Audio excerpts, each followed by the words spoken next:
Welcome to the stream, everyone. Hope you're having a wonderful day, morning, afternoon, evening, whatever time it is, wherever you are in the world. Appreciate you being here. What's up, Skiz? What's up, Shotrik? What's up, Ryumi? What's up, Z-Bunner? What's up, Orderdros? What's up, Nico? Nico? What's up, Dural? What's up, Lewis? Are you going to watch FF14 Fanfest today? Yeah, I can do that.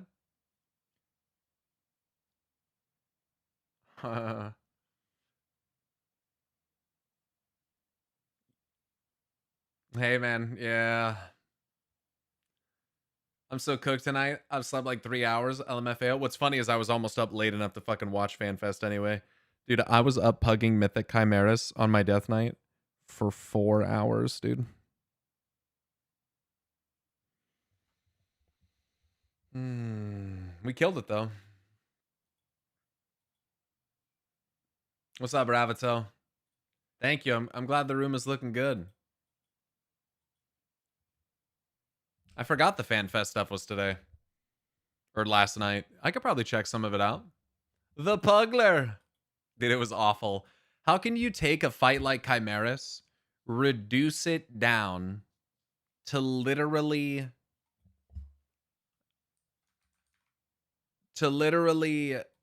two mechanics and still fuck it up?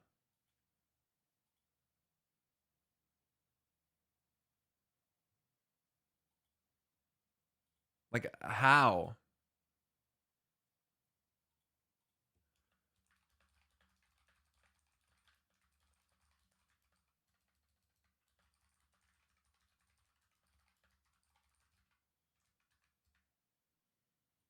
I overslept, so I missed the whole thing. The room looks so good. Love the setup. Thank you. It's not quite done yet, but it's getting there. Still some things to do here or there, but I'm really happy with it so far. Hello, Pyro. Will you be doing Fan Festival? Yes. Yeah. What are you playing for your right side or our left? I have all these Warcraft comics that I could hang up. I did that back in the day. I don't know if you remember that. And they look pretty cool on the wall, hung up like that. But I want to read them all.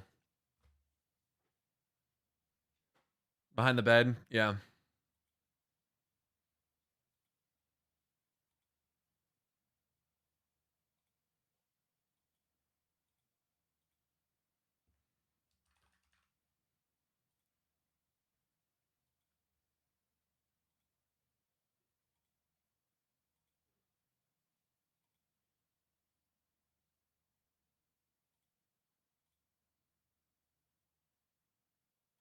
The keynote was fun.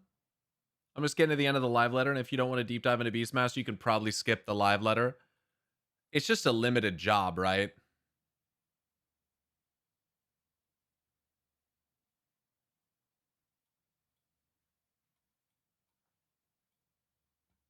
I do like the dark and light theme you have going on in the background. That's pretty cool, huh? Yeah, it's way nicer than just like just white, you know?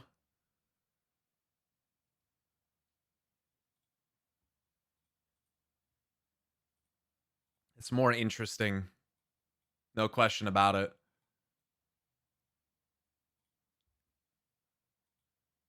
It's like a whole new solo game system. That sounds interesting at, you know, first hearing it. Hopefully that, you know, I mean, Final Fantasy does a pretty good job of doing that. Having a bunch of like unique ways to play the game without like having it be obnoxious or like weird or whatever.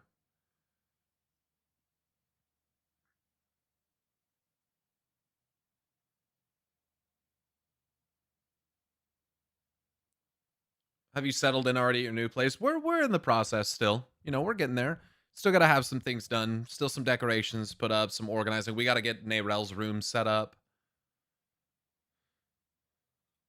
Stuff like that.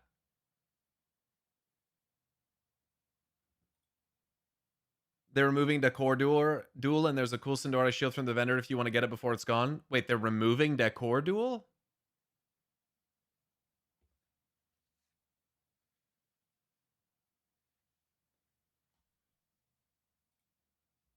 Why are they doing that?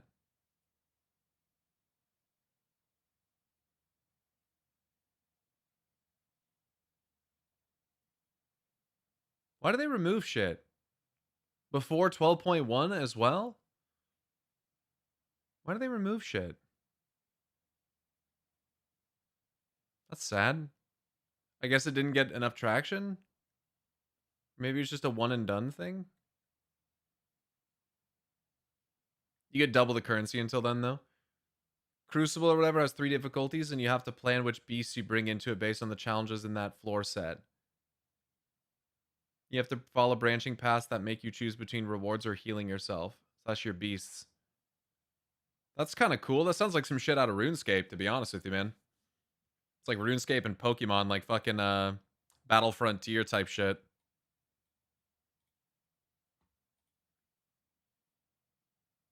That's kind of sick. I like that.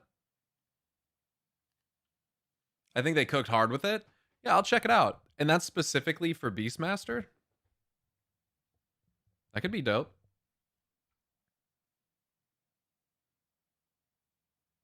I think my microphone's like too far over now.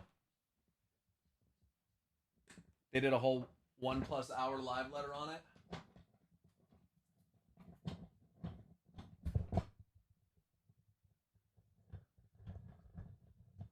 Probably closer to 2. Damn. Is there lore to how orcs have wolves? I was trying to remember how the same species came about on 2 planets. Well, you either have just like... It could be... Look, the Titans ordered... At least Agrimar ordered Draenor, right? So finding similar species across different worlds is not surprising to me. Maybe there's only so many, like... template creatures... I don't know. Is it evolution? Is it a template that's put out into the cosmos by people shaping and creating things? Like, what exactly the mechanism of that is, we don't really know. But I can say that, like, for instance, the Titans had crafted, you know, biomass beings on other worlds that presumably would resemble the dwarves. So, you know, shit like that is a interesting thing to think about. The people involved in the Mythic Plus GM power abuse get a 1-month ban. Nice. Good. Fuck them. Yeah. And the person that did it lost their job, so...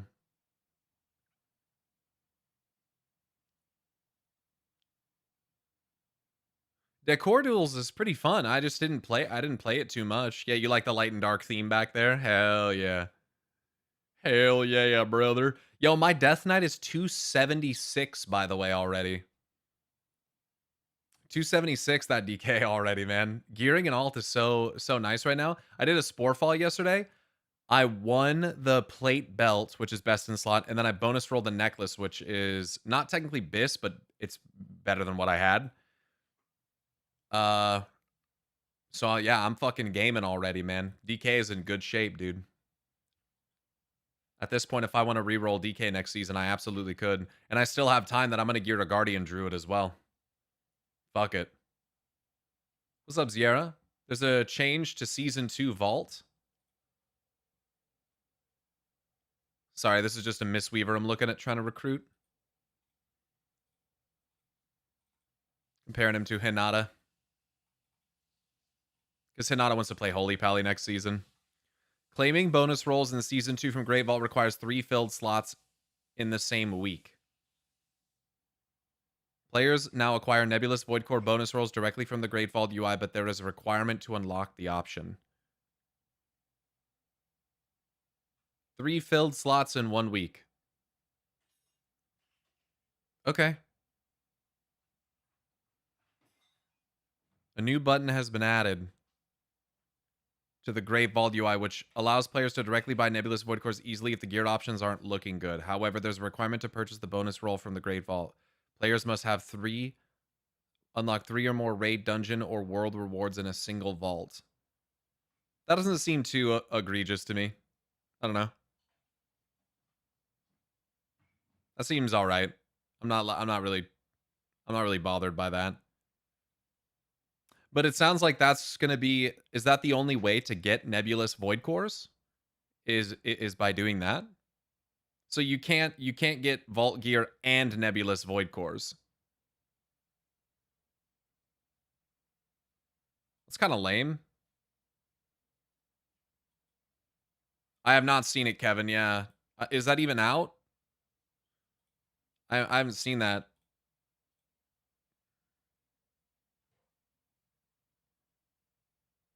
I want to play it though.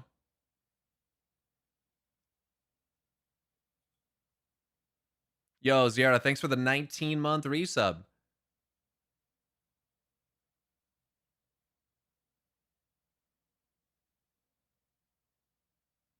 The biggest, the largest. Mr. Benosh, this is my mama stayed in them apartments, regardless. My daddy told me keep the heat on me even in fours. I'm heartless. Can you get is Halo out? Is that something you can even get on Steam? It's got to be, right? Halo campaign evolved. $50. God damn, dude. 50 fucking dollars is crazy. But I love Halo. I mean, it looks pretty good. Visually, it looks pretty stunning. But this will be Halo 1 for the first time, for the third time. Oh, it's pre-purchase. It's coming July 28th. How the fuck have you seen the ending? What the fuck? How the fuck you seen the ending of this shit? For the third time. Yo, someone want to tip $50 right now, dude? I'll buy the shit right now. Bet. I'll play it the day it comes out. What's that, July 28th? Okay, well, that's a Tuesday, so... Fuck it, I would stream on a Tuesday to play some Halo. Pay $80 for the advanced access? Dude, fuck that. $70 to play it 3 days early? Suck my fucking nuts, dude. $20? 20 extra dollars to play 3 days early? Nah, dude. Nah, bro. PvP mode's gonna have to be temporary or they'll die anyway. I mean, if you want to call it PvP, sure. There was a neat nod to the book added to the library level. Which book? The Pillar of Autumn? Which book? Why the reviews mixed? People probably mad because you have to pay extra to play early. Oh, Halo the Flood. Yeah. 3 new levels? Berlin had fun news. Drops still not a ton of fun stuff though. One day there'll be a price tier where it pays itself.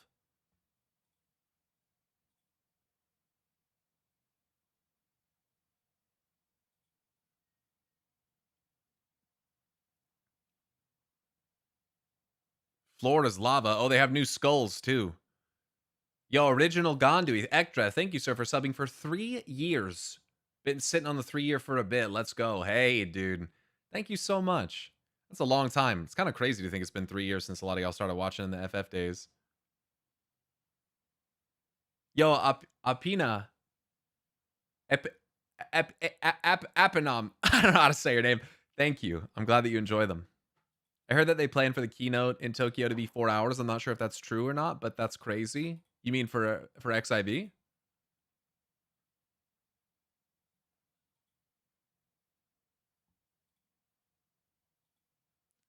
Yo, this is co-op though, right? Dude. Yo, like I said, any tippers, dude. I'll buy this right now. We can do a co-op playthrough with a couple people. That'd be fucking fire. I was around much longer. I've just been tighter for cash. Oh, well, thank you. No matter either way. Thanks for being here and watching. I think they finally did 4-player co-op too. Very nice.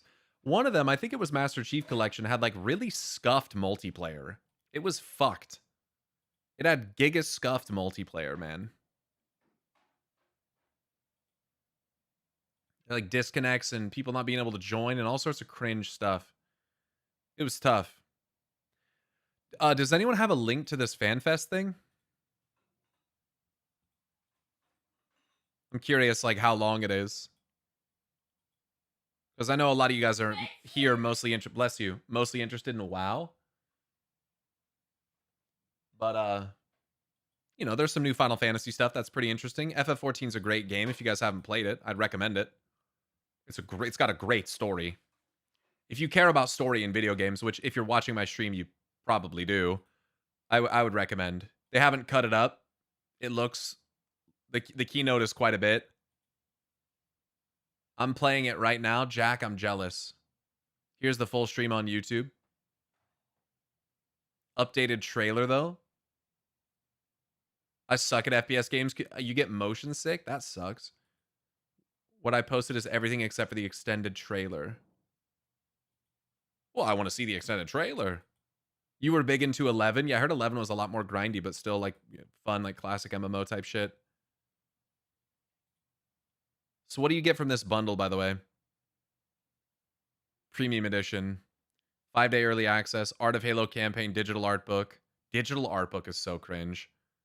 Hungry Buzzard's digital short story. Digital game manual. Remember when you got physical shit? Foundry armor pack. It's gold and Mark 5 armor. Mark 4, whatever it is. Alpha Halo armory pack. 5 Master Chief skins. What the fuck are those? Those look sick. And 6 weapon skins. Everything is skins, bro. I just want to play a good old fucking... I just want to play a good old fucking campaign.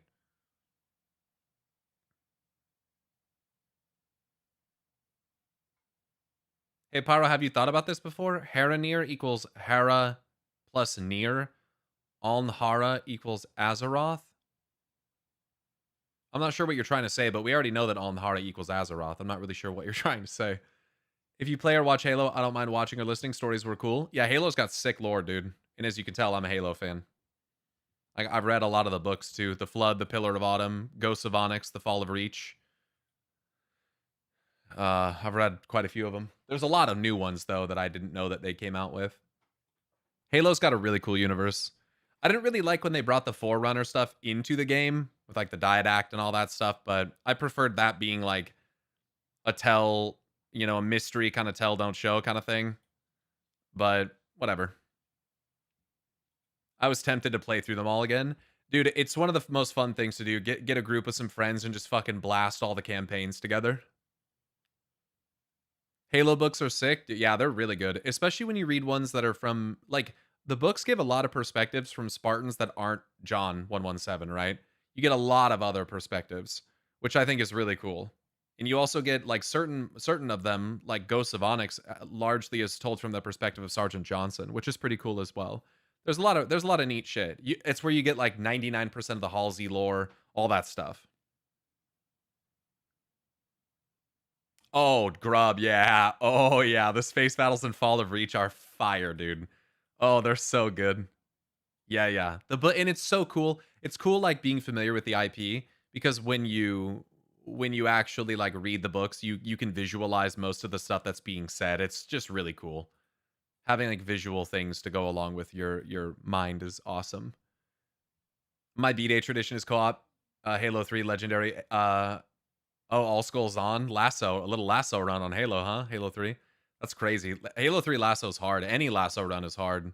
Halo 2 especially, though, because you have to manually find the skulls and pick them up. And I guess unless you're playing MCU or Master Chief Collection, MCC. Haranir could mean close or near to Azeroth. Hara being Azeroth. Well, maybe, but what you have to also consider is that they probably chose the name Haranir before they named the goddess Alnhara, because they were a people before they journeyed down. You know what I'm saying? So it's probably more that their culture and naming nomenclature is informative of what they call the goddess, not the other way around. Also, I think that the way that you're saying Hera near equals Hera near is a bit Hera near, Hera far. Like, what? Come on. I get what you're trying to say, but I don't think that you need to, like, use that kind of logic to come to that conclusion. Did the Monument to All Your Sins achievement first week reach came out back in the day? Damn, I don't know what that is, but sounds impressive.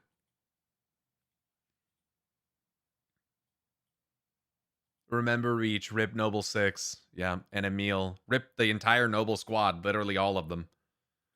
Don't they all fucking die? I mean, Emil, George, all of them fucking die. It's fucked up. The final mission of Reach is, like, the sickest thing ever, though. Like, the final like objective is so cool, dude. It's the most Spartan shit ever. It's so dope. Survive. It's fucking sick, dude.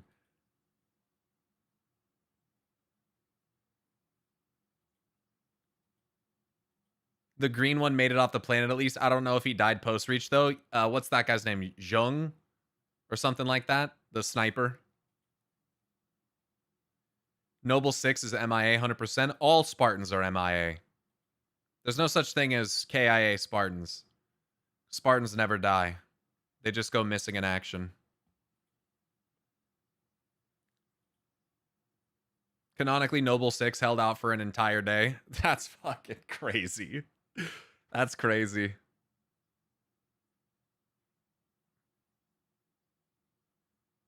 It's protocol for them to be MIA. Yeah. I'm sure there's still a lot of us XIV folks who still watch your content, right? I would assume. Yeah. I mean, a lot of you guys, I think primarily started watching during the XIV days.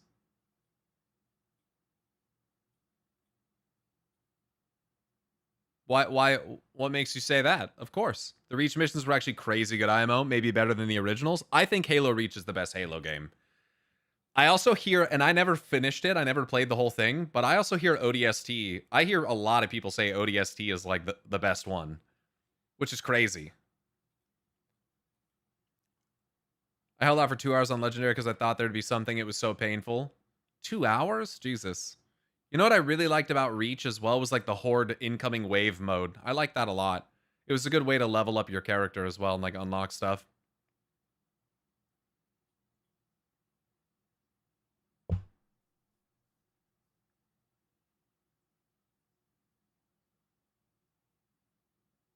I just lurk more because I'm busy as fuck with work.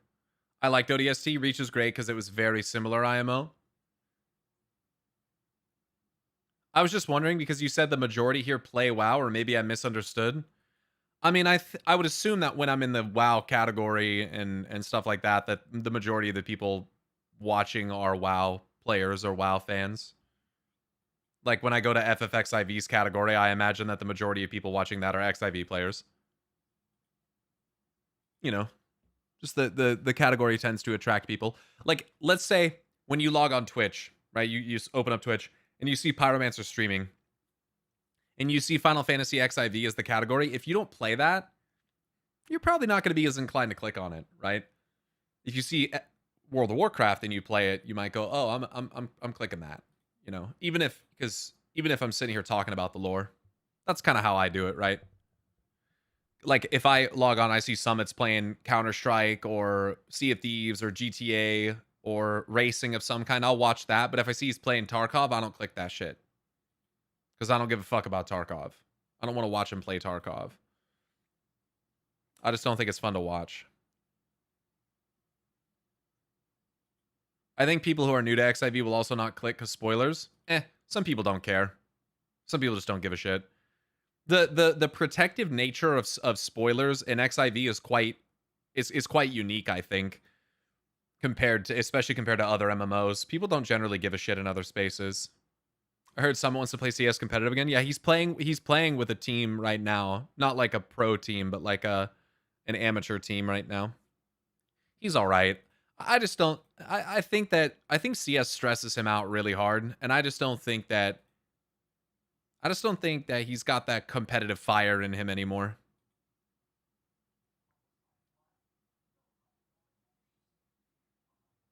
XIV is kind of unique as a stream game too. Yeah. 14's weird because it actively encourages people to not watch streams or go to outside sources for info. Well, I don't think the game itself does, but I think culturally that's a thing.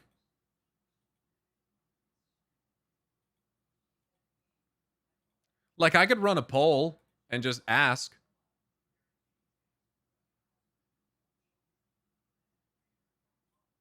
They announced one of the two classes. Yeah, so did they announce Bastion?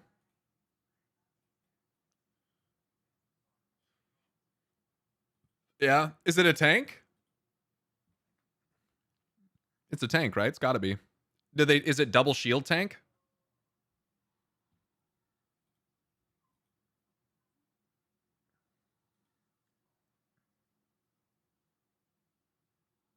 I farmed much emotions from Pyro when he was going through XIV. Double gun shields? Oh, fuck yeah, dude. Gun shields? Holy. Like ultimate Sokka Patat. That's fucking sick.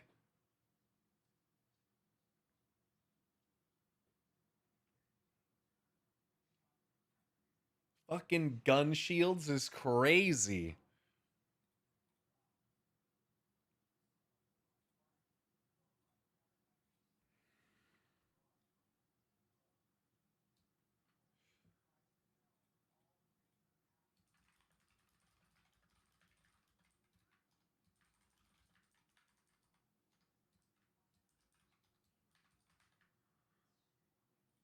Yeah, I'll do a quick little poll. Yo, there's a poll.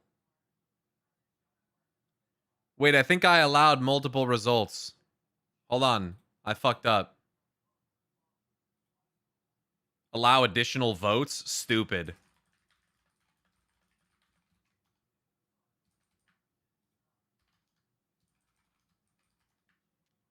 There you go. Here's a new poll there. Just out of curiosity. Yo, answer that. If you're watching the stream, if you get a second to answer the poll real quick, it should be at the top of the chat.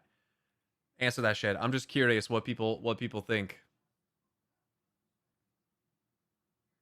I'm very curious to see this number.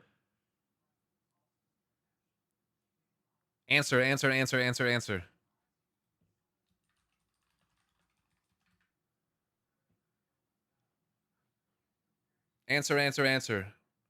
Yo, if you're on YouTube, come over to Twitch and answer this poll. It's halfway done. I could just do a poll on YouTube as well. Start a poll. What game are you most a fan of? WoW, FFXIV, or both? Answer that shit, YouTube chat. Get on it. I made a road just for the job. For gun shield? Yeah, that's fitting. So on Twitch, 15% of you that voted are fans of both. 35% of you that voted are XIV, and 50% of you that voted is World of Warcraft. Yo, hey, Maddie, thanks for subbing for 61 months, dude. Holy tits.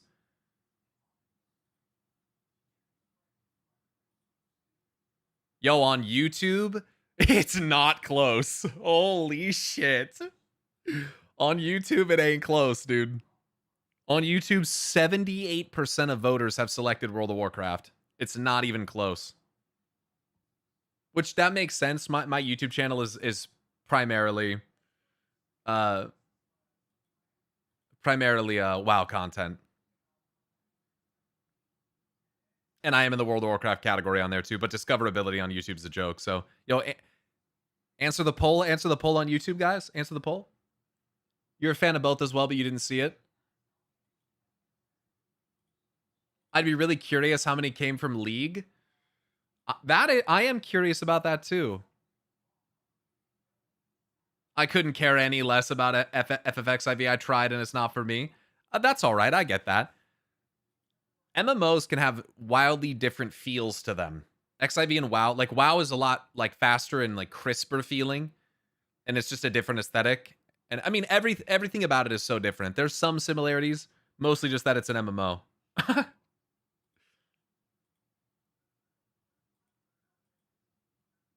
Same with like RuneScape. I love RuneScape, but I would not expect people to like get into that.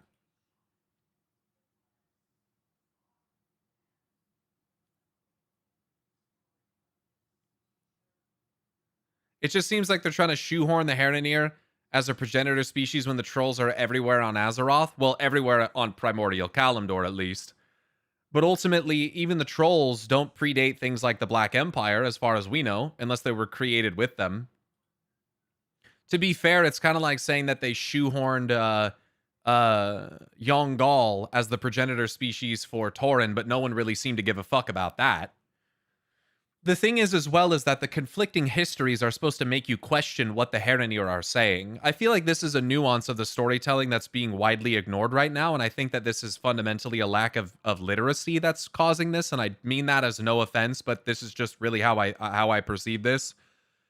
People are not reading the quest text, and they're not reading what other characters like Talanji are saying, who are blatantly saying, like, hey, we have recorded history that talks about, we know about the Dark Trolls, we know about the earliest days of the Night Elves. This doesn't quite add up to us. So what's going on there? That is the game. That is the setting of the game and the characters within the universe directly calling out the inconsistency. It's done on purpose, right? So that's supposed to suspend a level of reasonable doubt to make you think like, why is that? Why does Chronicle talk about the Dark Trolls? Why do the Zandalari know about this? But how come the Heronir look at it this way? Maybe the Heronir's memories, which memories can be fickle and not always accurate. I think that's why. But like right now, the truth of this situation right now is that we don't know. We don't know what Blizzard's planning, but what we do know is that for whatever reason, the Heronir tried to bring this information out, and it does not seem to be turning out very well right now. And we don't really know why exactly they're doing that, why they're getting involved in cultures all of a sudden that they have largely ignored for the last 10,000 or so years, or however fucking long. So, we don't know. What is the timing? Are they even trying to say they came first? The Vision looked more like they were fighting alongside Amani. No, they definitely are trying to insinuate that they came first, and that Zandalari trolls and Night Elves came from them.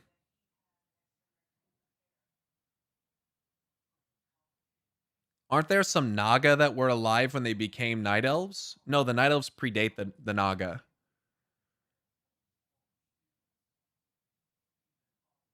What I saw in the community is that people don't like it because it looks like they're trying to make the new race they create important.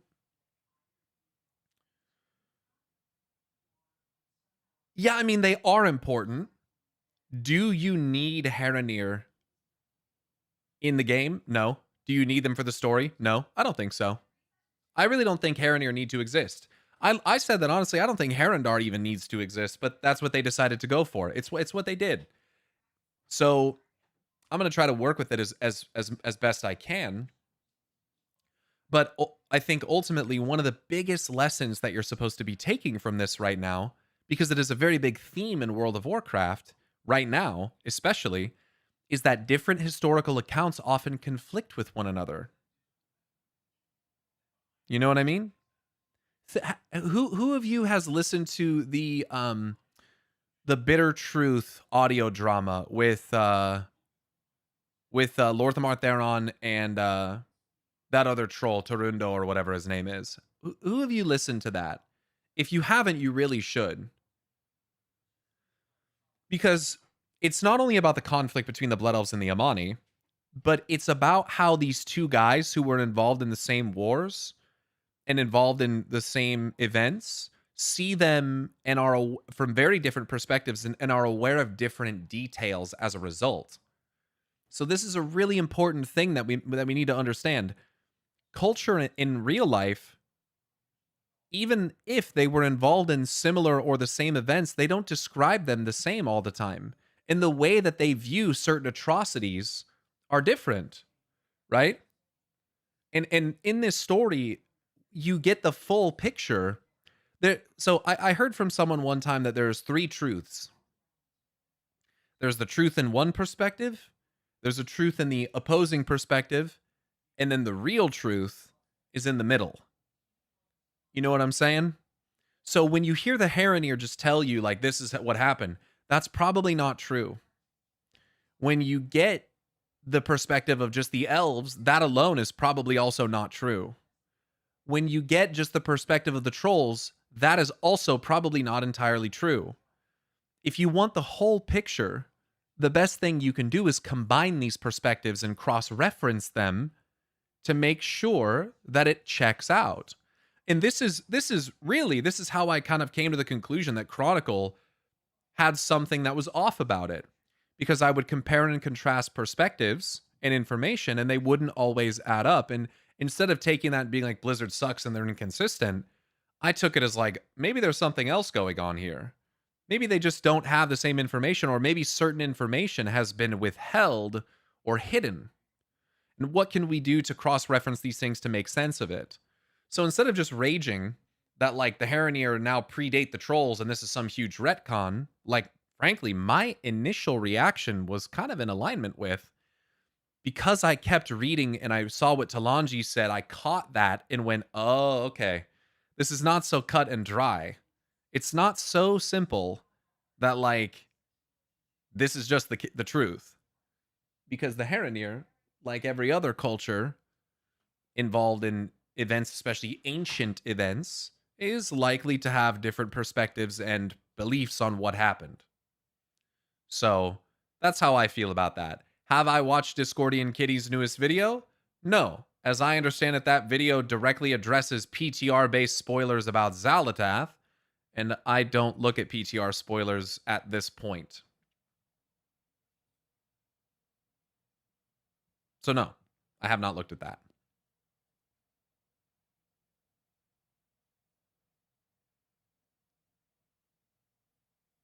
It seems that in reality, a tribe of trolls listened to Alnhara and they went to the core. I understand the Heronir are just trying to stop the extensive war between elves and the trolls. Maybe, but it's interesting that they chose to get involved at this stage. And maybe their memory of them always being a primordial Heronir, maybe that's not exactly true. Maybe dark trolls, which are technically, as I understand it, an offshoot of the Zandalari, maybe they do predate Heronir. And another thing that you need to understand that I think they're really trying to get players to think about right now is that different magical energy affects the evolution of species in vastly different ways. So Heronir might be an evolution of troll that is more blatantly aligned with the powers of nature, spirit, and maybe even light, whereas night elves are more associated with arcane and perhaps even shadow. And you can already see in cases of the different troll tribes that they tend to adapt to their surroundings. Forest trolls, desert trolls, mountain trolls, ice trolls, right? They already have a degree of adaptation that occurs when they live in different regions. So when you mix in magical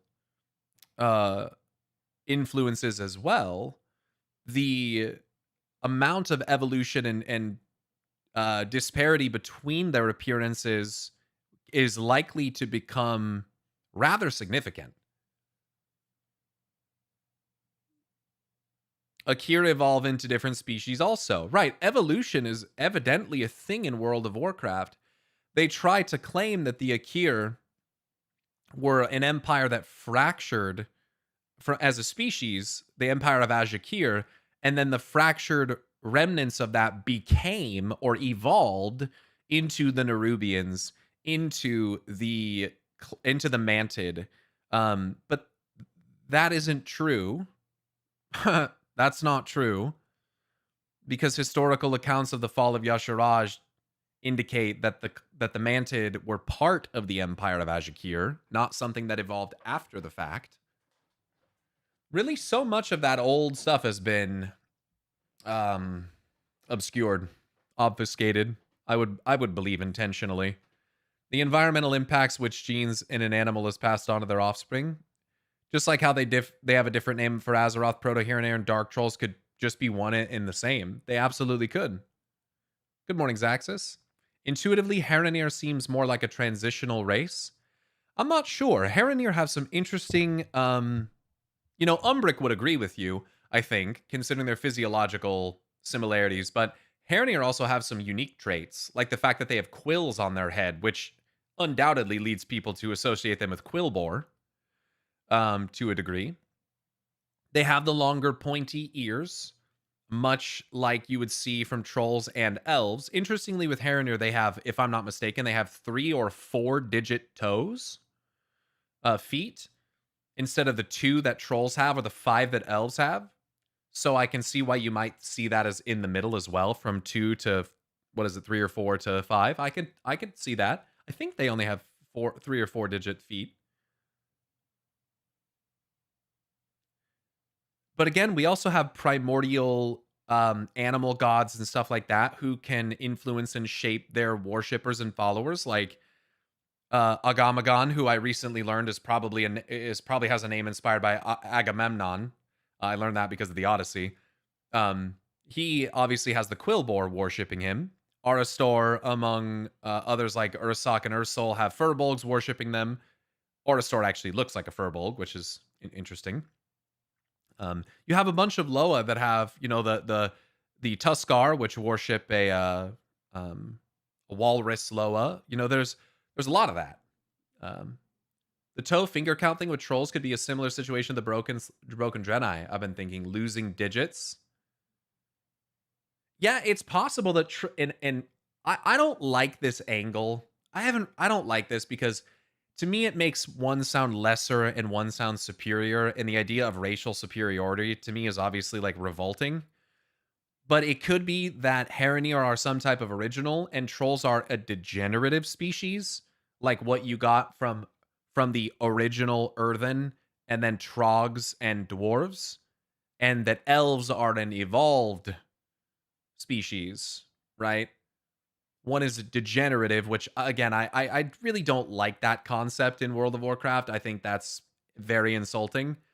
And the more that I've learned about things like trogs, I mean, I've seen trogs that can speak and have a modicum of intelligence that suggests to me that they should not be regarded simply as beasts. Um, I feel that's been also proven with kobolds. I feel that's been obviously proven with Tuskar, with Saberon, with the Apexis. I feel like this is like a big theme in FFXIV where the beast tribes, as they were formerly known as, we kind of move past that nomenclature because they're largely like metaphorical or allegorical for like real life indigenous tribes, and it's like really insulting to associate them with savages and beasts. The broken even have nails instead of hooves. I'd say they're similar to withered. Sure, and I mean, I like the idea that something predates the Eridar, and I believe that there's in some of the older in one of the images that we pulled up that we were looking at of those like bronze beard based like evolutionary charts, he does believe something predated the Eridar. And I remember Zalatath saying, "Do the Naru speak of the eternal conflict? That the entire history of your world is but a fraction of the time that has passed. Of those that came before the Draenei? No?" And that makes me wonder, like, what is she saying? Because the Eridar and the Draenei it's just a naming difference, right? There's not a largely significant like physiological separation between Eridar and Draenei. It's just it means exiled ones, right? So those that came before the Draenei, that's why I kind of think that Broken, Krokul, are primordial Draenei.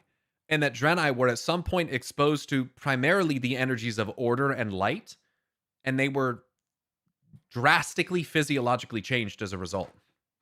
I think beings like Akama are probably more closely related to the origin point of Eridar than Draenei.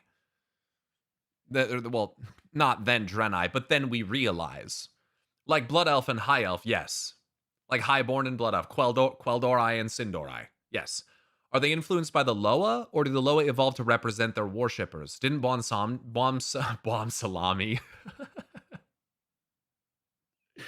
Didn't Bon Salami do that? Well, Bon Samdi was actually a troll. So that's the thing. Bon Samdi was but Bon Samdi is from a time before they called them trolls, I think, actually, is what's stated. So Bon Samdi was a priest of Muzela and was elevated to become a Loa by Muzela, as I understand it. But Bon Samdi is from a time before they used the word troll. If you liken the Heronir elves trolls to the evolutions, current day Heronir are one of the sister stone evolutions rather than the Eevee. Very possible. They're what you'd get if you use like a leaf stone, maybe. The trolls are what you get if you use like a moonstone. Or the elves are, excuse me. The trolls are maybe what you'd get if you, I don't know what other stone, maybe I don't know. But I understand the concept of what you're saying. Bloodstone. Now, it's funny, Zaxis. That's what I actually wanted to say, but I was like, I don't know if a bloodstone is a thing in Pokemon. But that's a good question, Jay Grace. How much are the Loa influenced by their worshippers and vice versa? One of the things that I really enjoy as a concept from Final Fantasy XIV is that creatures that are of divine nature, they inform one another. So, like, to an extent, like the peoples of Eorzea do not look the way they do because of the influence of the 12, rather the other way around. Um, but the 12 inspire and lead people during calamities to areas of safety and stuff like that, whether by intention or otherwise. They're not supposed to get involved directly. And that hope inspires people, and those people's dreams and hopes and beliefs of the 12 gods inspire the looks and inform the alignments of those gods. So the Ishgardian goddess Halone now is not exactly the same as she used to be, because over time, as the Ishgardian beliefs have shifted, it's changed. So that's a really cool concept from FFXIV, where like the worshippers inform the god, and they have a symbiotic relationship as a result. So I would love to see that in WoW, but the from it's really hard to say. The best that I can guess is that the ancient primordial Loa spirits predate the mortals which appear to be informed by them. Uh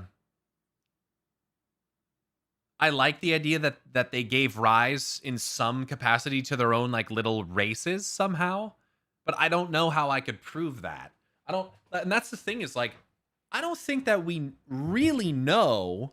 And I guess this is the thing. Is it possible that these bestial races were literally just beasts of nature before being exposed to different types of energy? Like, were the Quillboar literally just boars that wandered around until someone like Freya came along and gave them a modicum of intelligence that caused them to become this thing? Did they evolve to become bipedal? Like, how the fuck did that happen? Are we talking hundreds of thousands or millions of years of evolution? Or are we talking about magical intervention and like guidance and shaping and ordering? I don't know. I don't know. So I couldn't tell you what the true origin of something like the Quillboar is. I couldn't tell you what the true origin of the Furbolg is, or the Kobolds, or the Murlocs. I don't know.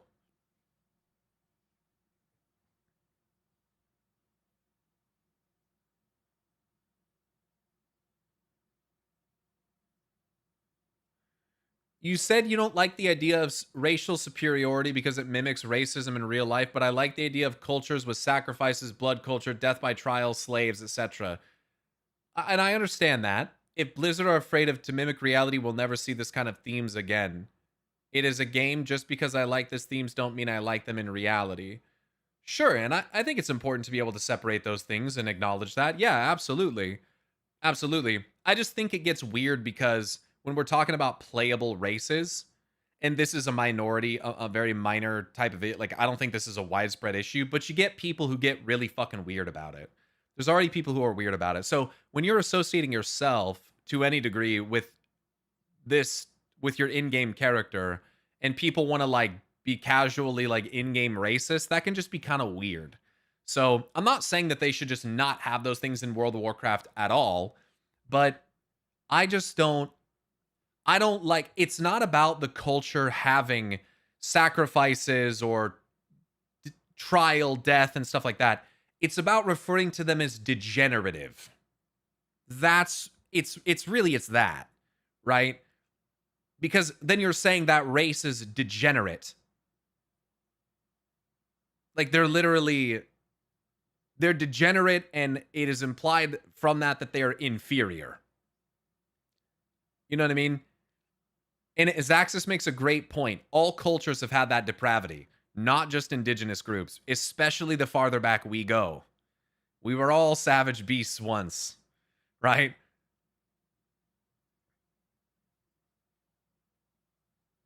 What's up, Luck? I'm great. I'm great. Thanks. Isn't racism part of the roleplay of WoW? I think that there are certain groups who have more obvious reasons to have prejudice against one another that you can call racism if you want to, but all conflict in WoW is not predicated on racism.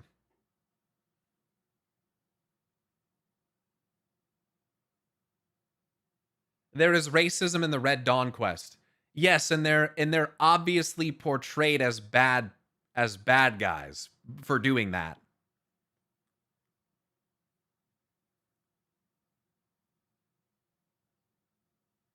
Garethos is peak Warcraft? Because he's racist? It's so strange, man. Some of you guys say some weird shit. Like some of you seem like you just fucking love racism, dude. You just love that shit. It's so strange to me. I've never been opposed to that stuff being in a story. Same. World building, but I want to see it there for a reason other than shock value. Because it's realistic. Right. Other than shock value because it is realistic.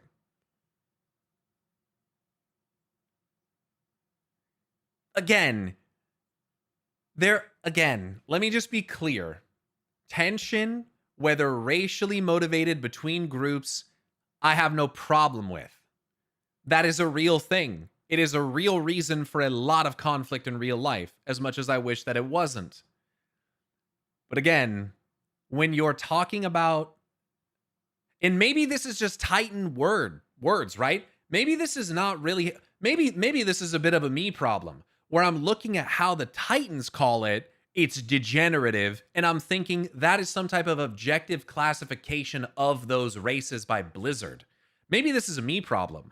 And really what I should maybe be thinking is like, no, the Titans are the assholes, and the Titanforge that call these groups degeneration of the thing are assholes.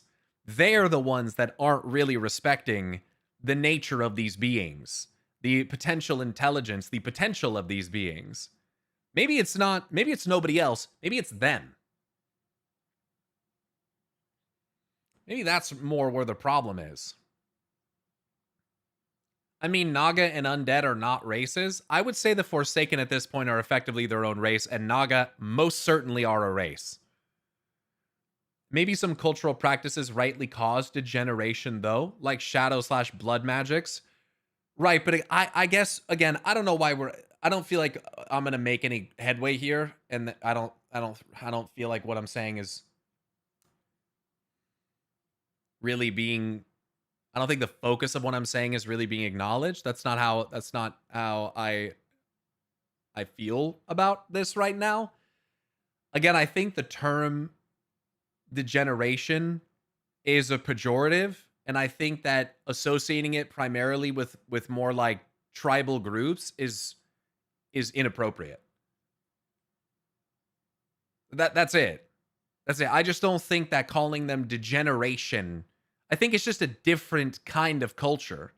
But to say that they're degenerate, that's what's problematic to me. I don't care that they are, it's the way that you're defining them. It's like saying that their culture's inferior.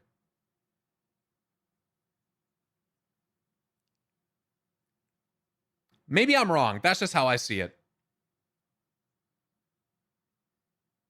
I meant literally regressing physically only. I guess it depends on how you define physiological regression. I don't know.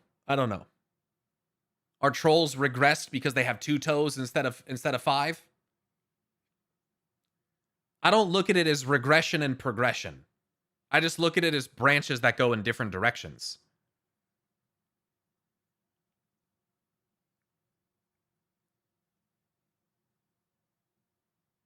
I always thought that the trolls were meant to be the cavemen and elves, the modern man. And that's the problem. Do you realize how savage that night elves can be? Like, you guys, please don't overlook that. And we've seen trolls be immensely noble and cultured with beautiful golden cities. That's the problem.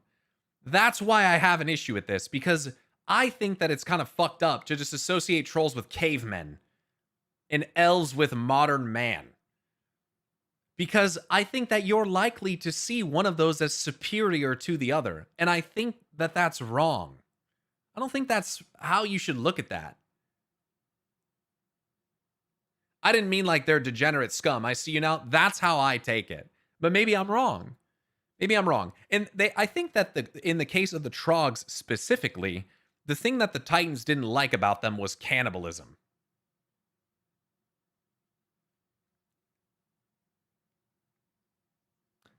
I'm not for cannibalism either, for the record. So I think that's partly why. I think they also said that they don't retain the intelligence, the intellect, but we're also making assumptions here because we're associating things like a degenerative species in Trogs to something like trolls, and we don't know that that's actually the case. We don't necessarily know that.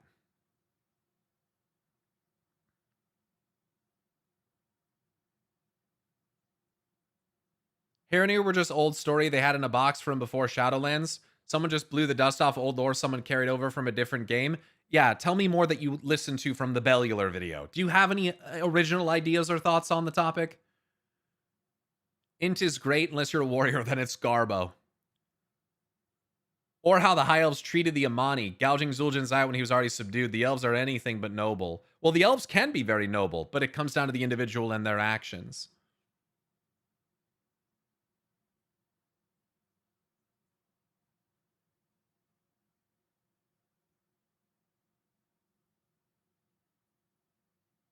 This isn't Tolkien lore. The names of the races just happen to be the same. I'm not sure what you're trying to say.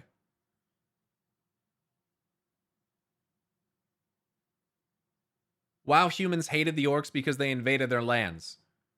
Racism comes about from that particular hatred. In that case, yes. Yes, which is understandable. And the orcs came to fucking hate them as well, but then a lot of the orcs realized that what they had done was wrong.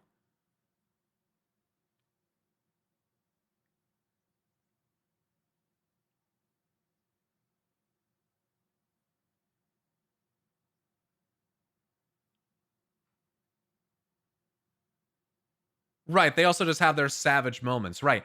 And I guess just what I'm trying to say is that we have seen time and again in the trolls that there is a vast amount of nobility and culture and great things. And the same thing goes for elves. Both can be positive and negative. I don't want to bring the XIV discussion again, but that is an integral part of the first half of the Dawn Trail story. Different cultures and standards does not mean one is better than the other. Correct.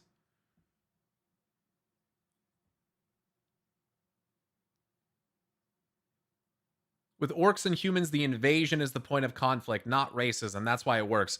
Right, it's the invasion being the point of conflict that develops into a more deeply seated hatred that you could perceive as racism, yes. But initially, they're invading. It's not like orcs were like naturally around or something, and the humans came about and was like, oh, these things are fucking disgusting savages. We need to kill them and we hate them. Like, that's not really the context of what occurred. The fucking orcs were tricked and corrupted by the Burning Legion, came in as a brute force of conquest, and sought to eradicate the humans wherever they found them. There's no question about, like, that's fucked up. Like, if I was a human, I probably would have fucking hated them too. But they also knew nothing about them, right? This isn't guys, this is not a debate about how realistic or compelling conflict that leads to racism in World of Warcraft is. That's not the point that I'm trying to make at all. You don't need to defend this concept whatsoever. It is the root of much of the racism that exists in real life, okay? That's not what I'm saying. This was just centralized purely around the use of the word degenerative from the Discs of Norganon in how it refers to the Trogs. And even then, I am taking that terminology and applying it to another race which I do not know would even be considered in the same way. Okay? But it ties to the perception that the indigenous species and races of Azeroth are somehow inferior is something that I think is fucked up and people should not be doing. Because that's what European colonists and settlers did to the indigenous peoples of the Americas when we came here and formed a pact with them and then betrayed them and genocided them. Okay? So that's why, right? I still think that looking at Aboriginal and indigenous and native peoples as though they are savages and inferior is a good thing, right? Regardless of in-game perspectives or why racism and prejudices may exist or surface. That's all. That's literally all. The time capsuled caveman is harsh people argument has a point to it if we consider that uncontracted tribes out there today aren't going to be the ones dropping nukes or polluting the planet. If anyone thinks technology alone, or magical prowess too, in the case of elves, then take a look at the Sundering. It ain't. Sometimes the simple life is truly superior. Yes, and think about spiritual connectivity as well, right? Being one with the land and stuff, which night elves do a fair rate with, a fair job with, but I would say trolls would be, more inclined to have those behaviors. The Garlemald brain rot. Trogs to dwarves as a Titan construct decaying. Well, no, it isn't. You're wrong. The Heronir to trolls, elves is just an evolution of an Azeroth natural species. You don't know that. You don't know that. Titanforged are essentially as alien to Azeroth as orcs/Draenei. Now that I do not necessarily disagree with. I think that there were more primordial humanoids that the Titanforge could have been inspired or based upon, like Jardin or Pygmy. I think that's something to keep in mind. But what you have to understand, and just to clarify, it's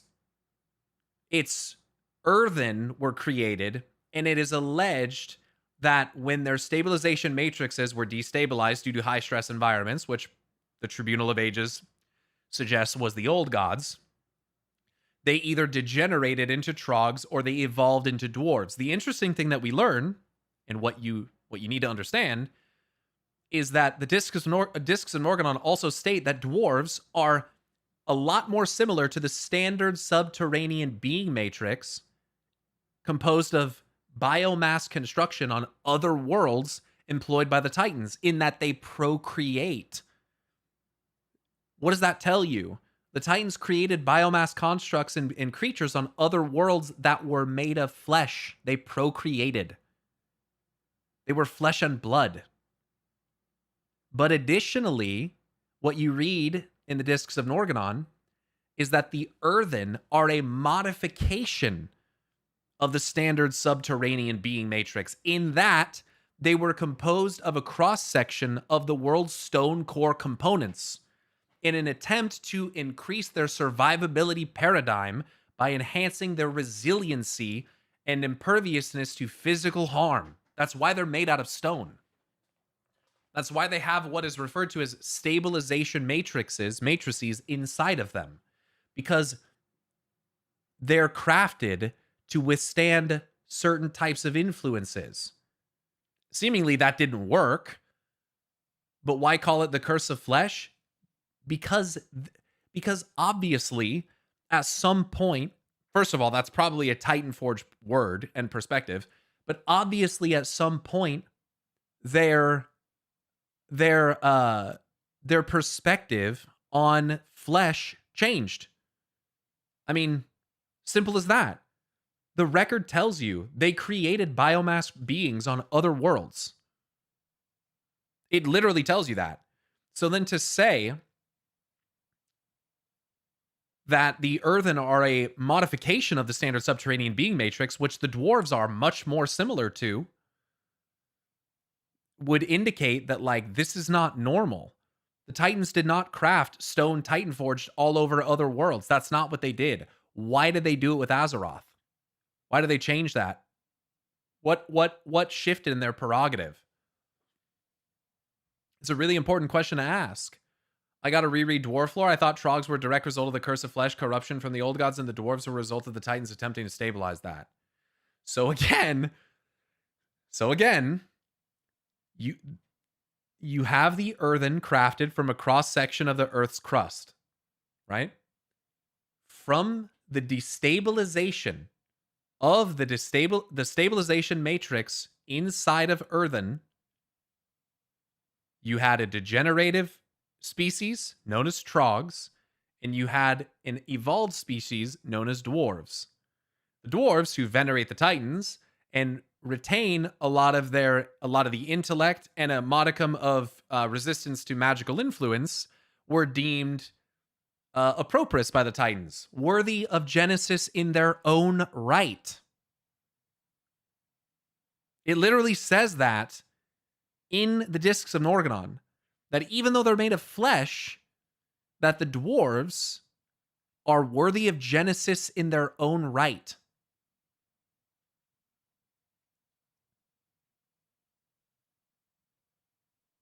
Even the stone editing didn't work. Uno reversed by Azeroth into Thragar and given free will anyway.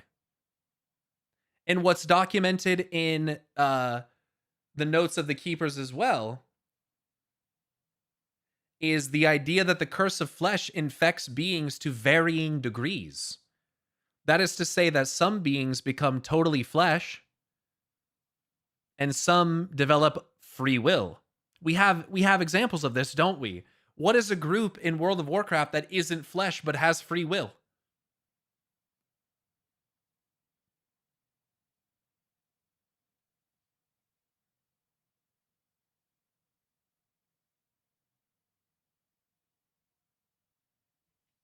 The Earthen of Khazalgar? Where do they get their free will from?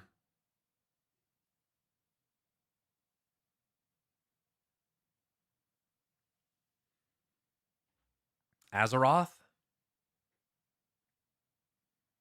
If free will is on the spectrum of the curse of flesh with flesh, it begs the question, where does this really come from? Mechanomes also have it. Dwarves were worthy for reasons besides Titan veneration. Definitely, 100%. Well, I think they were, but they were considered a practical lot because they venerated the Titans.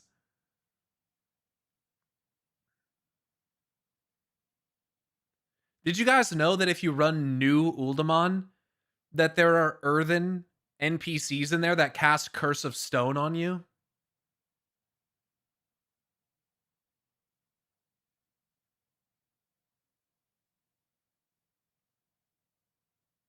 Thanks, Glurak. Yeah.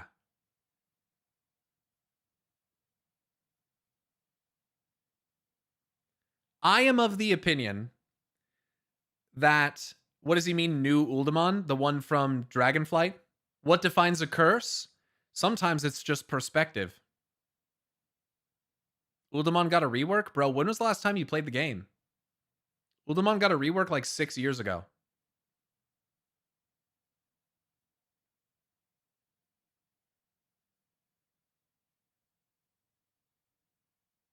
Yeah, they built a whole, yeah, you should do it. It's very interesting. I wish that spell was called Gift of Stone because I feel those earthen would not have considered it a curse. Well, what's funny is that when you look at fantasy in general, being turned into stone is like one of the most common forms of curses. Especially from the perspective of mortal beings. Whether it's basilisks, whether it's Medusa type shit.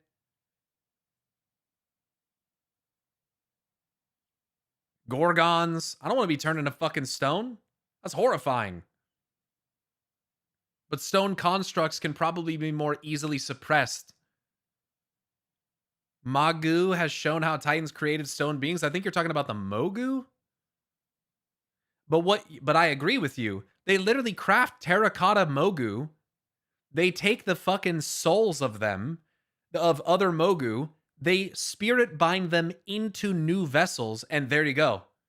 How do you, like, it's claimed that using the engine of Nalak Shah, they figured out how to reverse the curse of flesh. But the thing about Mogu flesh shapers is that using stone and spirit binding, they can already counter the curse of flesh by taking the spirit. But I think this is the problem. You can take the spirit out, you can put it in a new stone vessel, but I don't think it's the Here's an idea. I don't necessarily think it's the body that's infected. I don't think that that the flesh is coming from an infection in your body.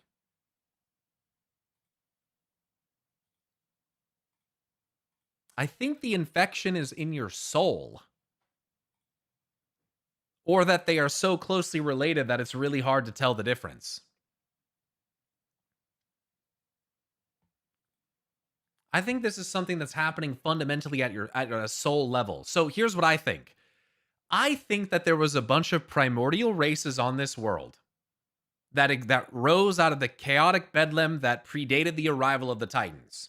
I think that things like Jardadin and trolls and Yongal and other primordial races existed at this time. I think Tol'Vir also existed as quadrupedal, partial humanoid beings. Yalgar, whatever, some primordial giants, Ents, maybe even stuff like that. I think that they took these beings and things in the ocean, yes, Murlocs, etc. And I think that they ordered them and then turned them into beings of stone. And then they basically said, these are our original creations.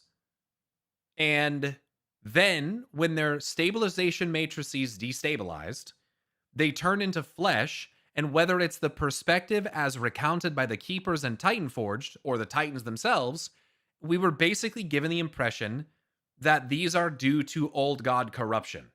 And I simply don't believe that's true. Largely because there are a significant number of races that have no connection to Titanforge nor old gods in any capacity that are made of flesh. I mean, one of the most closely similar races to humans, the orcs, well, they kind of came from a Titanforge in the form of Gron, but it has nothing to do with old gods. We're shown elemental stone fusing with the spiritual essence of the spore mounds and creating species like ogres and Magneron and orcs and all that as the line went down. Right? We have things like the Tauren, which we have no indication, or the Yongal, which predate them. We have no indication came from Titan Forged or old gods. I mean, dragons weren't stone as well. Well, that might actually not necessarily be true. Dragons are potentially rooted in the elements as things that ended up becoming infected with the curse of flesh or whatever, gaining flesh somehow. But I think that's definitely still debatable and something that the dragons don't talk about very much. So there's a distinct... why would the Titan/Titan Keeper keep a record about a ritual that caused an uprising? And we have information that the cause was Azeroth, not a ritual. I know he could talk with Azeroth with the ritual. I think you're conflating some different things together. I'm not sure that that's what you're saying is accurate. There's a distinct possibility that Arcadis was affected by Azeroth's radiation. Guys, it's not even a possibility. That's what happened. I mean, that is literally what happened. He says it in the archives quest. Like this is the read between the lines type shit. The reason Arcadis questions, why am I committing this to record? Perhaps the influence of the World Soul extends beyond the earthen.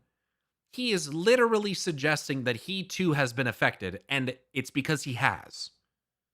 He has. And the thing is that if you don't even have to be flesh to gain free will and be affected by the essence of the World Soul, what stops a being like a Titan from being affected in a similar way? Namely, someone like Sargeras or Khazgoroth in this case. Because why did Khazgoroth tell all of this to Arcadis? Why? I mean, how was it that the energy-based celestial being known as Algalon was able to basically break from his programming and choose to behave and see things differently? How did that occur? I mean, we beat the shit out of him, so maybe exposure to us had an effect on that. I mean, we see Harberon, who appears to be flesh on the Naglfar, the boat that goes to Helia's domain. That's a Constellar. that is somehow a servant of Helia. He's basically like your Charon, the ferryman of the dead. They're not beyond corruption. Xal'atath says as much. It was once thought that their kind was incorruptible. A lesson for my brothers, I suppose. Which makes me wonder what she really means by that. Energy-based beings are not immune to corruption. Wonder if she's talking about, if she's insinuating something about the old gods there, or if she's really talking about some people that we've never met. There's a reason the Titans refuse to physically interact with Azeroth, except on a few occasions that are few and far in between. Coincidence? Well, they claim it's because they want to avoid harming the planet due to direct influence, direct intervention. Because we saw what allegedly happened when Aman'Thul did that. I mean, look at what Sargeras did. That shit's crazy. So that's why they're said to make avatars and do all of that stuff. But I do think that it gives me vibes that like they created remote controllable robots that they could interact with the world on and put a part of their own soul in them or look through them in some way. But then I have to ask, if those things ever became corrupted, would the same thing extend to the other piece of them? Are they soul bound in some way to the keepers? How does that work?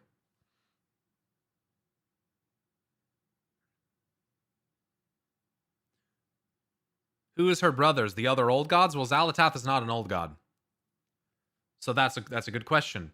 Now that we know more about Xal'atath's origins, I think it's more likely that we should consider that she's talking about people from her planet that we never knew, or she was partially lying, trying to mislead us. I have a feeling Medieval will show up very soon. Yeah, Ewan and about everybody else. So I agree.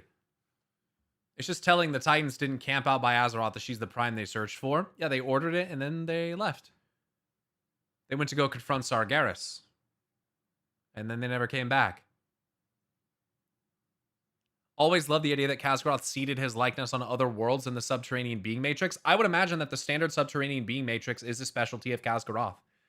And I would agree that that's what happened. I would not be surprised to find something like proto-dwarves or something that predates them on other worlds that aren't made of stone.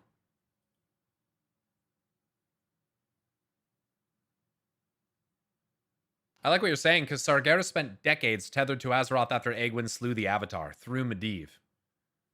True, without having to directly interact himself, but how could that affect somebody? I really like that idea that someone, whether it's Sargeras or otherwise, looked upon the world and started to learn more about it, and that their perspective changed or they were influenced by it, you know? Doesn't she refer to the Naru as brothers and sister? She says, I know the Naru consider us, which I think she's speaking largely about void entities, horrors to be resisted. We do not share this view. They are merely beloved brethren that lost the true path. They will return to their masters in time. So she does call them, she says that they refer to them as, they see them as beloved brethren who lost the true path. And that they will come back in time, because light will fade to void. What if the Titans, seeing Sargeras go mad, free will, scared the Titans, and that's the reason they won't go near her?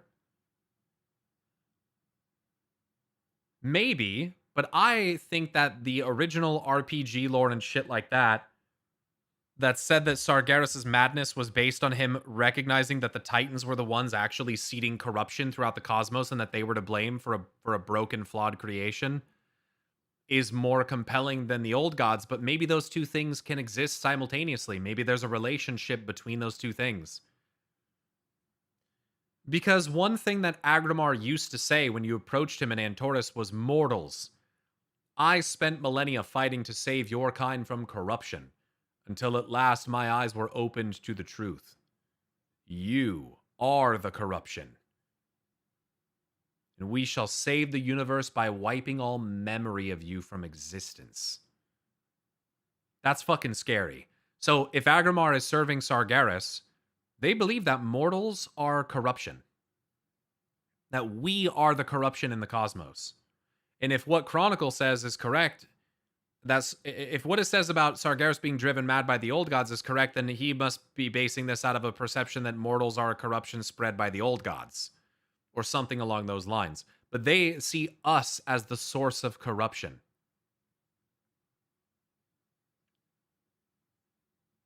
It's pretty fucking scary.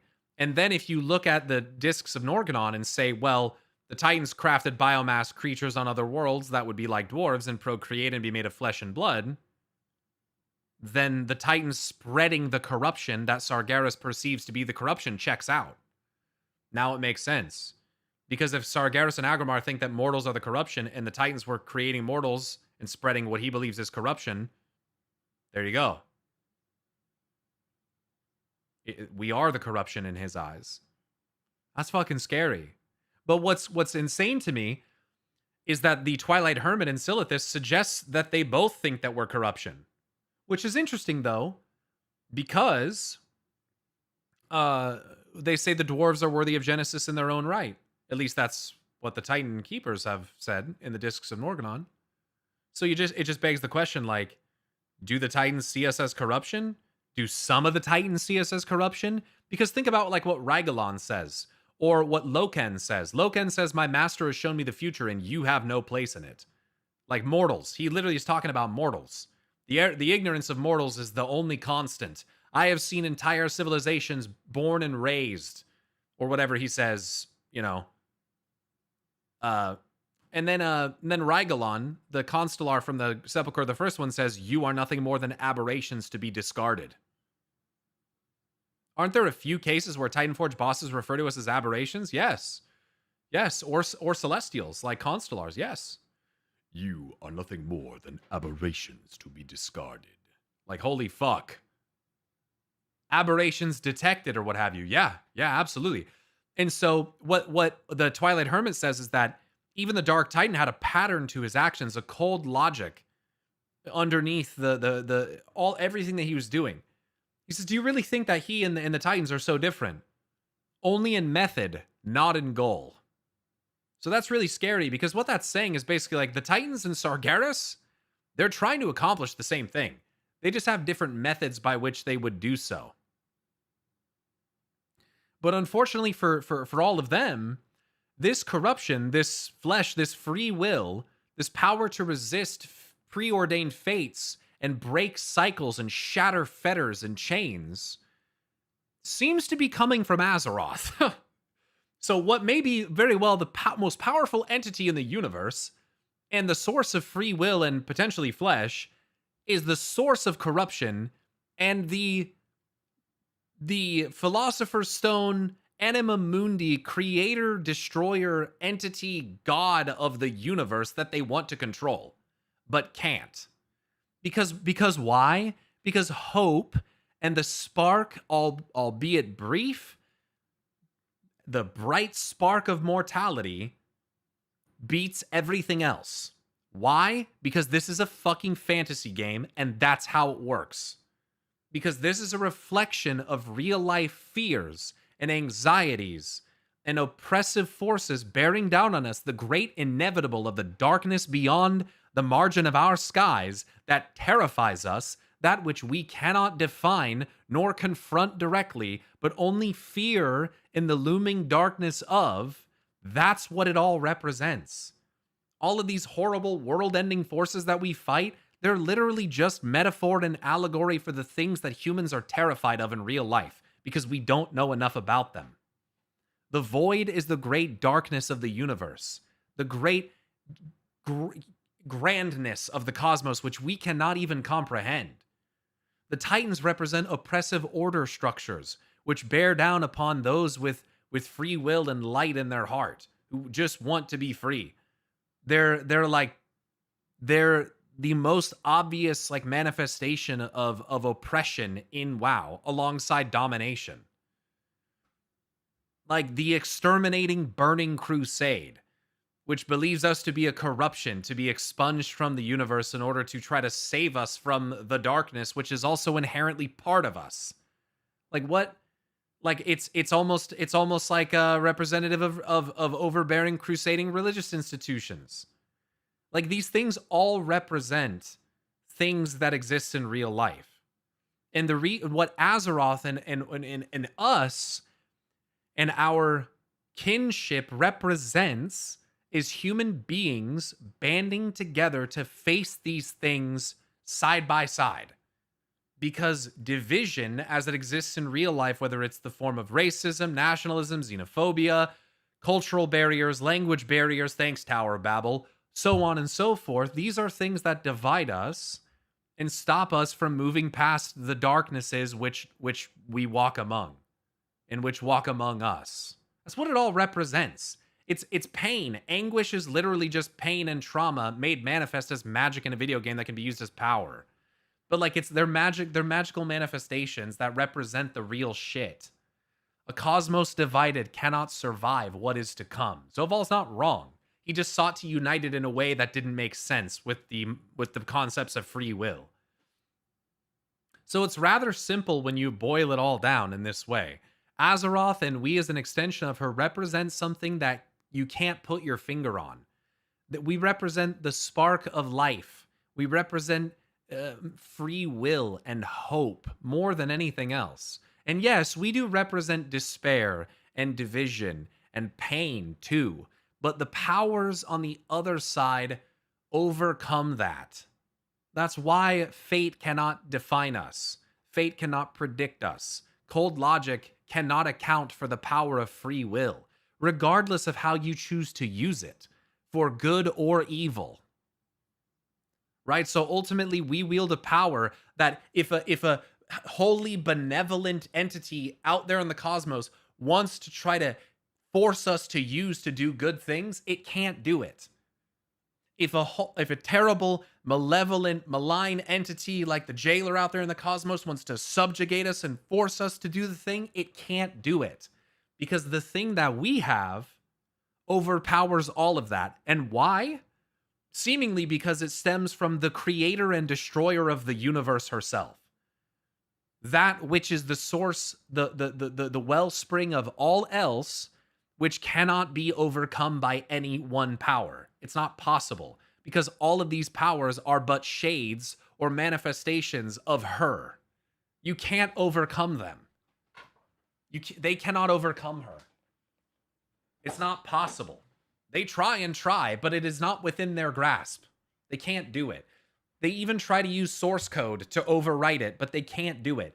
The closest that they're going to be able to get to it, and this is where the most sinister plots come in, is tricking people like us into doing it for them.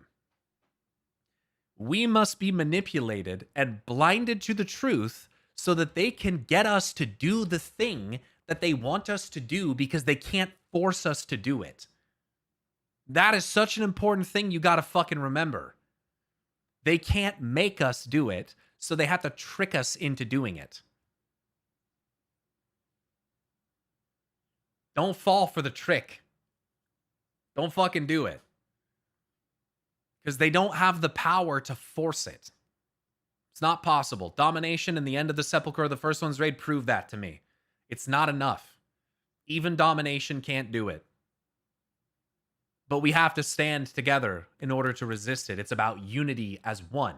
This is why oath binding, in the form of what we see with the Sturmwind Vrykul from Circe, the whole Circe circlet thing from Siren Isle, is so important. Because what they show there is a willing binding between all of them together to fight as one. Very similar to how paladins do when they take the battlefield, like the Silver Hand did. They were like invincible when they walked among one another. But that's not a forceful connection. They all swore oaths. They swore into that service willingly. That is such a key component of this that makes it different from domination. You must enter into it willingly. But where are my League of Legends enjoyers at? Where are you guys at? What about Aurelian Soul? What about him? They didn't force him to put that crown on, did they?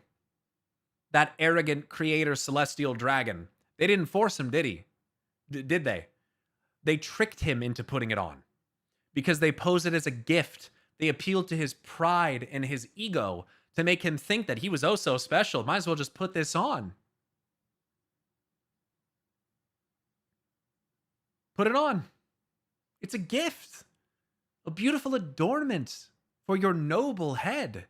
But it was a control mechanism. So you got to look out for shit like that. Where have we seen that in World of Warcraft? Crown of Wills, anyone? That's why I'm still sus as fuck of the Primus. Because domination didn't work. Might as well do oath binding, right? And if I'm not mistaken, Pelagos is basically sworn into service. Gave himself up willingly to become the Arbiter. Interesting. Give him a crown. But again, is oath binding forceful? No. But you gotta keep an eye on it. You gotta keep an eye on it, because I don't know to what extent someone could manipulate that bond to take control of someone. Maybe it's possible, as long as they accept willingly. Because think about it like this. How did it work for the Drakthir? Neltharion had an Oathbinder, right? But he didn't have to force the Drakthir to be subservient to them. They were bred to serve. They were literally bred to serve him. They saw him as their father. They revered him. They loved him. They trusted him. And as a result, when he activated Oathbinder, their eyes glue with golden light. They glowed with golden light. And they moved as one upon the battlefield, and when Oathbinder was broken, they fell into disarray. Because although they entered into that willingly, there was a degree of control, which is referred to as order magic in Dragonflight, exerted upon them. So I don't know that oath binding has no level of control. Did Circe have a degree of control over the Sturmwind Vrykul when they confronted the Naga? I think they probably did. I think she probably did. Because they were all bound together via Himosul and by Circe's circlet. So did she have a degree of control?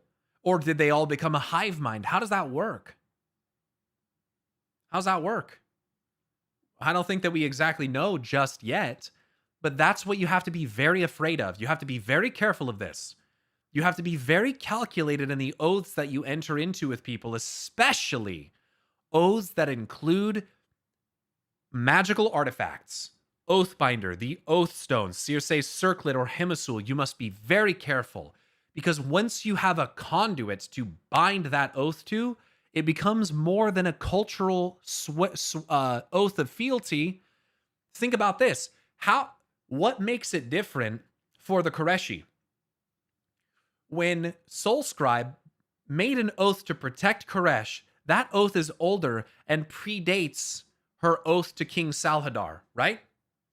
But this was not done, as far as I understand it, with any relic or binding agent. It is a very important, very meaningful cultural oath that is binding to them, not literally, but on a cultural level. It is a very distinct and important part of who they are on Koresh. That's made very evident in the Doom of Koresh audio drama series, right?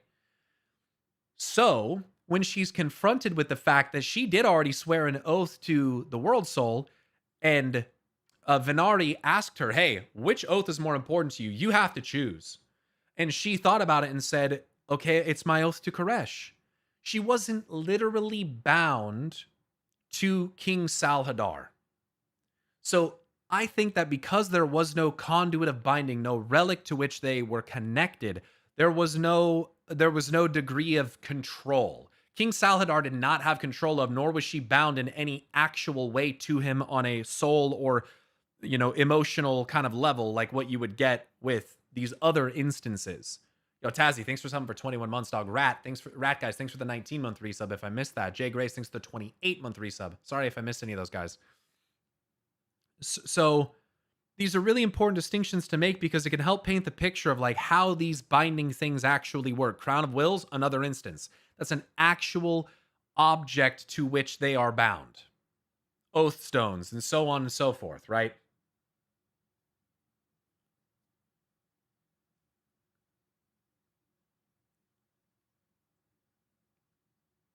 Protoss remind me so much of the Koreshi. Sure. And visually of the Draenei.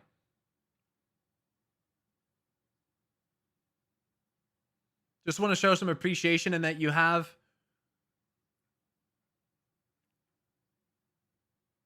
and that I have you playing in the background, yet you're speaking in a clear, straightforward, yet eloquent enough way that it's so easy to retain what you're saying. Thanks, Shrexpert. Gift of gab, some might call it. So let me be clear as well. I do not believe, nor would I claim that I have this whole thing figured out. I don't believe that. I don't believe that. But I do think that some of these pieces are starting to get put together to form a clearer image. And the War Within especially did a lot of work to accomplish that. It introduced a lot of stuff that's really important to understand.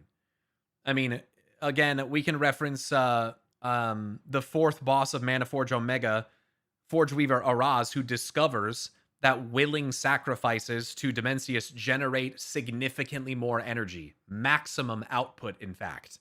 So willing actions generate more energy than unwilling ones. It's why something like oath binding or free will has the power to override domination. There is something in there, probably related to Azeroth, potentially related to the Murmuration Paradox, that allows us to overcome. And so again, when people get this weird fascination with, oh, we need to lose, I'm tired of winning, brother, I don't think that this is the grimdark setting that you want it to be. It just never has been. World of Warcraft has always, and even Warcraft 3 has always been centered around disparate cultures and peoples, even those that were once divided, even if only temporarily coming together to face great evils that endanger not only them as individuals, but the entire world.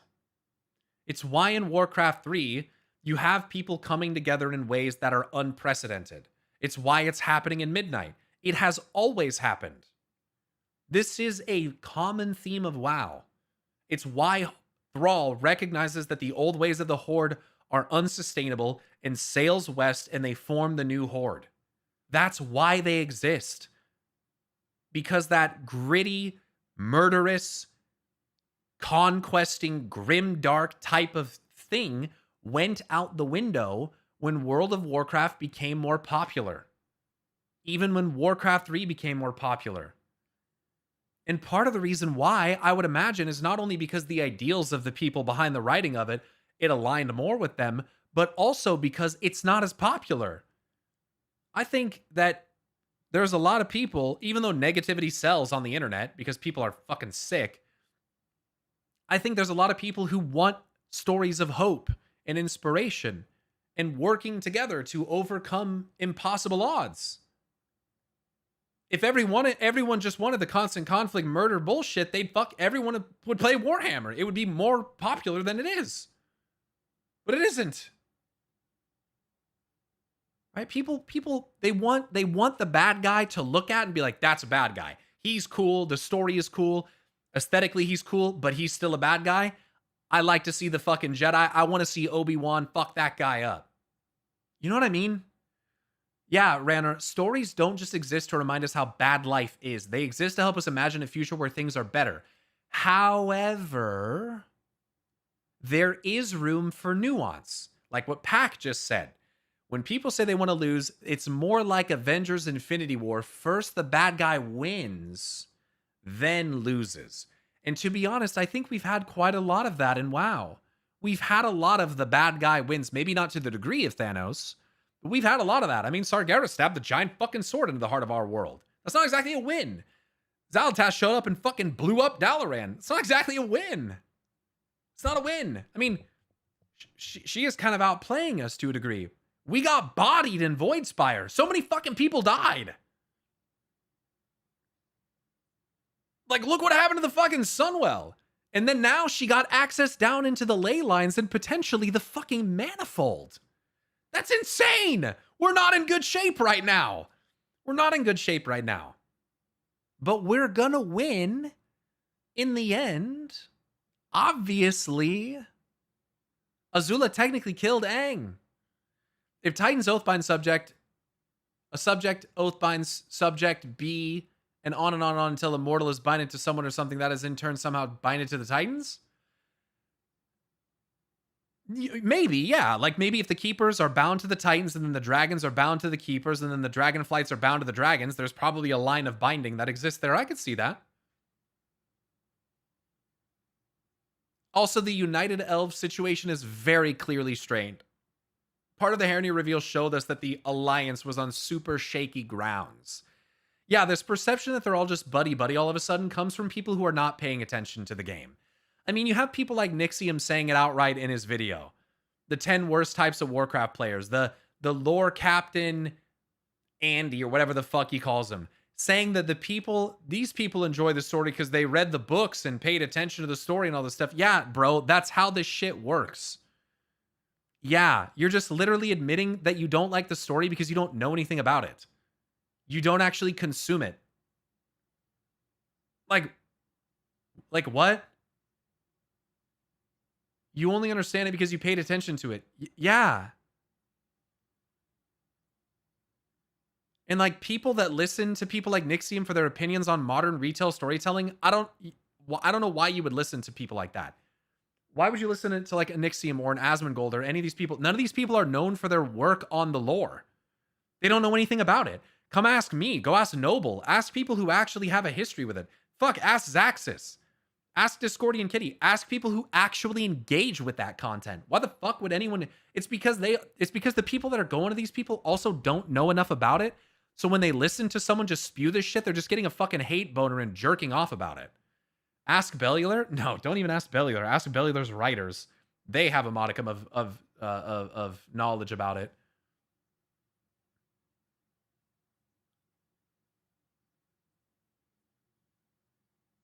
They want a popular person who agrees with them. Yes, but they don't know. And I'm sorry, this isn't me shit talking. They just don't know. I've made this comparison before. If your house is on fire, would you call a fucking car mechanic? No. If you need law advice, would you call up your doctor? No. If you need someone to come and fix something in your yard, would you call a dog sitter? No. You contact people who know things about the thing that you need help with. Why the fuck would you go to someone who doesn't know anything about the lore for opinions on the lore? That doesn't make any sense.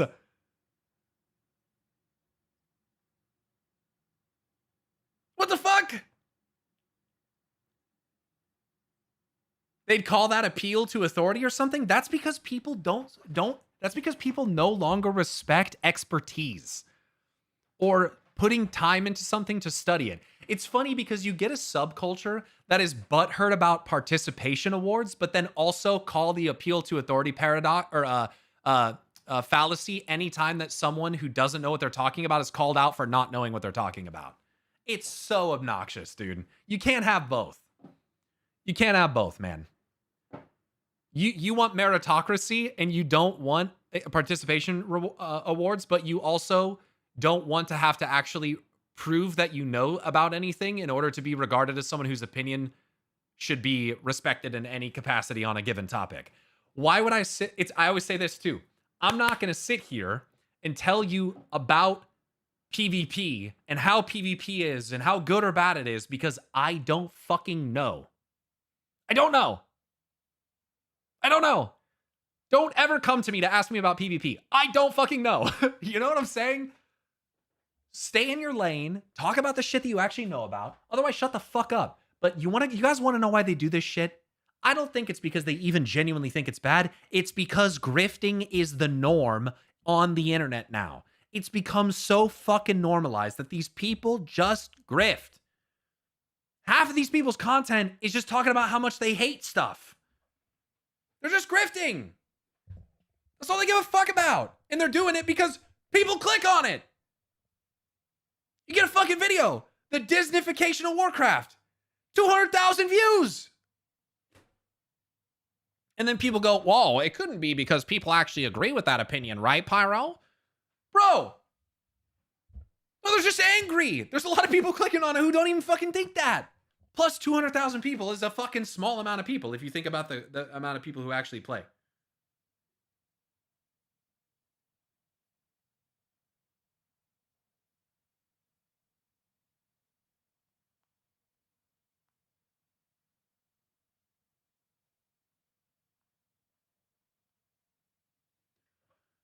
Playing the modern algo is spicy. Dude, I refuse to do it. Because there's already so much of this bullshit on the internet, man. You don't fucking need it from me. I'll make fun of AI slop videos. That's about as far as I'll go.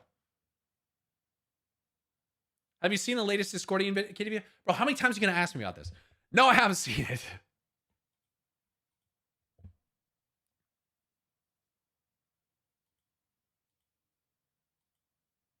No, John Peering, there's a difference between an oath and a pact.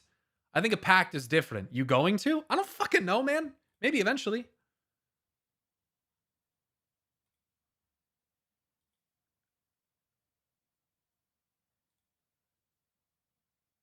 I had this so many times in League. A friend quits and he wants someone to agree with him that it sucks so he doesn't feel bad about not playing it. And because he's the only one that doesn't enjoy it, his time. A pact is more of like a trade. I'll give you power for service. That's not what an oath is. An oath is something that you take because you truly believe in it. Whether that's an oath of servitude, otherwise you're just a slave. You know what I mean? If you're bound into servitude, you're a slave. If you take an oath of service, like Xin Zhao did, that's different. Xin Zhao swore an oath to King Jarvan III. He was not a slave any longer. Seems like I have a pact with my workplace then. That would be the healthy relationship. Yeah, you do a job and as a result they pay you. Having an oath to a workplace, unless it's like a family place that you have a vested interest in as a person, is probably not a healthy relationship to have. That's why jobs and corporations take advantage of people. Oath is faith, pact is transactional. Yeah, I would say that. Yeah. I had this so many times in I read that. I think it's why grifting even works. Miserable people having a despair circle jerk. People mistake taking the piss out of things and ripping things apart for intelligent criticism and think just dooming and shitting on things makes them smart. Yeah, I mean, and you just have a massive amount of Dunning-Kruger going on. People that think they know more about shit than they actually do. It's one of the things I had to come to accept, that there's so much about WoW lore that I don't know. There's so fucking much. It's one of the pieces of wisdom I've been able to take from Velen. There's a lot of shit that I don't know. My only wisdom is to know that I am not. It's funny how when you confront them, they can never actually pinpoint what's bad about it. Every single fucking time. It's every single fucking time. That's part of why I can't stand content creators that just make videos about it. Because then they just spew out their opinion this one time and then there's no dialogue whatsoever. And everything they said just gets heard and taken, right? But then there's no, like, I would love to have a debate with people like Nixium or others who want to talk about this shit. I would debate them. I wouldn't hesitate for a second. I'd love that, but I have a feeling they would not be interested. The argument would break down, I believe, very quickly. And I could just go to disqualifying questions, like, when was the last time you played the game? But, like, I think it is important to understand that these people are literally not interacting with the game. Like, they're not interacting with it. They watch cutscenes and they form their opinion off of that.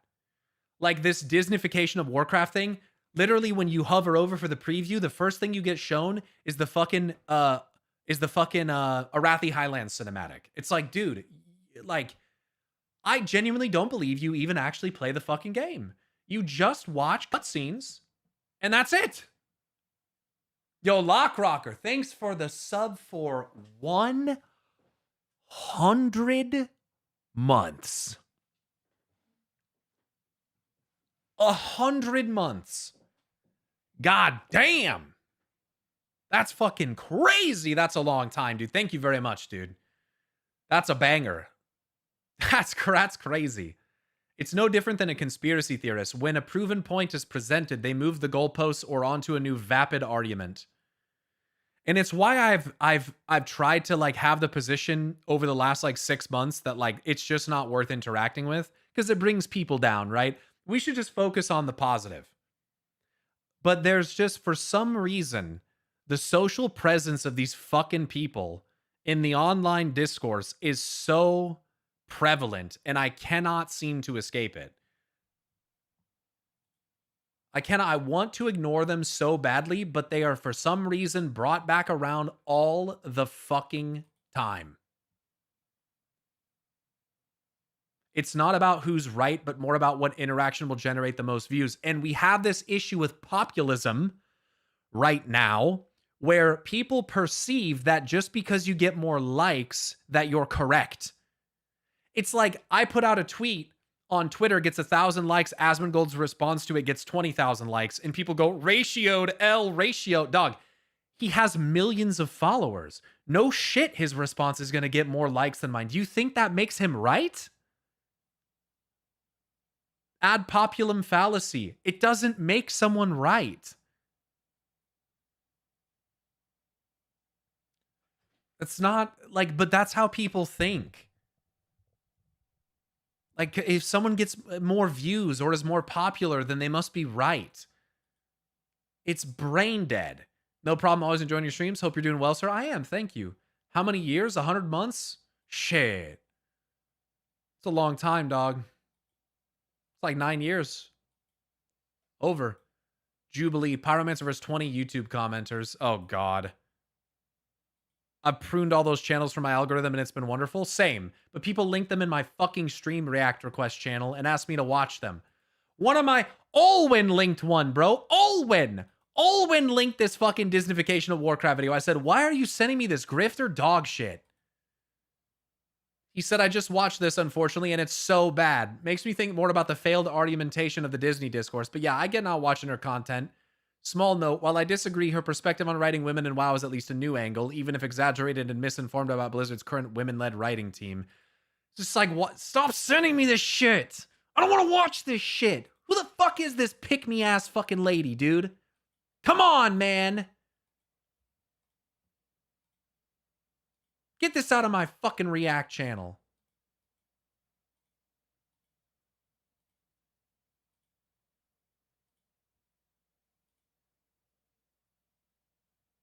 Beach Olwyn was in control. Don't put that on Prime, Olwyn.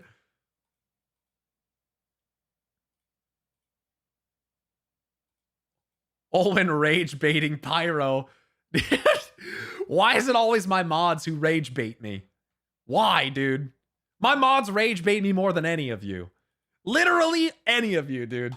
None of you could be as masterful at rage baiting Pyromancer as my mods. There's no shot. There's no shot. Fuck me. Hold on, I'm gonna grab a drink real quick.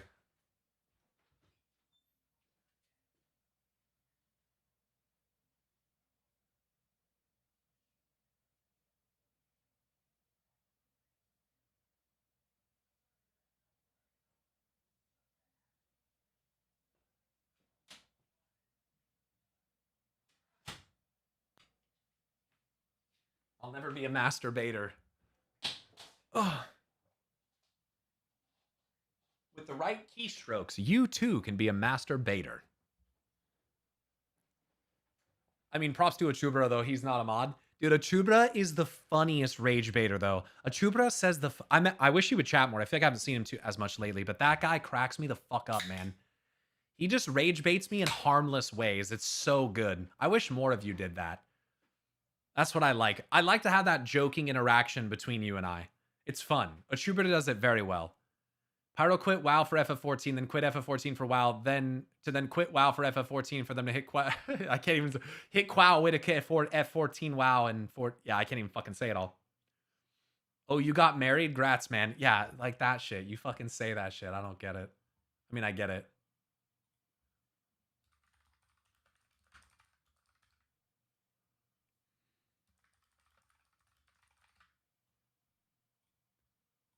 Speaking of FF14, yeah, I'll at least watch the extended trailer. But real quick, someone put some funny stuff in the Discord I kind of want to check out. Yo, shout out to the 72 people watching on YouTube, by the way. I made the mistake of attempting to watch a Bellier video the other day. I was a minute in before I was reminded why I hate his WoW content videos. It's frustrating. I used to love watching Bellular. I don't know. Content just changed over time. What is this? Now, this is how you raid lead. I'm not rebuffing, dude. It's like real tight. I'm not doing it. Musafai can do it. Whoa! Well, it's gotta be someone just aimed an obsolete at the raid or something. Yeah, bro, just obbed. Explosion. Okay, so y'all now remember what I just fucking said about the obelisk. Why are you aiming it at the group? Brother, the obelisk on the first set, by the way, doesn't need to hit anything, and you managed to hit the group! Why are you aiming it down? It was someone in the hit squad. I wonder if they panicked over there. Because we didn't have it over here in the range stack, and I think it was a range job. We just gotta chill, guys. Like, just chill. Y'all are fine. Obelisk. Like, those mechanics are not going to kill you, man. It was definitely a blank. Yeah. Hey, guy who talks a lot, are you the tank? Yes. This must be a pug. Guy who talks a lot. Yeah, Sounds like a combination of like Jinxie and Tyler 1. What? I guess. I don't know. But guys, listen. Like, just like for the. That's pretty fucking funny. And then there's this one. I think this is a follow-up. I thought we were having a nice raid. Yeah, probably. Cersei, Melee, you go in. Cersei, Go you in, go go in. in, go in, go in. Cersei, go in. Obelisk. Cersei. Bro, the other guy needed to stay in, dude. What are you talking about? Yeah, we're fine, Stop we're fine, fucking we're fine. yelling if you don't know what you're talking about. Oh, not again, man! Yeah, All right, melee, hit the obelisk. Melee, hit the obelisk. That's see terrible it. aim, bro. Don't, guys. Okay, let me just give you a piece of advice on Crown. If you're this guy, you're in the wrong fucking place. You need to move here so that this line, which is going through the melee, goes to that. You use the far left to hit it, not the middle one. Fucking dumb. But anyway. Throw this whole Melee. raid right now, brother. Don't do that. I mean, don't do that's that. okay. What but, is like, going Low on? T. That's You're low coming T. in acting like an That's not asshole. bad. They're saying that's low T. Oh my god, dude. Hold on. Listen to this. Obelisk. Oh, Bro, Cersei. the other guy Okay. needed to stay in, dude. What are you talking Yeah, about? yeah, we're fine, Stop we're fine, fucking we're fine. yelling if you don't know what you're talking Rip it, about. rip Oh, not again, man! Yeah, All right, melee, hit the obelisk. Melee, hit the I obelisk. can cross. single-handedly throw this whole Melee. raid right now, brother. Don't do that. I mean, don't do that's that. okay. but, What is like, going Low on? T. That's You're low coming T. in acting like an Yeah, this guy's asshole. badass. Yo, this guy's badass. Your arrow came from the Bro, you're mob. actually He does sound like McConnell. Your arrow came from the Shut mob. up. It doesn't Coming matter. in yelling. Drop your guys' egos. We're fine. Yeah, we're fine. We're fine. Yeah, you're getting mogged on the meters anyway, bro. Just relax. Right. I just want a nice pug! Right. Like, what? I want What are a you, nice a flavor of the pug! month player then? That's crazy. Explosion. Flavor of the month. Flavor of the month. That guy got real fucking triggered when that guy said he was getting mogged on the meters, dude. Oh, that guy got real big mad about that. That guy was not happy when he heard that shit. He got started going off. This mog shit also needs to stop. Yeah, I don't get this shit. I don't get it. This mog shit, dude. What else do we have? Let me delete this. There's been a lot of stuff in the React Request channel. That's why I'm looking at this. Insane Mythic Raid crash out. I will throw this raid. The video of the clips above. It's long, so might want to skip. Max watched it. Pretty funny. How long? Talk it. 42 minutes? Yeah. Gonna go ahead and pass on that. It's kind of crazy, like, how they can just go from yelling at each other and being totally, like, insane to just, like, back to normal. They just, like, keep doing the fight. Like, I can't, like, they're just, like, so unfazed by what the fuck is happening. It's so crazy to me. Here's another one. Lex Lang on voice kill Jaden from World of Warcraft. One of my favorite voices, one of my favorite impressions to do is kill Jaden from Tomb of Sargeras. This is the voice actor of that talking about it a little bit. Since was Maybe World much of Warcraft? later. Okay. Much later. World of Warcraft, yes. That's Okay. when World of Warcraft started and killed Jaden. Just this incredible. This guy sounds like Chris Metzen. Dude, do you hear this guy's voice?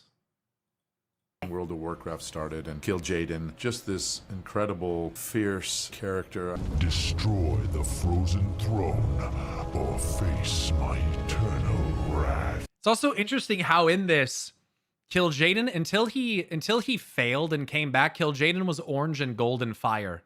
Keep that in mind. I pointed this out before. Kill Jaden wasn't fell until he failed at the Sunwell. And then also, he has this golden sun on his shoulder with a black hole in the middle of it. Kind of strange. That's only on the Reforged model, but there's a golden sun on his shoulder. I have screenshots of it. So weakened? I think so.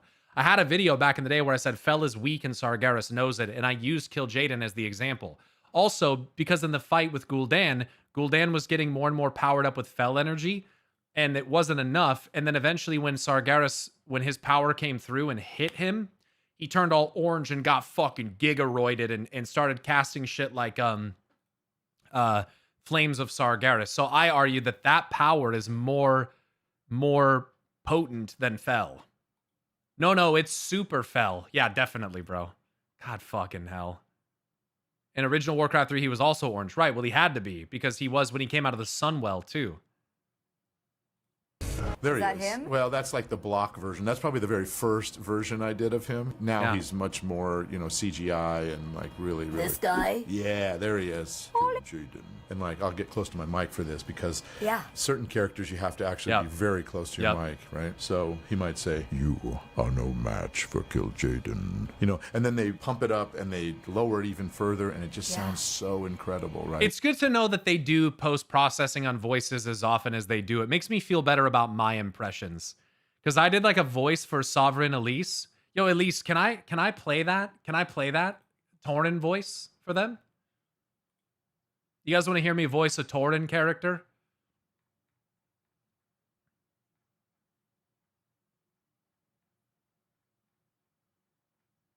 Where is this?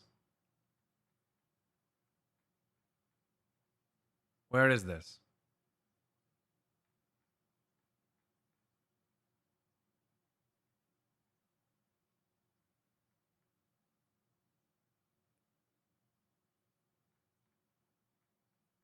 Is it?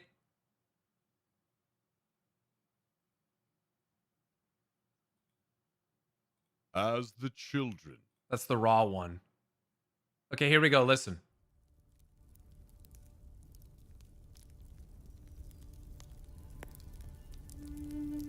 As the children of the Earth Mother roam the fields of dawn, they hearkened to dark whispers from deep beneath the world. The whispers told the children of the arts of war and deceit. Many of the Shuhalo fell under the Shadow's sway and embraced the ways of malice and wickedness. They turned upon their pure brethren and left their innocence to drift upon the plains. The Earth Mother, her heart heavy with her children's plight, could not bear to watch them fall from grace. In her grief, she tore out her eyes and set them spinning across the endless starry skies. Anshe and Musha, seeking to ease the other's sorrow, could only chase each other's faint glow across the sky. The twins still chase one another with every turning of the world. Though sightless, the Earth Mother could not long stray from the world of her heart. She kept her ear to the winds and listened to all that transpired across the fields of the dawn. Her great heart was always with her children, and her loving wisdom never fled from them. Yep. Yep, that's after it got mixed. Sounds pretty good. Yeah. I'd take that. Close to the Emperor of Pandaria.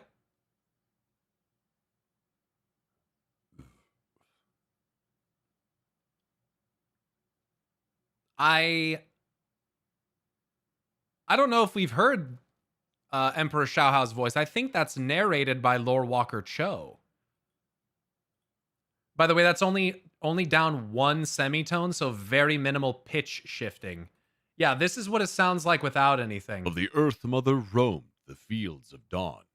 They hearkened to dark whispers from deep beneath the world. The whispers told the children of the arts of war and deceit. Many of the Shuhalo fell under the shadow's sway and embraced the ways of malice and wickedness. They turned upon their pure brethren and left their innocence to drift upon the plains. The Earth Mother, her heart heavy with her children's plight, could not bear to watch them fall from grace. A lot of plosives. In her grief, she tore out her eyes and set them spinning across the endless starry skies. Anshe and Musha, seeking to ease the other's sorrow, could only chase each other's faint glow across the sky. The twins still chase one another with every turning of the world. Though sightless, the Earth Mother could not long stray from the world of her heart. She kept her ear to the winds and listened to all that transpired across the fields of the dawn. Her great heart was always with her children, and her loving wisdom never fled from them. Time to make your paladin a Tauren? I really want to. I've really been thinking about it, man. You really need to get into voiceover at some point. You have an incredible talent for it. Thank you. Thank you, guys. I just wanted to play that because I guess it makes me feel good to know. I mean, I know that for a lot of the voices, they do some post-processing and some added filters and stuff like Sylvanas, and I mean, a lot of them. So it makes me feel better to know that, like, you're not supposed to just be sounding like these characters with nothing going on, you know? So it up and they lower it even further, and it just sounds so incredible, right? It was the burning legion that led me here. You know, just like really. You scurry through this tomb like vermin. I love Kill Jaden's voice, dude. Fuck! I'd love the voice Kill Jaden. Really subtle, and yeah, it's really, really cool. He's creepy. Yeah, he is, and he's really a badass too. He's like the ultimate power, and he's coming back. Okay, no spoiler, but he got killed at one point, and now we're revisiting him, recording next week, as a matter of fact. Sweet. What?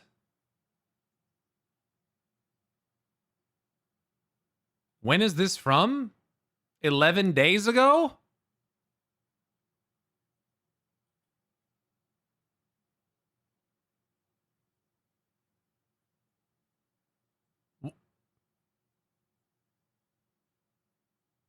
What?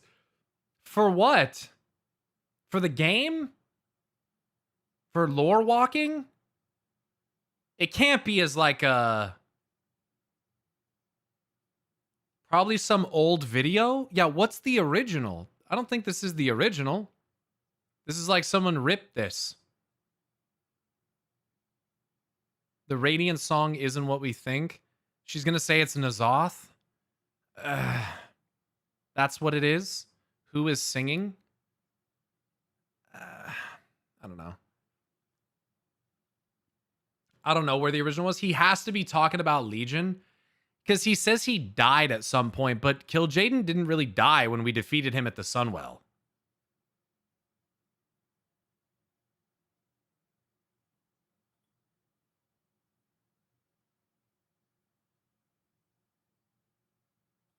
I would like to know where this is from. It could, exactly. Context is key. It could be like a flashback. It could be a lore walking. It could be a lot of different things, right? It doesn't mean that Kil'jaeden is coming back. Because honestly, Kil'jaeden's ending, I thought was very fitting and badass and poetic. So I wouldn't want to see him come back in the game, to be honest. I don't want Kil'jaeden to come back. Like, I thought it was really cool. I loved how it transitioned from the end of the raid. I love the cinematic. I love the moment with Velen. Like, I would not want him to come back. So I hope that's not the case. I think Kil'jaeden has... I'm going to be honest. I think Kil'jaeden has one of the... Honestly, dude, I would put Kil'jaeden's death in like top 5 deaths in WoW. Of like top 5 best deaths. I thought it was pretty fucking good. I'd put it up there with like Varian, Gul'dan, Kil'jaeden. Like, it's up there for me. Arthas Menethil. Like, these guys are up there for me. Fuck, I might even put Zoval there. I think it'll have to do with Draenei lore walking. I think that'd be very cool. I'd be totally cool with that. Anyway, wow, yeah, cool. Sick. I love Kill Jaden's voice. It's one of my favorites, dude. Dispatching my underlings and imagining yourselves equals of the Legion. Heroes, champions, fools.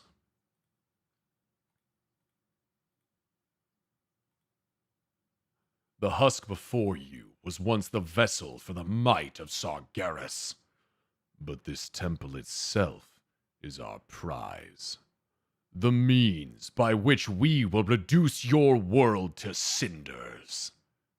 Still, I will not deprive you the chance to fall before an ancient wonder. Let this avatar be the end of you. One of my favorite monologues in the game, dude. Is there no end to your sanctimonious bluster, Velen? You claim the mantle of prophet, yet you always lack the vision to see the inevitable destiny of our world. Of all worlds. The vision Sargeras showed you was a lie, Kil'jaeden!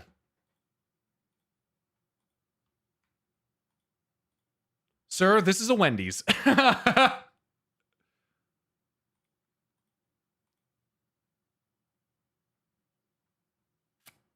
This is a Wendy's.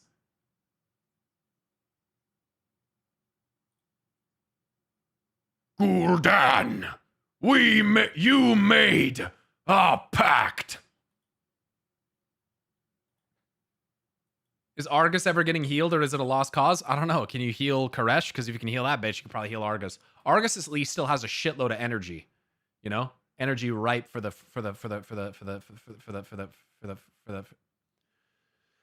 shaping. You know what I'm saying? Argus is in therapy.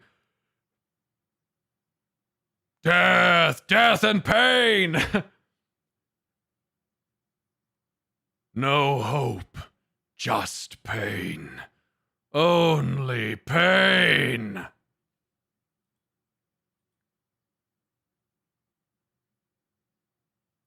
You know nothing of torment. What have you sacrificed? 10,000 years in darkness. The Legion's end is all I seek. Oh, Tyrande. Are Draenei staying on Azeroth forever? For now.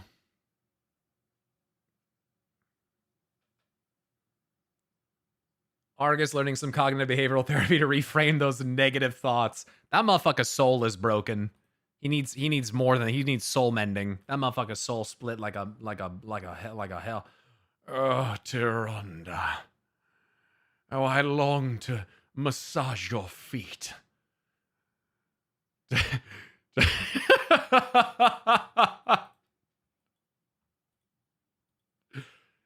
Malfurion. Always pining for the baddie. Never allowing me a chance. Or perhaps it was me who should have stopped being such a douche.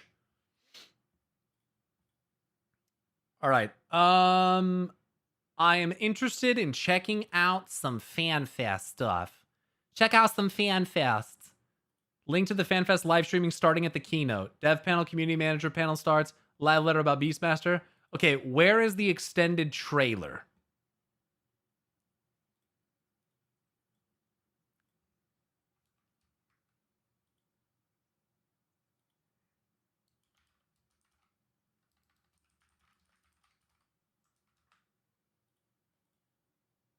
At the beginning of the keynote. Will it be better quality if I watch it on YouTube? Probably, right?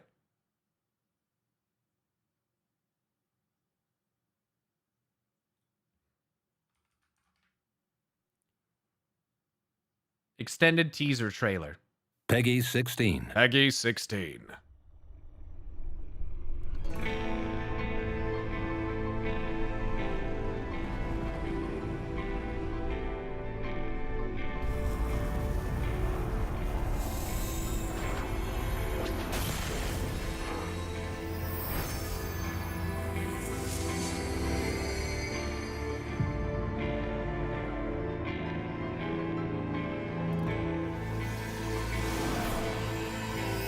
The collector's edition, by the way, the collector's edition features an Odin horse. So people that were like, well, Odin's already a primal. Why do you think that's Odin? It's fucking Odin. Okay, the guy in the trailer with one eye is fucking Odin. Yeah, the Azam crystal emote? Hell yeah, dude.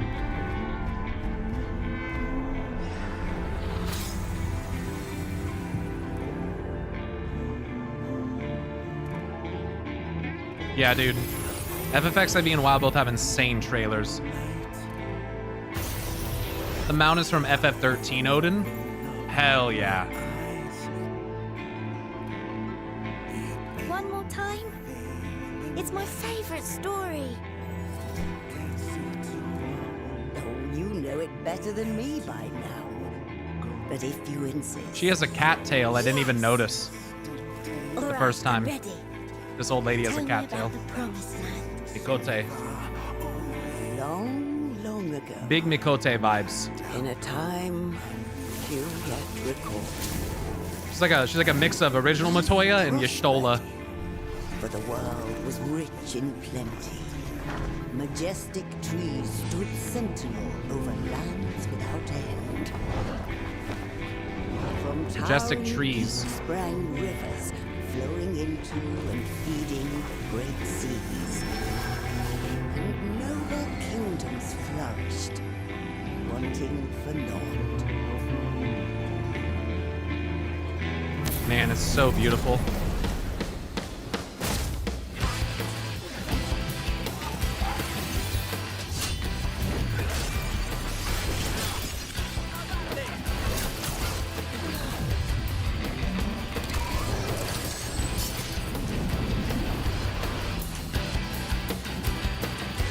But then My boys. came the relentless ice.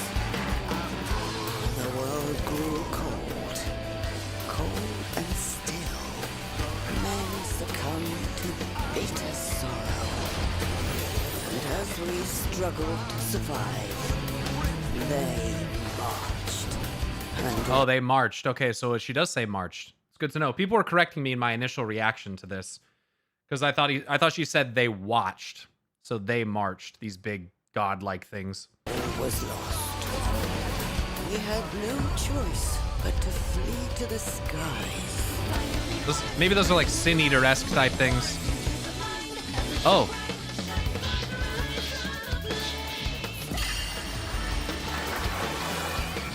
Yeah, Norse giants probably.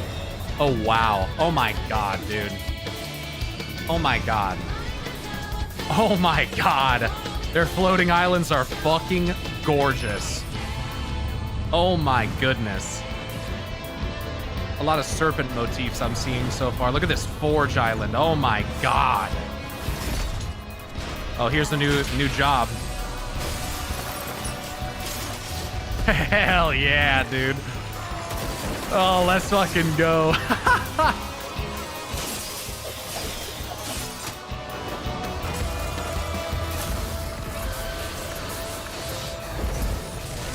The collector's edition statue is fucking wicked, by the way.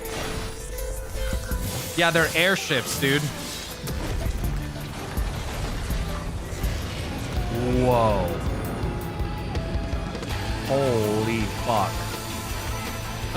Yeah, Yggdrasil is frozen. Frozen in stasis. She's praying for it to come out of it, I would assume. And here we have Odin. Yeah, that big giant's probably Surtur. Yeah. Cert. Then what happened? The land below became a frozen waste. But everything changed when they arrived. This shows the moon again. I wonder if we get there through the moon. The one from the sky. We already know that we can traverse to other shards through the moon. Though in those days, we knew them as... So she's telling of our arrival, but in the past. So this is a story being told after the events of us coming. So this old ass cat girl woman could be Y'shtola. Like, who knows? It's a frame story, 100%.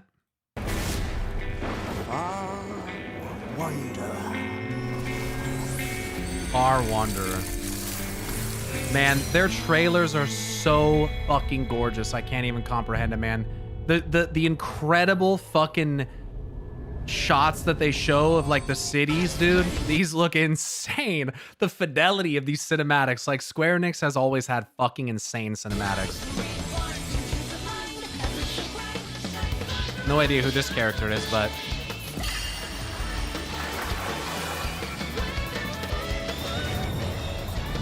man, oh my god. Oh, it reminds me of like the shot of Charlene from the Endwalker trailer. The camera movement and the sound effects are similar as well.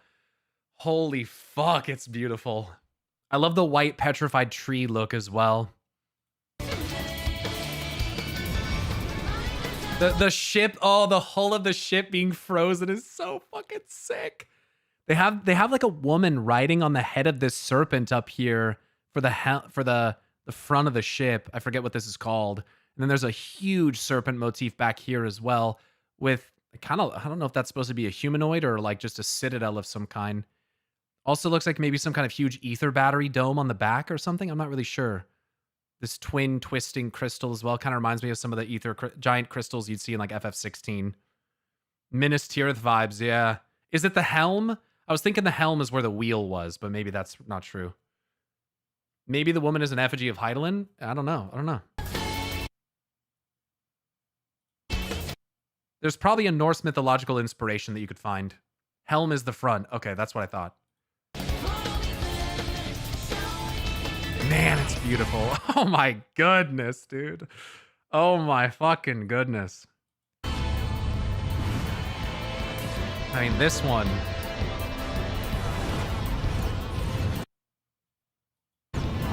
So these little flying things are like little minions summoned by the giants.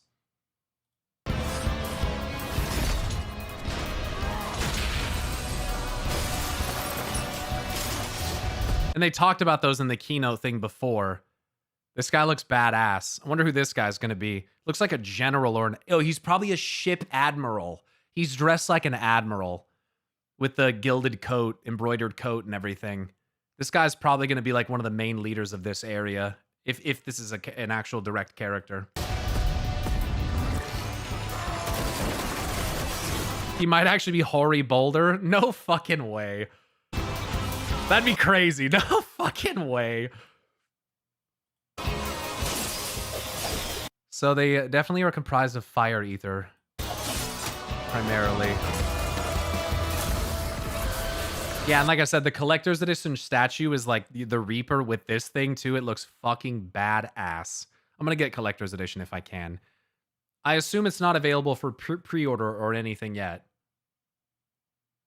Yo, Cat Huntard, thanks for the 11-month sub, by the way, and the kind words. My whippet boy Neo. You should put pictures of it in the Discord. Not yet, probably after Tokyo. Okay. Yeah, I got the Endwalker Collector's Edition, and I thought it was worth. The figure, the statue from this one is fucking way cooler than the Endwalker one. Just saying, dude. The Endwalker one, my fucking sword broke off of the Endwalker one. I gotta glue it back on. You haven't seen it yet? Oh, it's badass, dude. It's fucking badass. I'll show you after this. I love the music shift and the glowing red eyes, dude. Hell yeah. And yeah, this would presumably be the fire giant Surtur. Oh yeah, it has to be. He has big horns on his head. For sure, dude. For sure. No question about it. This is Surt. He's also fucking gigantic. Surt is like a gigantic primordial giant. These discs floating above their heads are interesting. I almost wonder if these were discs like caps on the world or something down below before that they rose out of. Like, I wonder why they began marching as well. Like, they're such strange creatures. I can't wait to learn more about them. Yeah, and this weird thing that goes through them, they all have one of those too. The chest spike thing is weird.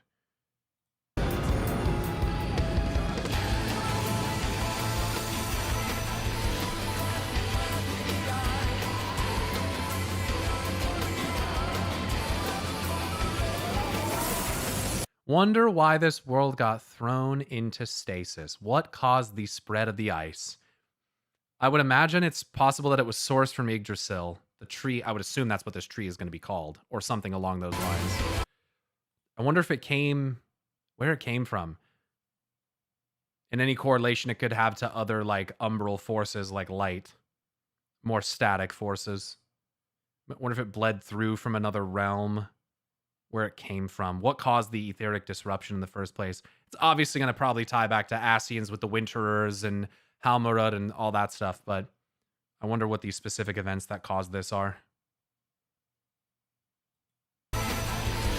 People thinking the Aura Girl is Halmarud, but the scales look a bit different. I would imagine she is some type of analog for a Norse mythology character. I have not played FF3. I remember reading about, I think, the wife or daughter of Odin or something like that, and how she's often dressed in white and black as well, which, I mean, hello? She also has this, like, buckle on her shoulder. I wonder if Odin has that too. Yeah, he does. So if this is a sigil of their culture, society, faction, or anything like that, they are these two know each other. It's not just a coincidence that he's there, of course. They probably are very familiar with one another. Wasn't Surtur's wife an ice giant? I think that's what it was. I think that's what it was. It was Surtur's wife or some shit like that. I remember, I think I brought it up in my video when I initially reacted to the first trailer. And she shatters like ice and fades away. I would imagine that Odin, which he also has this, like, yeah, almost like Celtic knot design on here, probably feels maybe a great sense of loss or something here. I also like how his mustache is like rigid scale work, not hair. I fucking love that. And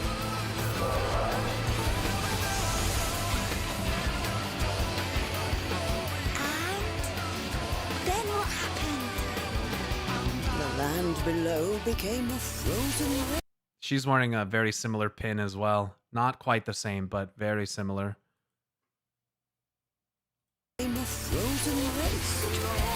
Man.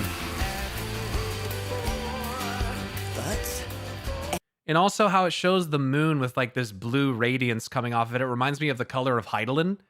Heidelin's light, stuff like that. Crystal Palace up there. But also makes me think of ice, considering they transitioned to it from that animation. Something to think about. Sick, dude. Fucking sick. Surtur and Ymir are the two primordial giants, fire and ice. Indeed. Indeed. Let me see if I can show you this collector's edition.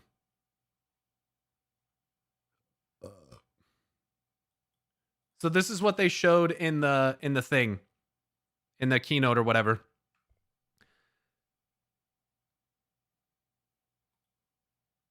So I think this is some kind of tapestry or mat, maybe a mouse pad or something. You get the fucking, whatever this thing is called, the keychain. That's funny. Crystal Skiltborg. I don't know what that is. I think those are weapons to go with the new class. Entreat Crystal emote, which is fucking sick as Azem. Valhalar Odin mount, which is cool. This figure is fucking sick, dude. Ethos, yeah. This figure is fucking sick. I love that shit. And it's showing Yggdrasil freezing as well. It looks like it's freezing from the top down into the roots. I also see a shooting star there with golden wisps coming off the back of it. Maybe that represents us in some way. That'd be kind of cool. So, yeah.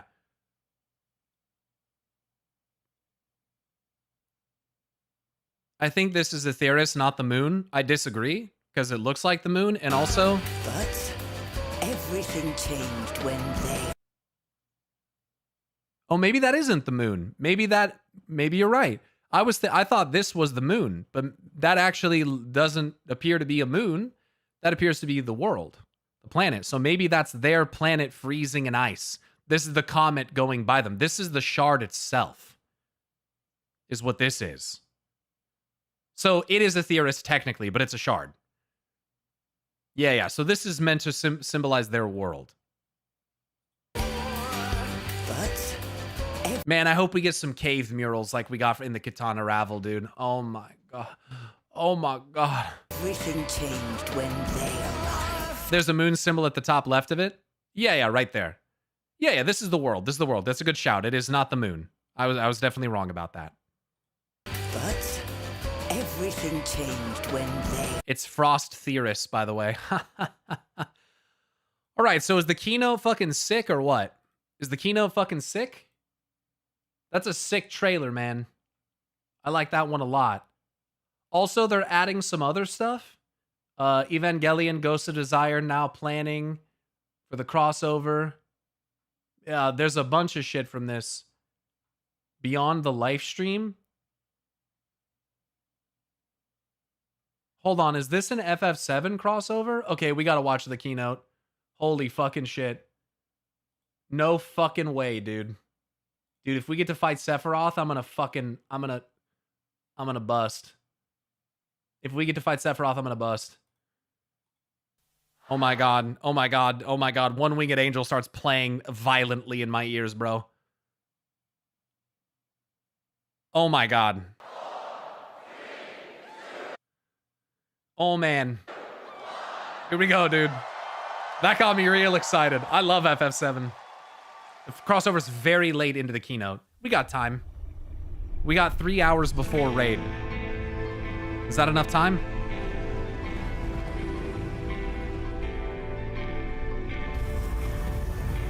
So this is what I just watched.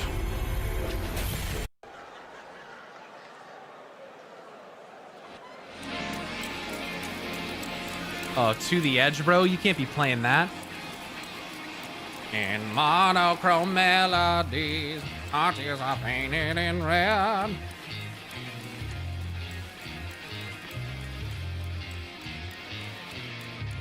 It's my favorite song from FFX. Well, one of them. This song is insane. And the fight that it's a part of is fucking insane. Dude, 5.3 was insane. Oh shit, dude. Naoki Yoshida fucking dripped out, dude. He always comes out dressed as the new job when they announce it, doesn't he?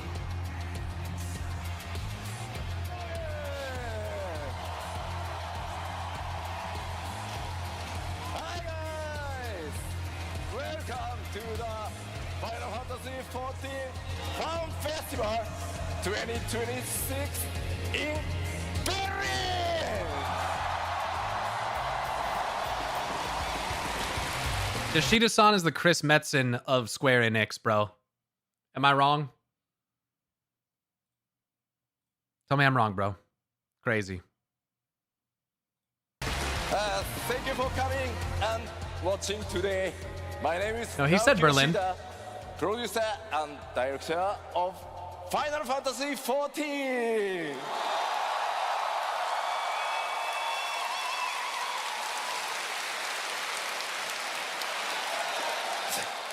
It's so heavy.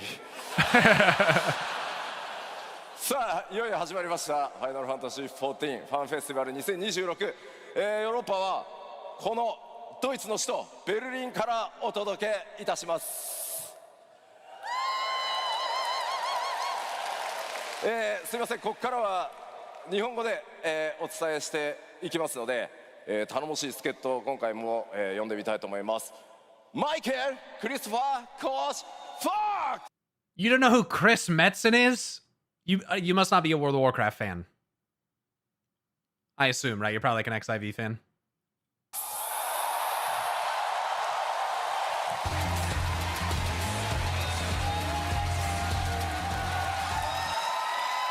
Hey everybody, Michael Christopher Koji Vox. I'm here to be Yoshida-san's English voice today. We've got a long keynote filled with tons of great stuff, so I hope you're excited. Yoshida-san? Yes? Are you going to be holding those the whole time? Yeah. I can't click. Oh, you can't click with. Okay, so maybe we should put them down. Yeah. Okay, can we bring on? Let's give Yoshida-san a break. Let him put down the shields.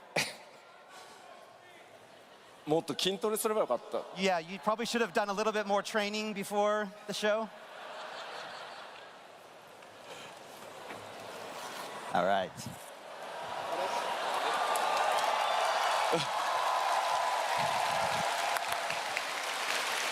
Uh,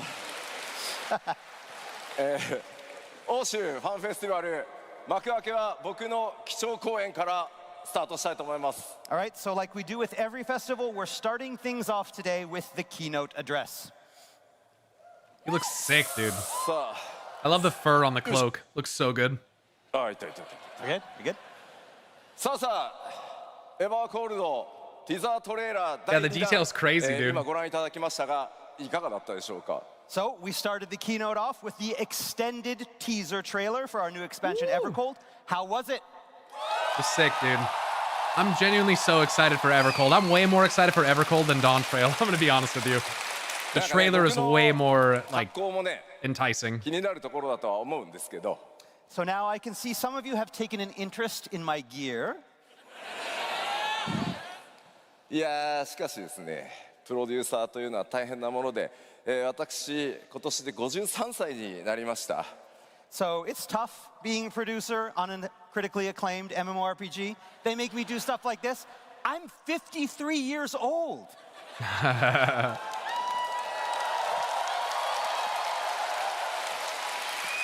Filler Beach episode, ファイ yeah. ナルファンタジー It's good to get a 14 little を担 break. 当した時僕37歳だったんですけどね。 I started off on Final Fantasy XIV when I was 37, もう53です。 and now 53. まあでもこの格好の中身については Yeah, it's 後 not ほ the ど full ゆっく trailer り yet. お伝 Yep, え not して till いきたい Japan. と思います。 But I will talk a little bit more about this outfit, but a little bit later in the show. さあそれでは改めてファンフェススタートさせるためにも、基調講演お届けしていきたいと思います。 And so, if you're all ready, let us jump right into the keynote address. He looks great for 53, bro. I swear to God, every race on this planet besides white people look good when they get old, bro. There's a reason why they say things like black don't crack, dude. Like, what is it with our skin, with our fucking complexion that just causes us to look like shit when we get old, dude? Like, what the fuck?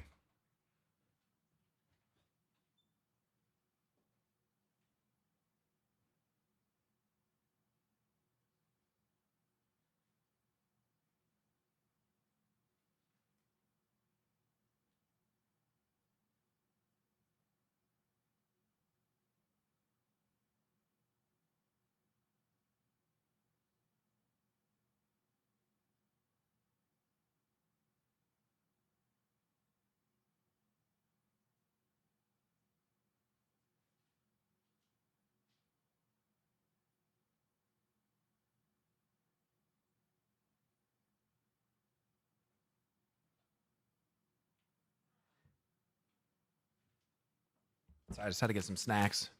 Sun is a deadly laser.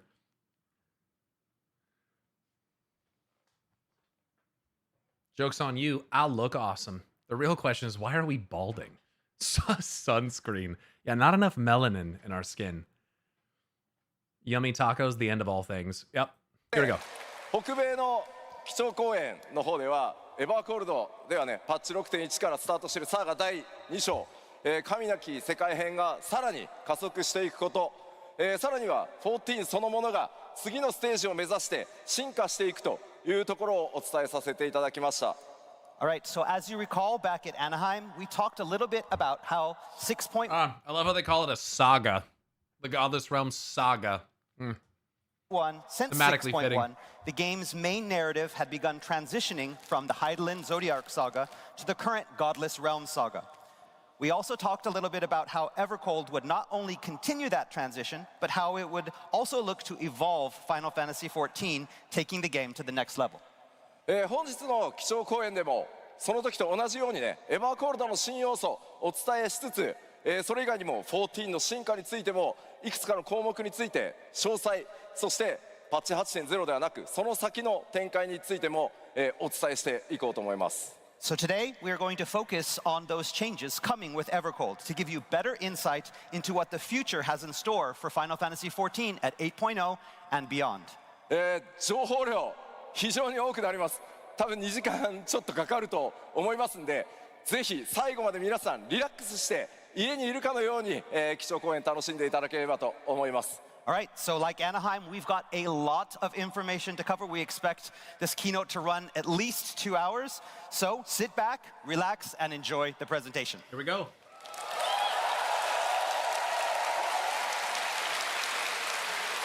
さあ、ではまずストーリーに関する項目、新たに公開されたトレーラー第2弾の情報も交えてお伝えしていきましょう。Okay, so to begin, let's explore a little bit more of Evercold's story, highlighting those new additions that we saw in the teaser trailer. まずパッチ 7.5 で公開されたメインクエストパート1でも名前が出てきましたが、光の戦士の皆さん、いよいよ冒険の舞台が共造世界の一つ。 There's a high quality extended trailer on the FF14 official YouTube. Yeah, that's the one I watched earlier, like 10 minutes ago or so. である第4世界へと移ることになります。 So, for those of you who have played through part 1 of the main scenario quest released in patch 7.5, you know that 8.0 will be taking the Warrior of Light to the 4th. Yep. そこは氷の力に侵食され、 This reflection of the source has fallen into ruin. 全てが凍りつき、人々は空へと逃げ出した世界です。 The world having been consumed by ice, the people abandoned the land. つまり人々は大地で生きることをやめ、巨大飛空艇を作ってその生息圏を空に求めました。 And so they took to the skies, building great airships to take them and their homes there. 先ほどトレーラーでも出てきましたが、今回の冒険の舞台フィールドはその巨大飛空艇の上に存在しています。 So, to put things simply, much of your time on the 4th will take place upon areas that sit atop these massive vessels. 世界を飛空するこれらを人々は大陸船と呼んでいます。 Reminds me of To the Bismarck. people of the 4th, these vessels are known either as realm ships, その総称は5隻の生存領域フィム・ヒムナルと呼ばれています。 or by their collective name, the Fim Himnar, or the Five Firmaments. こちら今映像出ておりますのが水の大陸船ナグルファルという名前です。 Here we have the first of the 5, Naglfar, or the realm ship of water. そして Baby Fenster, it's good to 同じくこちらもフィム・ヒムナルの一つ Wait, 火 they の call 大 it 陸船 Naglfar? フリング・ホルニという名前になってます。 Really? Here is another of the realm ships, Hring. 空艇の上に存在しています。 So, to 飛空するこれらを人々は大陸船と呼んでいます。 the people of the 4th, these vessels are known by their collective name, the Fim Himnar, or the Five Firmaments. こちら今映像出ておりますのが水の大 Yo, Gandalf. Thanks for subbing for 57 months as a tier 3. Naglfar, the good old fingernail ship of Norse legend, yeah? 陸船ナグルファルという名前です。 Here we have the first of the 5, Naglfar, or the realm ship of water. そして同じくこちらもフィム・ヒムナルの一つ火の大陸船フリング・ホルニという名前になってます。 Here is another of the realm ships, Hringhorni, the realm ship of fire. そして今回新たに登場したキャラクターいましたね。 Of course, you'll meet all sorts of new characters on these ships. 彼ねシールドこう回してたんですけどね。 You saw him spinning those shields around. 俺もやりたかったん New ですけ character. ど You So wanted this, to do that too? 筋 not Hori Boulder. 力が足りませんでした。 Not enough muscle. まあこれはね、明らかにちょっと新しいジョブのようなね、雰囲気ですかね。So yeah, you could probably expect that maybe guy is one of the new jobs. そして新たなキャラクターも多く登場し、彼女もキーキャラクターの一人、その名をビスナと言います。Of course, the game will be introducing a lot of new characters as well. Here's one of our key characters in Evercold. Her name is Visna. Visna. この世界を覆うさまざまな脅威、そして謎に。Of course, that dude, I'm 90% sure he's the leader of the fire ship. Yeah, that's why I was saying he's dressed like an admiral. He's probably the leader of the ship. Yeah. Everlasting Cold is not the only threat that the Fourth faces. 光の戦士はトレーラーでも出てました。 Just give you two names for 探求者と now. して世界を渡り真実を探し求めます。 So to learn the truth behind the Fourth's fate, the Warrior of Light must leave Eorze behind and become the Far Wanderer. What's up, Boston? さて今回お話しできる、すいません、ストーリーに関連するところはここまでにしておきます。 But that's all I can tell you about the new storyline today. もちろんですね、メインクエストパート2がまだ残っていますので、物語はそこへ引き継がれていきます。ぜひメインクエストパート2の方で皆さんのその目でお確かめいただければと思います。 Fortunately, however, you will not have to wait too much longer for more information because the upcoming patch 7.56 will shed more light on the Warrior of Light's upcoming journey. Fuck yeah. メインクエストパート2 I'm は excited for that. パッチ 7.56 として2026年9月8日公開予定です。 So please look forward to part 2 of the main scenario quest coming with patch 7.56 on September 8th. Please look forward to it.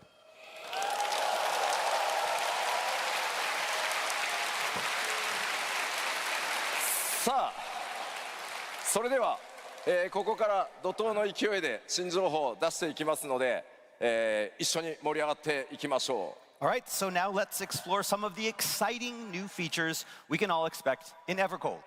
まずはこちら。 Starting with this. まずはジョブのお話から参りましょう。 It's time to talk about the jobs. 今回この基調講演でご紹介するのは2つ実装されるジョブの新しいジョブのうち1つ目、タンクジョブです。 So as promised, today we're going to be revealing the first of our 2 new jobs planned for Evercold, our tank. 詳細情報をいろいろお話ししてもね、いいんですけど、開発進んでおります。今日は先に動画をご覧いただこうかなと思います。 So before I tell you about it though, development is progressing along nicely, so I'd rather show you. Let's roll the Sick. tape. See some gameplay.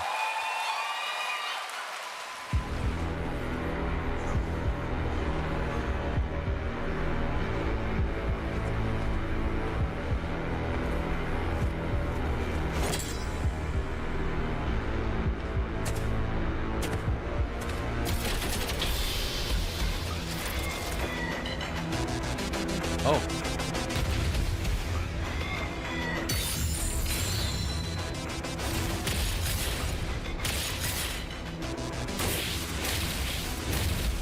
Gap closer action.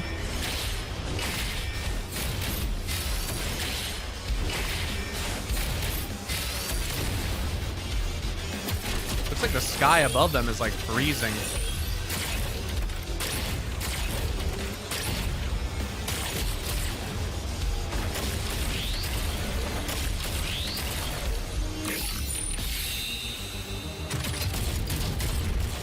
Oh, that's sick.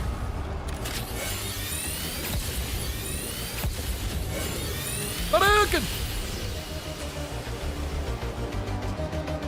Little ranged tank action, huh?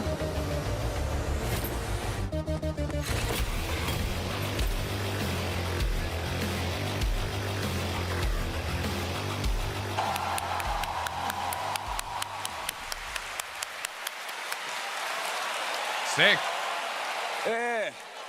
新たなタンクジョブ、その名をバスティオンと言います。 That's how we're introducing our new tank, the Bastion. こ Love ち the ら Valkyrie feathers on the helmet. イメー Looks ジやす fucking ですね、 sick. なかなかごついですね。 As you can see from the artwork, they are quite formidable.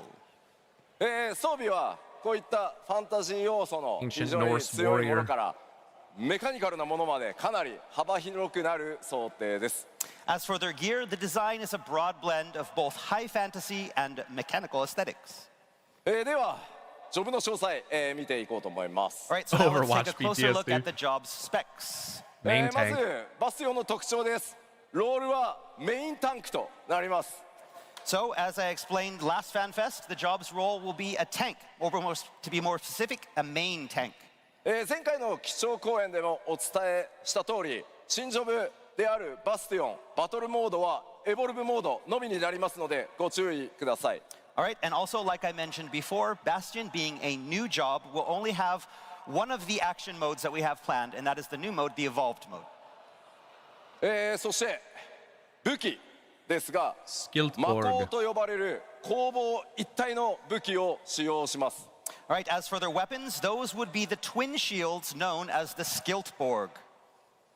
まあこれね、正直なところ本当重いっす。Really heavy. 熱いもん。It's too hot. Wait, I got you covered. Oh, thanks. This is an accessory for all bastions. Yes. ちゃんとセットした方がいい。Yeah, you need a set. Yeah. Okay. 俺は何？ファンフェスグッズなのかな？ FanFest goods? ぜひ熱いと思うんで使ってくださいね。Yeah, when it's hot, you know where to go. Production, you gotta show the fucking stage. All right, let's take a look. Come on, man. バスティオン初期レベルはレベル90からスタートします。All right, Bastion level, we'll start at level 90. Wonder how they sheath their weapons. Probably put them on their back. ジョブクエストの開始はリムサロミンサからスタートとなります。And the all-important job unlock quest line will begin in Limsa Luminsa. いち早くですね、8.0の冒険バスティオンでプレイするよという方は、このクエストのスタートタウンお忘れないようにお願いします。So those of you who want to be one of the first to take up the Skiltborg, you know where to log out come that final server maintenance. 続いて So many fucking people are gonna be playing it. It always happens, dude. Anytime there's ever a new job or fucking class, there's just an overabundance of them in everything for like the first fucking 6 months. ならないね、これ持ってる。Yeah. You can come and get it anytime. Okay. I got you. Thank you. 続いてバトルのイメージいきましょう。All right, now as for how combat is going to play out. まずロアですね。あれ、行かない。あ、いた。はい、ジョブの設定ですが、原初世界、北洋に位置する島に伝わる、古武術となっています。So job lore states that the Bastion uses ancient martial techniques originating on the remote islands in the northern empty back on the source. 先ほどもご紹介したようにね、魔鋼と呼ばれる、非常に大きな盾に似た武器を使います。And the fighting style incorporates the use of twin great shields known as the Skiltborg. この武器は先ほどご覧いただいたトレーラーにもあったように変形機構を持ってます。So these shields not only offer protection, but they transform to offer potent offensive options as well. 近接攻撃と遠隔攻撃を切り替えることが可能になっています。The Skiltborg can be manipulated in battle, opening up varying playstyles from high-speed melee combos to long-range attacks. That's 今や cool. ってみせようと思ったけど、 It's fucking Devour Demon Hunter, bro. 無理っぽいから。You wanted to show everybody, but it's need more muscle. いや、後でトレーラーもう一回見てください。Okay, yeah, we'll show you the trailer again. So. さらにですね、タンクとしてなんですが、行かないね。あ、行った。タンクとしての特徴の一つに、パーティーメンバーをあらかじめ指定して任意のアクションを実行することで、防御バフとか回復効果というのを与えることが可能になってます。As for protection, that extends to party members as well as yourself, with the Bastion's ability to target allies with specific healing and defensive spells. さて、なんとなくイメージができたと思いますので、今のこの説明を踏まえてもう一回、動画を見てみようと思います。So now, with that all fresh in your mind, let's take one more look at the video from earlier. Roll the tape. Something happened on stage we can't see.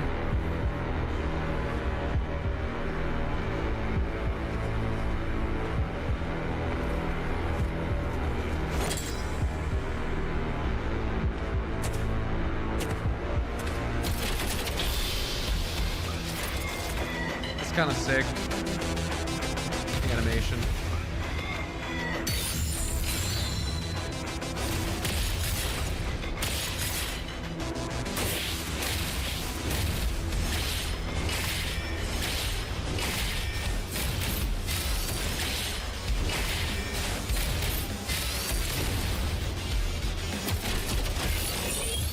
Oh, he turned him around. Okay, I see.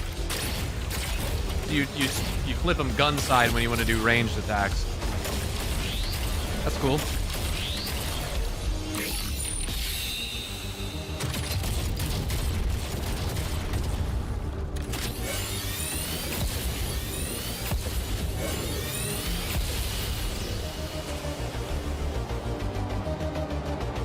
Pretty sick.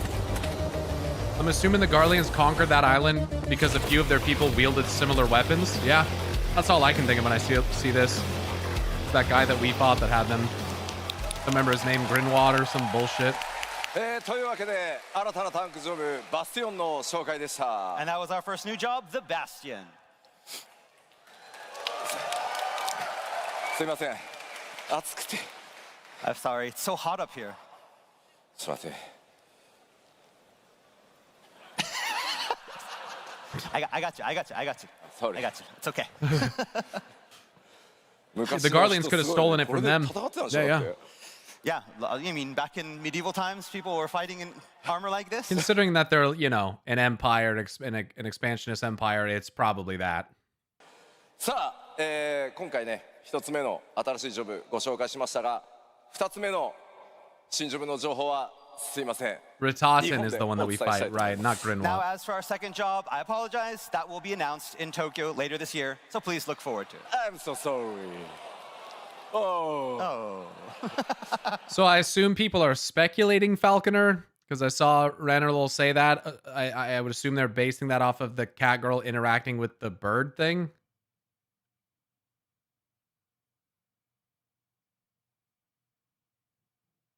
Gotcha. Okay. すいません、ぜひ楽しみにお待ちください。 Yes, please look forward to it. 新ジョブ第1弾バスティオンご紹介したところで第4世界という冒険の舞台につい The て cat girl plus Soken had a thing where he teased the new Fizz range and played the same noise as the bird in the trailer, basically. Oh. Well, it could be either that or it could be whatever she wields, because she looks like she had a wand. There's no class that wields a wand right now, is there? And it looked like it manifested some kind of magical rune in front of her. The cat girl had a wand, though, and it's supposed to be a Fizz range. I'm more thinking the bird is something else. Black Mage uses scepters. Black Mage uses staves, but it might be to command the bird. That rune might very well be her job stone. White Mage, Black Mage used to have wands, but not anymore.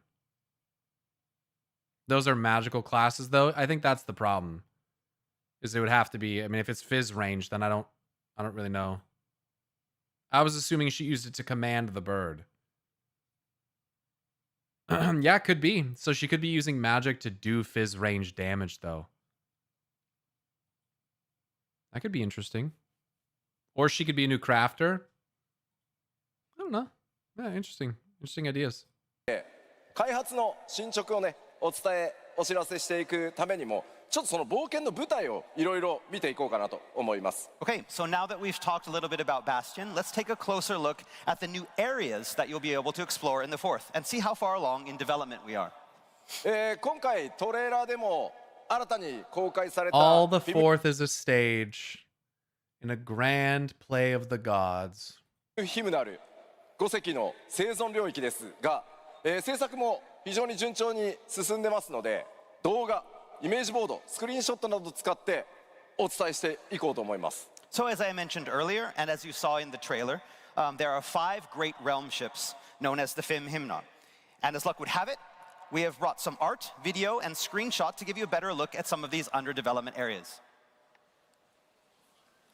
まずは冒険の舞台となる水の大陸船ナグルファルからご紹介していきます。So first up is the first of our 5 firmaments, the realm ship of water, Naglfar. こちらはですね、開発順調に進んでおりますので、動画でまずはご覧いただこうかなと思います。All right, fortunately, this area is already in the later stages of development, so we were able to prepare a video walkthrough to introduce you to some of the sites. Roll the tape.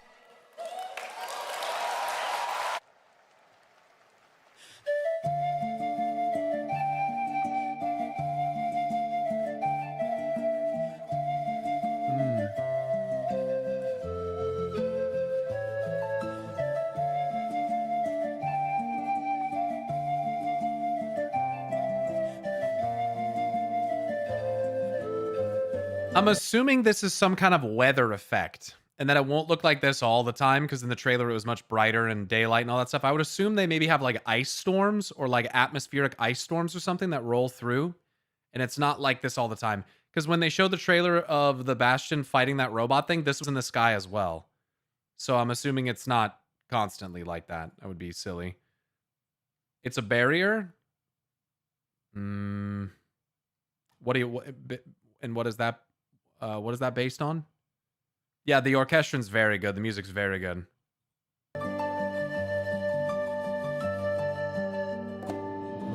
Could be like the everlasting light from the start of Shadowbringers, sure. Umbral Storm or something like that, yeah.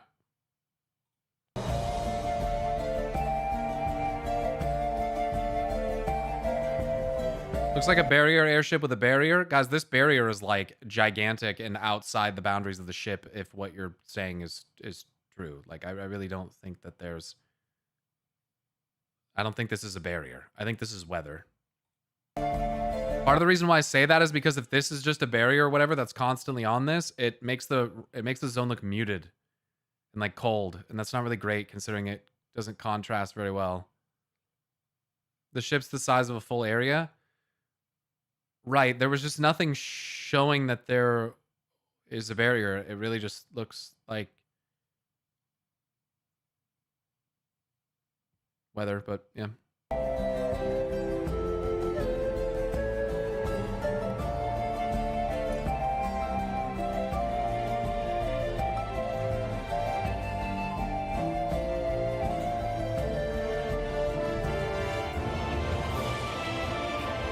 Yeah, I mean, so yeah, there you go. I mean, people are going to be like, well, this the barrier came down. I just don't think that there's a barrier. I think it's weather.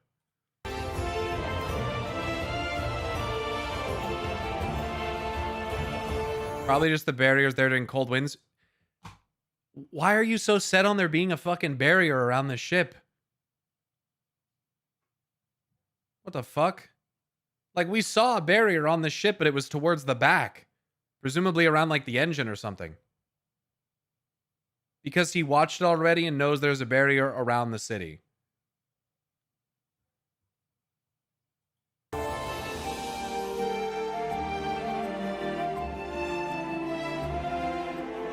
But not necessarily around the whole ship.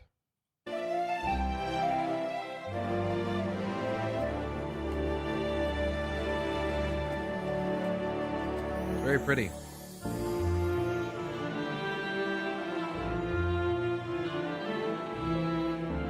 Shrugs again, story it could fall.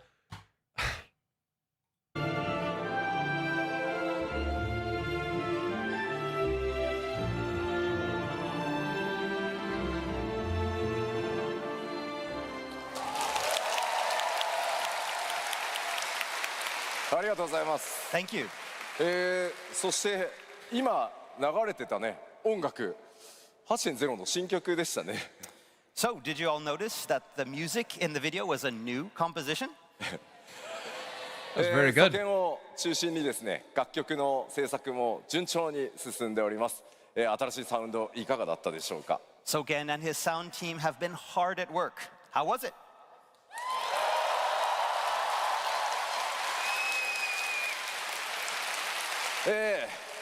今ご覧いただいた That'd be sick, Aerith. あれがそもそも超巨大飛空艇の上に存在しているということになります。So I imagine you are all laser focused on the details in this new area that exists atop the realm ship Naglfar. So you can go down into the ship too, 上そのものがフィ obviously. ールドになってるんですが、まあじゃあ実際ね、船の外側、空がね、どんな風 We're に just こ seeing the う動いてい surface. くのか、今までのエリアとはまた違った、天候とか、環境状況とか、我々チャレンジしてますので、その見栄え、見た目にもぜひご期待ください。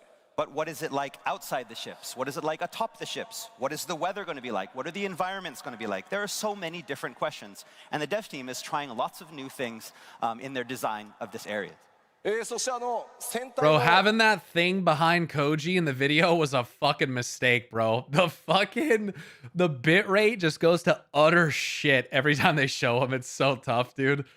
中央にある巨大なクリスタル、第4世界ではあの巨大なクリスタルをアーククリスタルと呼んでいます。Bad I imagine placement. you also noticed the giant crystal at the center of the ship. Yeah. That we are calling the arc crystal. I'm assuming it's what アーク powers ク the リスタル ship. がどのような役割で各、船に設置されているのか、ストーリー上どんな役割を果たしていくのか、ぜひ想像しながらいろいろね、こう妄想をね膨らませてみてもらえればと思います。All right, so now these crystals not only serve a practical purpose on each realm ship, but they also play an integral part in the main scenario. It's what powers the barrier. Bro, I'm gonna fuck you up. Look, I'm just saying, if it was a barrier, if it was like a perfect grid of hexagons or whatever shimmering like arcane magic, I'd be like, okay, it's a barrier. But it looks like weather, okay? So I'm not gonna say anything else about it. As to how, you'll have to speculate. まあでもさすがね、水の大陸船と呼ばれるだけあって、非常にね、水が豊富なようには見えますね。But again, as one might What did he expect just say? From a name, how you. All right, so now these crystals not only serve a practical purpose on each realm ship, but they also play an integral part in the main scenario. But as to how, you'll have to speculate. Wonder if these crystals could have been the original cores of those giants or something. Maybe the crystals belong to them and they're real mad and they want them back. I wonder. まあでもさすがね、水の大陸船と呼ばれるだけあって、非常にね、水が豊富なようには見えますね。But again, as one might expect from a name realm ship of water, water is also a prominent feature on Naglfar's locales. では続いてはプレイヤータウンの方を見ていこうと思います。Next, I'd like to introduce the newest player town area. Man, 今ご that 紹 art 介 is した水の大陸 gorgeous. 船ナグルファルに存在するプレイヤータウンの紹介となります。 This is Love the it. player town that exists on Naglfar, そのタウン名ファルガルズと呼ばれています。 and its name is Falgarth. ちょっと先にねイメージイラスト見てみましょう。 All right, let's take a look at some artwork.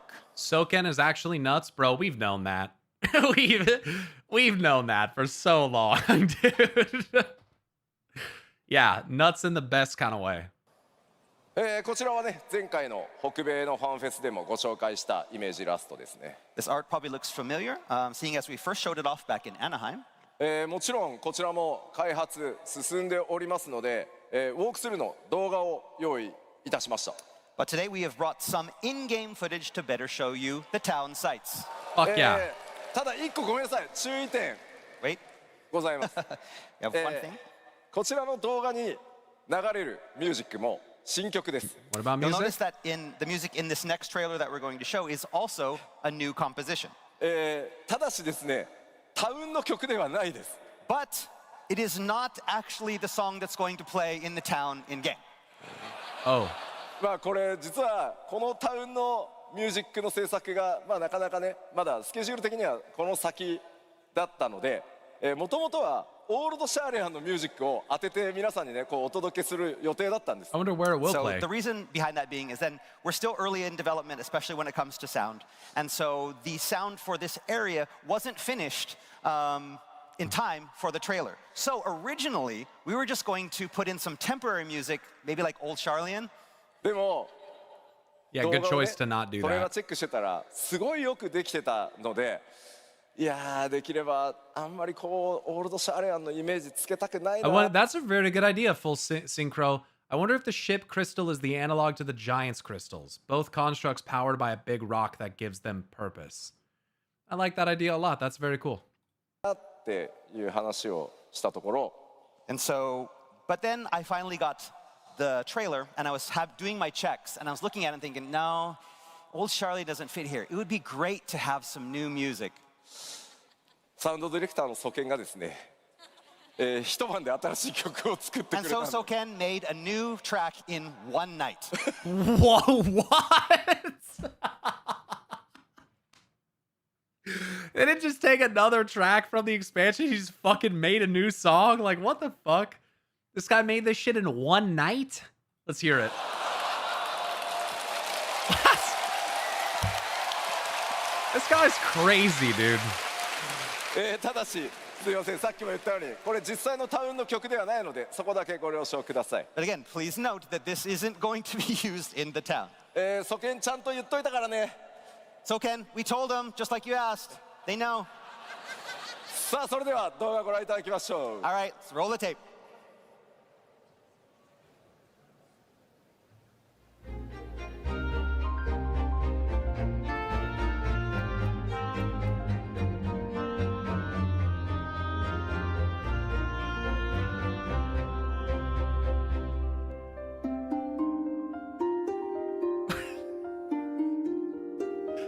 I can't even pay attention to what I'm looking at because I can't believe he made this in a fucking night. What the fuck? Just use this song. Don't even change it.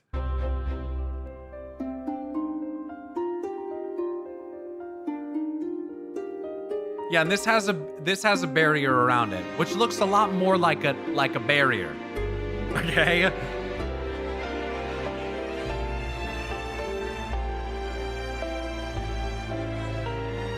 Wow. Man, Aetherites always get me, dude. They look crazy.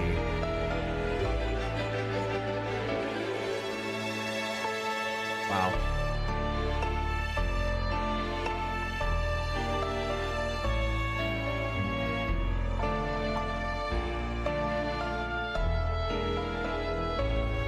Dude, the music is so good. Soken is a fucking madman.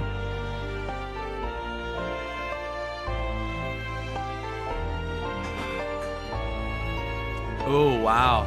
I love that visual motif. That's really cool. Almost reminds me of like Ouroboros circling and eating its own tail. That's fucking sick looking.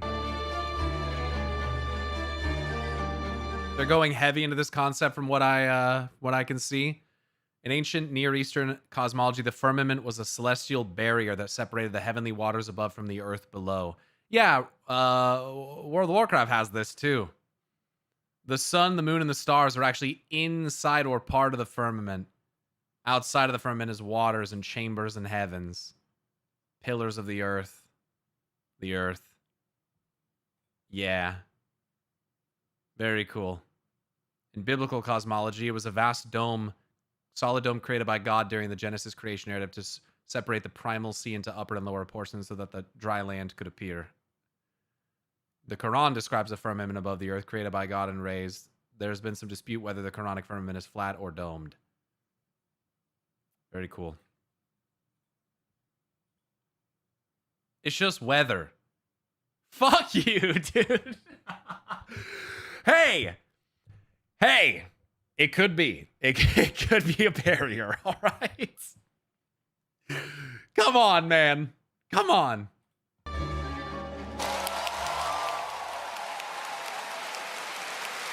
さあいかがだったでしょうかプレイヤータウンであるこのファルガルズは戦艦ナグルファルの中に、建造されています So I hope you enjoyed that. Not only is the town of Falgarth constructed within the realmship of Naglfar. ただね上空見るとちょっとねバリアみたいなものに囲まれているように見えますね It appears to be contained within some sort of protective barrier that you can see in that shot. Right, and you could see that on the ship when they showed it in the trailer, towards the back of the ship. So here we have what appears to be a landing for some smaller airships. まあこちらからもねバリアのようなドームがね見えてますね And we can see that barrier dome from here as well.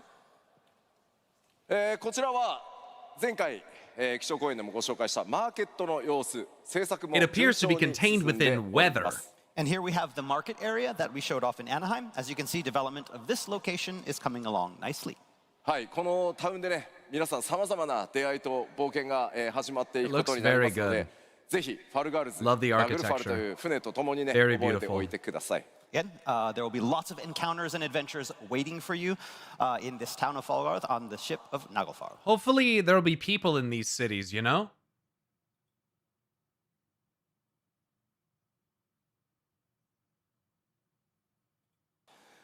さてさて、他のエリアも見ていくことにしようと思います。All right, let's move on to our next area. People in the weather under the barrier. こちら次にご紹介するのが I hate you so 火の much. 大陸船フリングホルニです。So next up, let's do a brief walkthrough of our second of the 5 firmaments, Based on like the realm Baldur's ship of ship or fire, something like Green that? Horn. こう見えても飛空艇なんです。As you can see, it is an airship.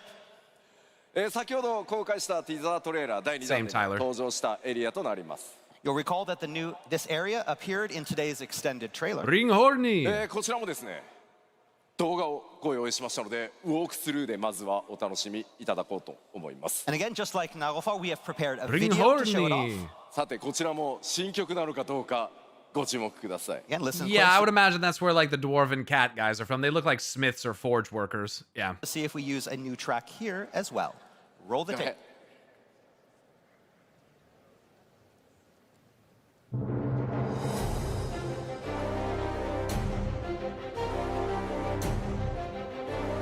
That is so weird. Yeah, dude, rather than a barrier, I got it, I keep bringing it up. Rather than a barrier that's being generated by the ship, it does look more like a solid layer in the sky. So it is like a barrier to an extent, but I don't think it's coming from the ship. It does look like an ocean or like water almost rippling. Very weird with like icebergs floating on it. Very interesting. Wonder if we'll go up above it at some point.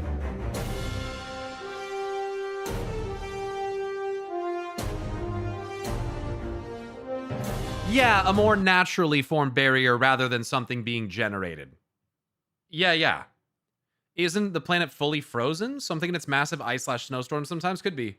Don't you mean you wonder whether we'll go above it?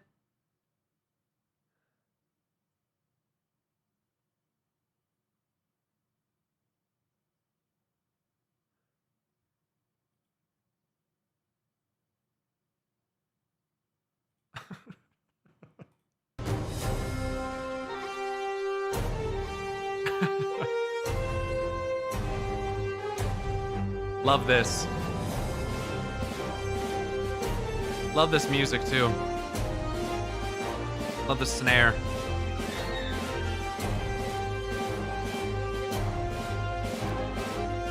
At least I think that's what that is.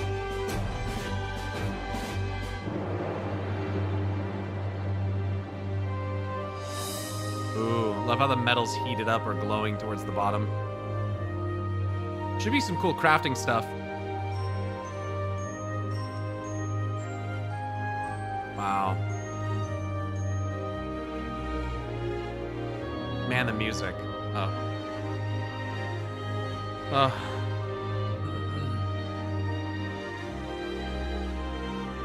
Wow.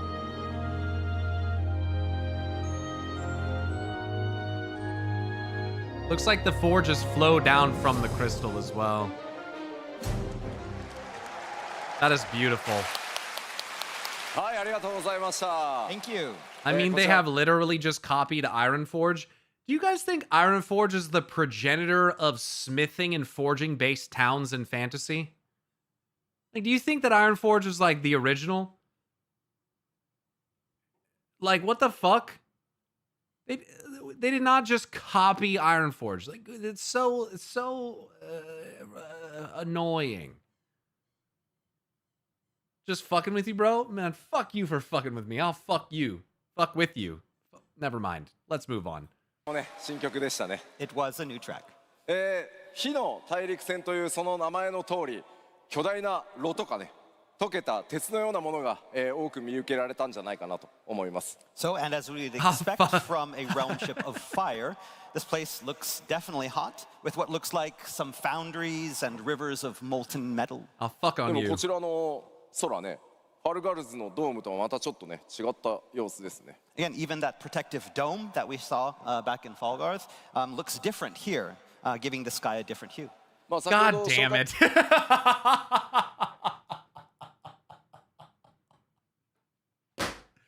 Fuck! God damn it, dude. All right, I concede. I concede. You're right. You're right. But you had the knowledge. You pre-watched, and that doesn't count. All right? You pre-watched, okay? That's cheating. All right? These words taste like, regret. したナグルファルの中でもね、一部映ってたと思うんですが、上空ね、第4世界という、世界の環境がね、どうなっているのか、このあたりもね、ちょっと注目して見ていただけると嬉しいです。 So just as on Naglfar, it looks like while on the realm ships, despite the cold below, you're going to be able to experience all different kinds of environments up in the sky. It's probably a mistranslation. That's right. Surely, definitely weather. Yeah, for sure. For sure. It's a mistranslation. This is a localization issue. 船の上、飛空艇の上とはいえ、フィールドには森や湖ももちろん存在しています。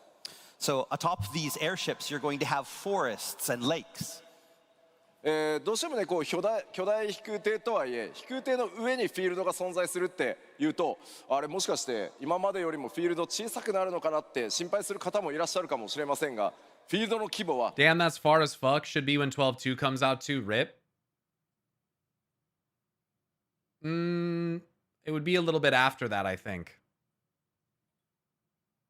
Well, actually, we're at 8, 12. Yeah, no, it would be right around then. It would. いつも Based on と 8-week 同じか cadence. ちょっと、上ぐらいですんで、ご心配なく。 So I know what a lot of you are thinking is that if you're going to have these fields on top of the airships, that the fields are going to be smaller. They're not. They're either going to be the same as the field size that we've had in the game up until now, or even sometimes larger. Some big ass 今 ships. 回ご紹介する、フィールド第4世界の良さここまでなんですが、他の船も含めて少しだけアートワークお見せしたいと思います。 So those are the only walkthrough videos that we have today, but I did bring a few pieces of artwork for some of the other locations and realm ships. Oh, the air one is なんかね、 gorgeous. こうデザインも I 形 love the 状 earth も one too. かなり Is that 異なって Levin? ますね。 So as you can see, there's Oh, they look so good. They look so good. They like mountains on the earth one, and the Levin arcing on this one is so sick. Metal spires and more industrial looking, like a fortress almost. Not that this isn't industrial looking, but. And they each got a big old crystal. a lot of variety in their design and shape. Everything except さあ ice. さあ、これらの飛空艇の上でですね、皆さんの冒険どうなっていくのか、 Yeah, there's ぜ only ひ five 楽しみ of them. にお待ちください。 So again, what kind of adventures await atop these realm ships? You'll have to see. まあ今はね、今回シ Yeah, ナ I リオ wonder の if these crystals are gonna end up being likened to like the trees or something, and that ice tree is the other one that they weren't able to get because it's the cause of the never ever spreading ice or whatever. スポイラーあんまり食らいたくないとおっしゃってる方が SNS 上非常に多いので、冒険の世界も一旦今日お伝えする Yeah, の the は sigil on the earth one looked like the pin on the And lady. again, as is always, we can't Yeah. talk too much about these areas without giving too much away. We know there's a lot of people on social media that are saying, we don't want to know too much, so we're going to I'm just... gonna lose it if the realm ships combine, bro. They're not gonna combine. They're just gonna bridge together with a big rainbow bridge. we're just gonna walk across the little rainbow bridge to get to them. leave it with this for today. はい、さあでは今第4世界という部分をお伝えしてきましたが、システム系のアップデ Yeah, ー they're ト trying hard not to show us a solution 9. Yeah, good fucking idea. Because that kind of like ruined Dawn Trail to a degree. Yeah. areas without giving too much away. We know there's a lot of people on social media that are saying, we don't want to know too much, so we're going to just leave it with this for today. はい、さあ、では今第4世界という部分をお伝えしてきましたが、システム系のアップデート、特にねメインクエストに関するシステム面のアップデートちょっとお知らせしていきたいと思います。So now let's take a look at some of the system changes to be expected. Makes me wonder what they'll show us for the Japan one. Probably just the other ships that they didn't show today. 8.0 with a focus on that main scenario. 8.0 のメインクエストはもちろんこれまで同様にストーリー展開を重視した内容になっています。So as was the case with previous expansions, we consider the main scenario narrative one of the key components of 8.0. 一方ではこれまで固定化されてたねストーリー展開、特にエリアの攻略順番というところに今回変化をつけるという試みをしています。So that said, we wanted to switch things up a little bit this time by offering more options as to how individual players approach and proceed through the fixed content. これまでは拡張の新しい物語が始まると序盤の一部だけちょっとねストーリーが2つに分岐するみたいなところあったと思うんですけど、それをさらに進化させて特定のエリア攻略以降どのエリアから攻略して物語を進めていくか、それは光の戦士皆さんである、あなた自身が決めていくという内容になってます。So while we dabbled with tiny bits of branching narrative back in other expansions, for 8.0 we're going to try something new.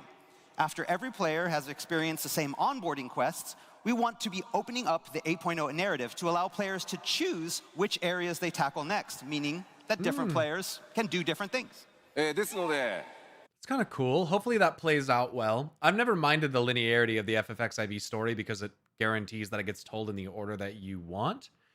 But World of Warcraft gives you this option. They've done this for a long time.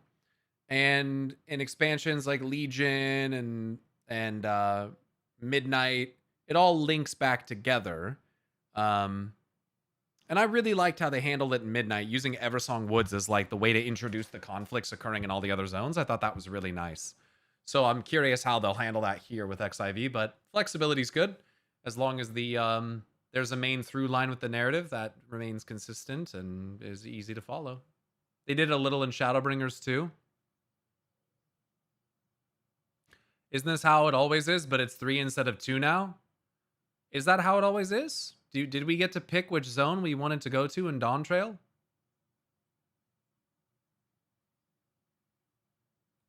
You did? I must have forgot that. So I must have went and done, what were the zones called in Dawn Trail?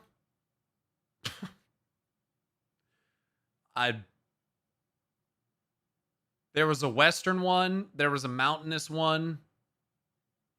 There was so I did Urkopacha first.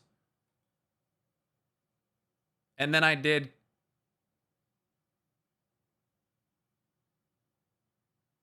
Kozamaka.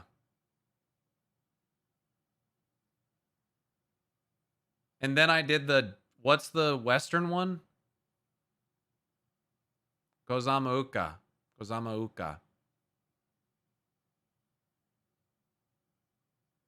Western was later. Right.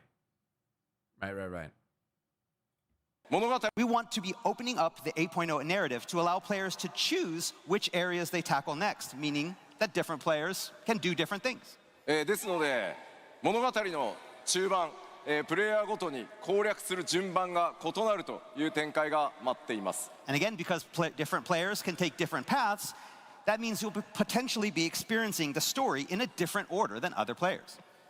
まあ言葉だけじゃねよくわかんないと思うんで、ちょっと図解でお知らせします。Sounds like this is going to be but more let's show you what we mean in this next slide. 例えばエリア A 大タウンを含めて、まあプレイヤー誰もがねみんな共通でエリア A は攻略します。All right, so to better explain, everyone starts, for example, in area A and proceeds through that first part of the main scenario quest and town. その後のエリア B、C、D というのは物語を進める上で必ずこの3つ、ちゃんと冒険をしなければいけないんですが、Yeah, I agree with Ekdreth here. It feels more like having the option to do 3 full zones rather than 2 half zones. This one I'm not sure about, man. That just means more of the story are self-contained, not directly linked parts. It could mean that, yeah. But again, instead of then traveling to B, then to C, then to D, and tackling those areas in a fixed order. 例えば A から攻略するの、違う C から攻略するのかとか D から攻略しようとかいやいや B から行くよみたいなのはその順番光の戦士である皆さんが決めてください。Players will be allowed to tackle those next 3 in any order they like. For example, you want to go to C first, and then D, and then B, that's fine. こんな感じで順不動で攻略していくことになります。 So kind of like this, again, that order is not fixed, it's free for each player. まあ例えばエリア A 物語攻略 Do し they た not do zones like WoW where they're all roughly the same size? No, they do. と僕は D へ進んで、物語をクリア。 So for example, after clearing A, I move on to area D. 一度 A に戻った後今度は B のエリアを攻略で攻略したらまた A に戻って続いて C へのように、Actually 突破す taking る a note out of エリア WoW's book there. Yeah, that's how it seems to me. Might be hard to find a group for a certain dungeon if no one's going to that zone at the time. I don't really think that's a realistic concern. There's so many players, like there's gonna be people in all different zones doing different things. I think like law of averages, you're gonna have people. I wouldn't really worry about that. There's also, yeah, it's also regional party finder, but what he's saying, Red Bubs, is that if they go to one zone and they haven't unlocked the other dungeon because they're choosing to quest in another zone. He's not talking about, yeah, plus also, yeah, with the data center fusing stuff, there's going to be a lot more people available. Isn't it already like this? I mean, obviously not. Why would they be positioning it as a change if it was already like this? Of course it isn't. Yeah, just 2 zones versus 3. I'm not really sure that I agree with that perception. It sounds like you're going to be able to do the entire zone, complete in any order. I don't know. I'm not sure that I agree with the perception. But then again, you know, it's weather. It's not a barrier.自分たちで選んで進んでいくことになります。 And so after completing A, you move on to D. You complete D, you move back to A. Then you go to the next one, for example, B, and then move back to A. Then finally go to C and finish that. じゃあ今の説明をドットキャラで動かして表示するので見てください。 Okay, so now follow the character on the screen. はい、D 行きました。コンプリートして。 Complete A A. back. Nothing they say indicates it's fully finishing the zone, just the storyline until you reconverge later.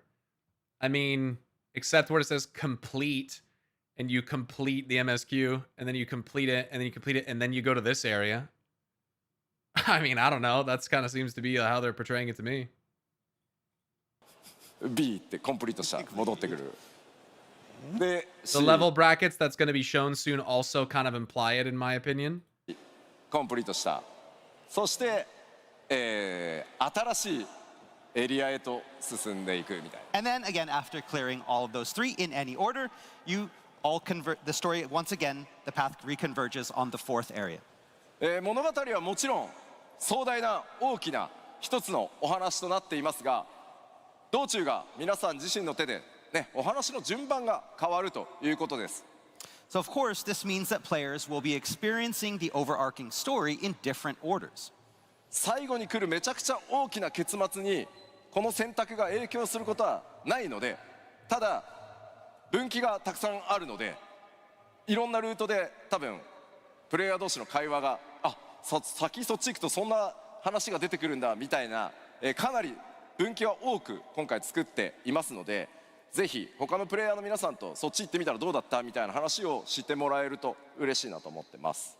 So whatever order you decide to tackle those 3 areas in is not going to affect the outcome of the story. That said, because players are going to be going in, to these areas in different orders, that knowledge about the story is going to be different for every player. So that means that players are going to be talking about stuff, and you'll be able to learn from other players what maybe they hadn't seen yet, and create conversations that way. 例えばですけど、エリア C から攻略したら、Sorry, I wasn't listening to what he said. I was distracted. I'm so sorry. やると嬉しいなと思ってます。So whatever order you decide to tackle those 3 areas in is not going to affect the outcome of the story. That said, because players are going to be going in, these areas in different orders, that knowledge about the story is going to be different for every player. So that means that players are going to be talking about stuff, and you'll be able to learn from other players what maybe they hadn't seen yet, and create conversations that way. 例えばですけど、 I just don't. The reason why I don't agree, Fireheart, is because why would they go through all of this description to like point out this change that they're making if what you're describing is all they're doing? It just doesn't make sense. Like, why wouldn't they show what you're claiming in the example and then the change? Like, it's hardly even a change. If what you guys are claiming is true, it's hardly even a change. So why the fuck would they even highlight this at all? It just doesn't make sense to me. I don't know. エリア C から攻略したら、 Let me hear this one more time. Areas in different orders, that knowledge about the story is going to be different for every player. So that means that players are going to be talking about stuff, and you'll be able to learn from other players what maybe they hadn't seen yet, and create conversations that way.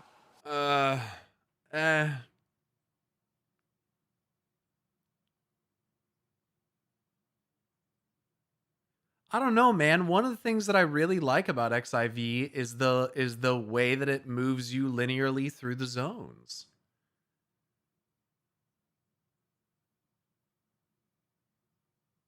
I don't know. Like, I think WoW would be better if it did the same thing. Personally. Did they say you could switch zones while mid MSQ in them? I didn't hear that. But I also have not been listening as well as I should. 例えばですけど、エリア C から攻略したら、途中で仲間が死んじゃったみたいなことにはならないので。So yes, don't worry. No players are going to die in one of the branches, and then you have a big spoiler reveal somewhere. That's not going to happen. I don't get how it's any different than currently. I don't understand how you guys don't get this. Do you guys play World of Warcraft? Because it's literally just like World of Warcraft. Okay? You start off in the main city hub. Okay? You leave it. You have multiple different zones you can choose to go interact with. You get to pick. And then you do the whole zone. You do the whole story. And then you come back. And then you go to the other zone and you do the whole story. And then you come back. You can do it in whichever order you want to do it. And then once you finish them all, you can get the last zone and you go there.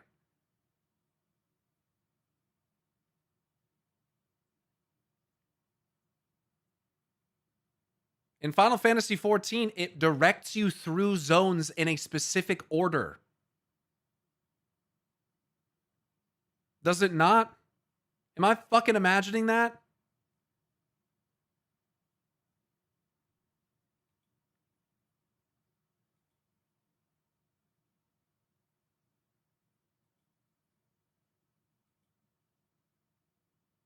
Dawn Trail you could pick at the start, but you only do half the zone, right?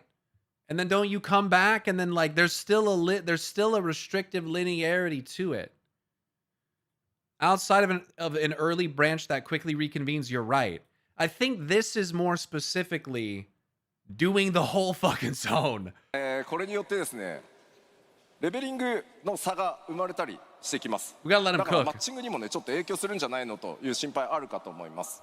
Now, you might think that this has the potential, again, to cause some problems with player leveling and party matching for main scenario content, and you'd be right. そちらについてもですね、サポートするシステムを開発しております。 But do not worry, we've got you covered in that aspect. 新たなバランスアジャスト、8.0 の特定エリアに存在するインスタンスダンジョンと特定のフィールドなどでは新しいねこのバランスアジャストっていう仕組みが動作するようになります。So in Evercold, we'll be introducing an all-new auto-balancing feature for a handful of fields and select instance dungeons that are affected by the branching narrative. 先ほど紹介した B、C、D の3つのフィールド、そしてそこに存在する3つのインスタンスダンジョン、これらはどの順番で攻略しても OK になるので、プレイヤーの皆さんのジョブレベルが人によって結構バラバラになります。 So for example, let's go back to those B, C, and D areas and their instance dungeons that we talked about earlier. Because players will be able to go to these areas, B, C, and D, in any order that they like. Oh, this is just scaling. This is just content scaling. So like, yeah, when you go through them, they're going to get harder no matter what order. It's just content scaling. Okay. It means that players will be experiencing them in all sorts of different job levels. Yeah, okay. よいしょ。はいはい、こういう感じですね。みんなバラバラのレベルになってますね。So everyone is at different job levels. Okay, and so the dungeons must auto scale to match that.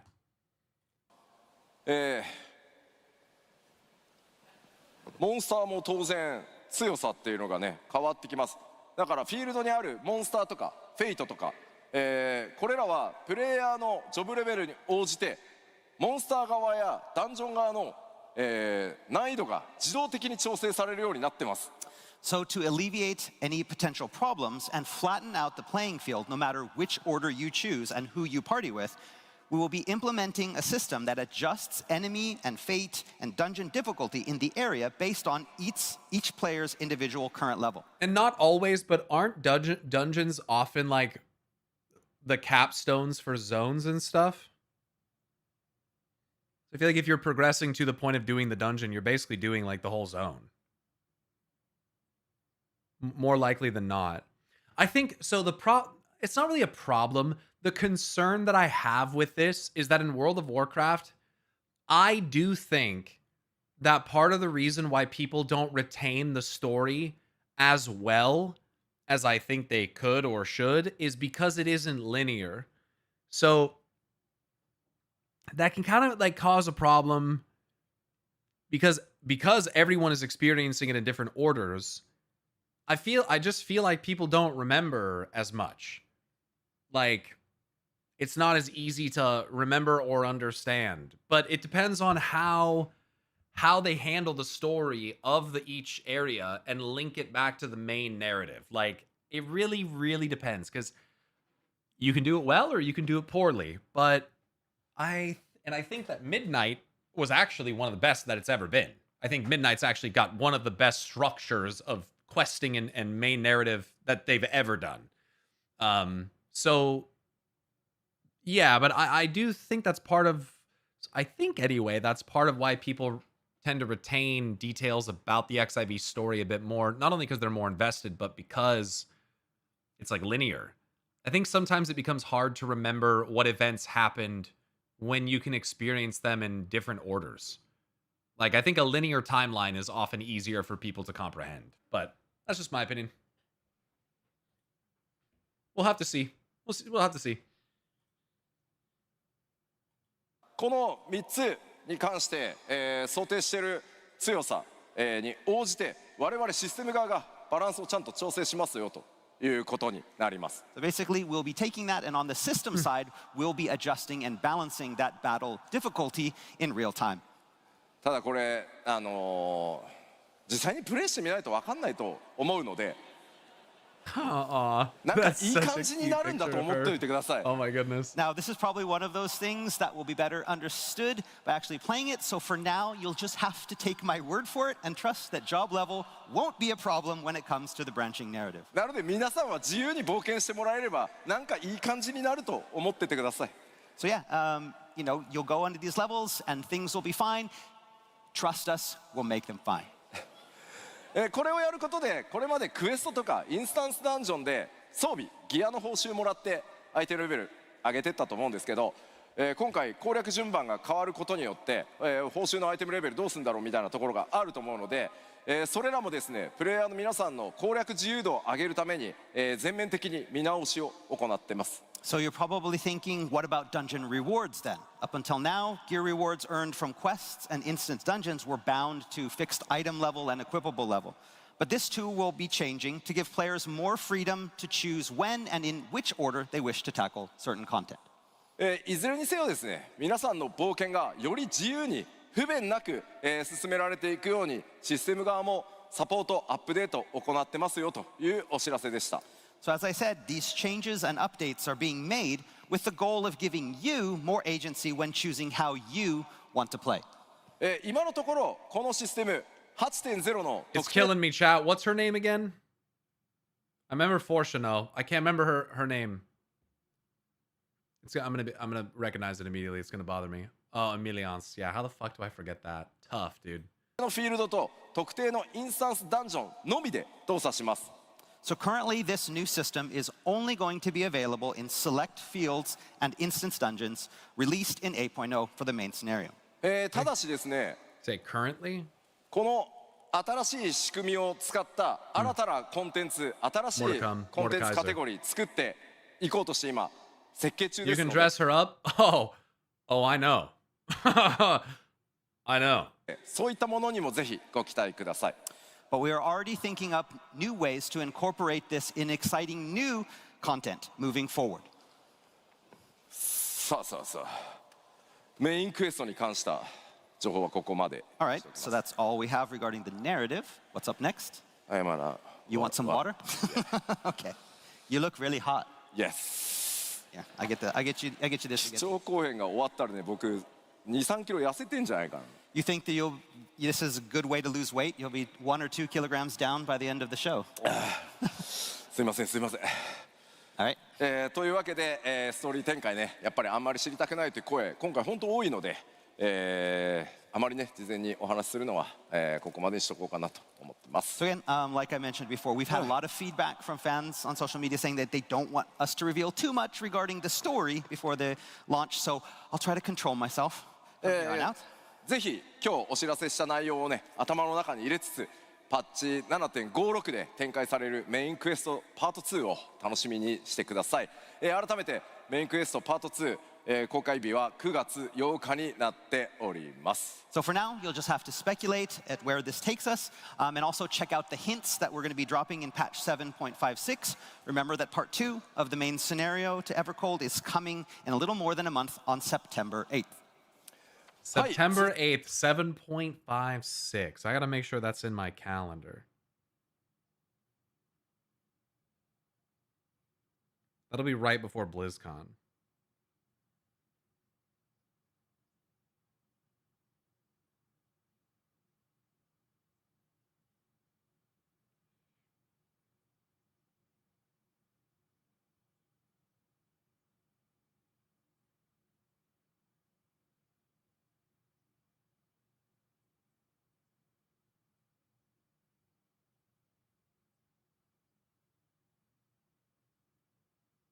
Okay. 続いては、ここから北米の基調講演でもお伝えしましたゲームデザインの拡張について Keynote, 北米でアナウンスした内容をおさらいしていきつついくつかの項目では、その詳細をちょっとお伝えしていこうと思います。So next up, I'd like to talk a little bit about how we look to evolve Final Fantasy XIV's game design, recapping what we talked about in Anaheim, as well as providing a little bit of new world-first information. まず一番大きかった部分ですがこちら、デイリーベースのゲームデザインからウィークリーベースに変えますよという部分です。ゲームデザインそのものを大幅進化させていきます。So as we talked about in Anaheim, again, that first big plan is to change from the ground up how players tackle content, moving from a system that encourages rewards daily consumption of content to one that's more weekly based. まあ特にね、プレイスタイルっていうところをこうウィークリーからね、デイリーからウィークリーに変えて、とにかく好きなコンテンツを皆さん自由にプレイしてもらうことでポイントを貯めて。Probably a hot take, but I don't like this screen. Looks too mobile gamey. Yeah, I've heard other people say the same. That encourages rewards daily consumption of content to one that's more weekly based. まあ特にね、プレイスタイルっていうところをこうウィークリーからね、デイリーからウィークリーに変えて、とにかく好きなコンテンツを皆さん自由にプレイしてもらうことでポイントを貯めてキャラクターを成長させていくというデザインにしていきます。So in other words, You know, players can earn these points across the span of a week rather than a day by playing a variety of different content and then use those points to grow their characters or their gear. もちろんその週でなくだけでなくその週のポイントを全部貯め切った場合にはもし前の週のポイントがまだ貯め切れてないのであれば、まあ前の週のもね遡って貯められるみたいな、まあ忙しい現代の光の戦士の皆さんのライフサイクルに合わせて毎日コツコツプレイすることもできるし、時間のある時にまとめてプレイするっていうことも可能にして、冒険の自由度を上げていきたいと思ってます。And like I said last time, we'll even be allowing players who've earned all of the points available in a week to go back and re-earn any missed points from the previous week. That's really The thinking nice. behind this is to allow players the ability to better adjust their in-game playstyles to their actual out-of-game lifestyles. World of Warcraft needs to do more of that as well. If you miss a weekly quest for something like the Herondar quest, you need to be able to fucking catch up. You need to be able to do all the ones for all the weeks, no matter how fucking long you've been sitting around waiting. If it's a fucking 8-week thing and you waited 8 weeks, you need to be able to log in and do all those motherfuckers in 1 week. I don't understand why they don't do that shit. Gated weeklies are fucking cringe, especially when they have story related to them. Fucking stupid. A little each day, earning as you go, that's fine. If you want to wait until the weekend and then earn all your points in a mad rush, that's fine as well. This updated system will allow you to decide how you want to play. Yeah. Cool. I'm open to this. I like this. Sounds good to me. そしてですね、アイテムレベルの成長ルートというのも大幅に変更していきます。In addition, we're also going to be introducing new ways to obtain and improve gear. もちろんこう霊式によるギアの成長とか、新しいギアタイプのものを別のルートでこう成長させるみたいなものをご用意しております。We have a lot of new routes for upgrading your gear, including Savage gear as well.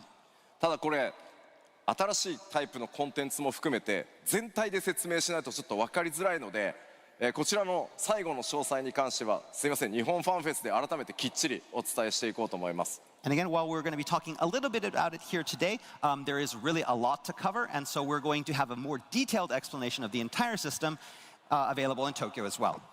はい。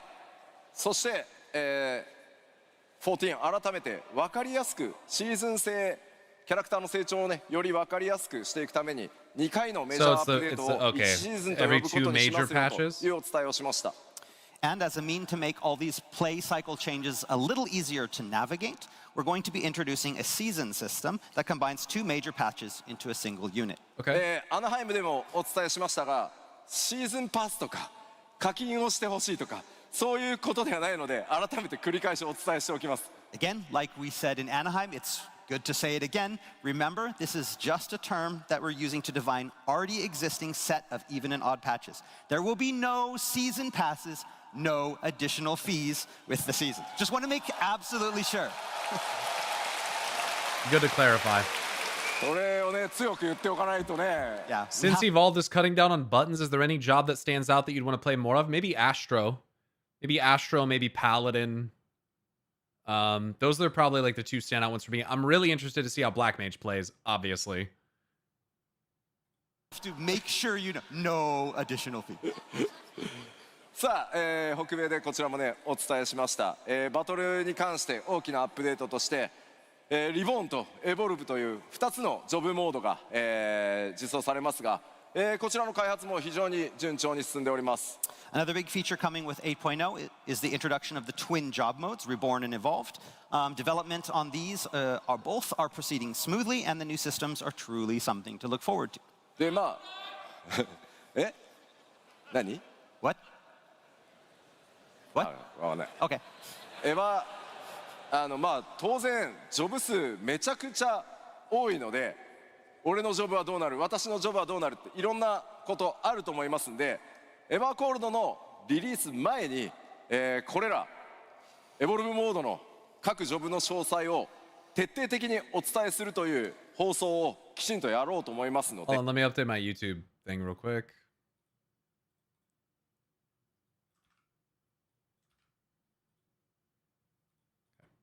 ぜひそちらまでねお待ちいただけたらと思います。As again, these changes to the jobs will take place over the next few months. And I know all of you out there are probably wondering, what about my job? I want to see how my job is going to change or what's going to happen with the mode for the job that I choose. And so we plan moving forward to continue to provide you with the latest information, having lots of different programs that go into detail on the new action modes for every single job. 多分4時間ぐらいの生放送になると思います。 Yeah, it's probably going to be about a 4-hour long show, but we plan to cover everything. Holy fuck. そして、さらにですね、キャラクター中心のゲームデザインに切り替えていきますよという話をしました。All right, we also talked, another big area of our evolution is the moving more heavily into character-focused design changes.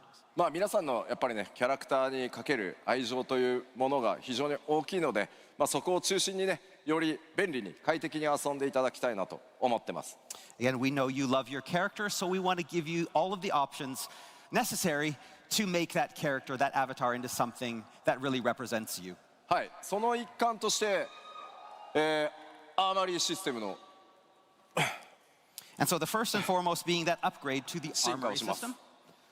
アーマリーシステム進化させることによって、ジョブごとのレベリングっていうのは今まで通りまあしていただくことになるんですが。So first and foremost, again, that upgrade to the armory system, players will still have to level their jobs. But now, レベルキャップに到達したの後、最もね高いアイテムレベルのジョブのアイテムレベルを他のジョブにコピーできるというようにアーマリーシステムもさらに進化していきます。So, but now, after reaching the cap, the level cap, you'll be able to copy your highest item level over to other jobs that have reached the cap. So insane, dude. That's so insane. Imagine in World of Warcraft, you got a character to item level 290, and then you leveled another character as an alt and just instantly got full 290 gear. Once you got it to max level. Just imagine. That's fucking insane. When they first announced this, I couldn't even believe it. I couldn't even believe what I was hearing. That is insanity. That's crazy. It's such a different environment philosophy. It makes me mad. Dude, it's crazy. That would kill split farming in the world first race? Good. Split farming fucking sucks. I heard it has no melds though, so you'd be griefing raid. So just fucking add melds. Add that shit. ただこれ気をつけてくださいね。アイテムレベルをコピーされる側のジョブというのもマックスまでレベリング終わってる必要があるので、レベリングの時からコピーできるわけじゃないので、そこはぜひご注意ください。Just again, remember that you can only copy your max item level from a job that has reached a cap to another job that has also reached the cap. まあもちろんね、サブパラメーターまで最強に突き詰めたいという場合には、それぞれのジョブのね、装備を集めていただくことになります。So this doesn't apply to gear subparameters affected by materia and the like. Right. So those who truly want to maximize their gear's potential still have the option to gather and upgrade the best gear for each job. まあこれによってでも気軽にね、いろんなジョブで友達のヘルプをしたりとか、霊式の練習に行ったりっていうことが本当に今まで以上に気軽に快適になるんじゃないかなと思ってます。But again, what this system does is that it opens the door for players who simply want, for example, to be able to help out a friend who's looking for a certain job to fill out a party, or maybe you want to practice Savage with a different job. Yeah. It gives you the opportunity to play the way you want to. This makes me wonder what this will do to the crafted gear economy. Yeah, instead of just having crafted gear for all your alts, you just get the same eye level gear for your alt. I would imagine that that's going to make crafted gear less desirable. Unless there's specific stats that you're after like he's talking about. But ultimately, you can clear, I think, all the content in this game without min-maxing your stats. Maybe ultimates, but other than that, I don't think it really matters.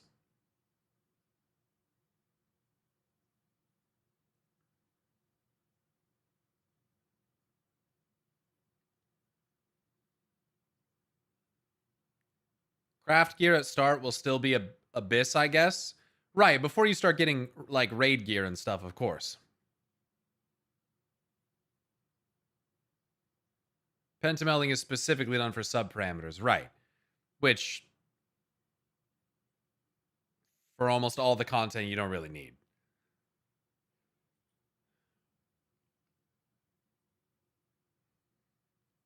It will... I suppose crafted gear is still useful for pentamelding. It will be since the eye level transfer won't include melds. Because what you're saying is you can only pentameld crafted gear. You can't otherwise you just have the materia slots on the gear that it comes with for like raid gear and stuff like that, right? You can only pentameld crafted shit. So initially it's still going to be this. Of course. But once you start getting raid gear, it's not going to be anymore. It won't matter. I wonder how, yeah, I'm just curious how it'll work. If it'll be like, because it's not going to literally be the same gear, but on a different job, right? It'll just move your other gear to that item level. I wonder how that'll work. Would you still want to, so I wonder, will there be caps on certain gear types? Like, because otherwise, couldn't you like get the highest item level gear from like raids and then make your crafted gear go to that item level and then pentameld it and have it be better?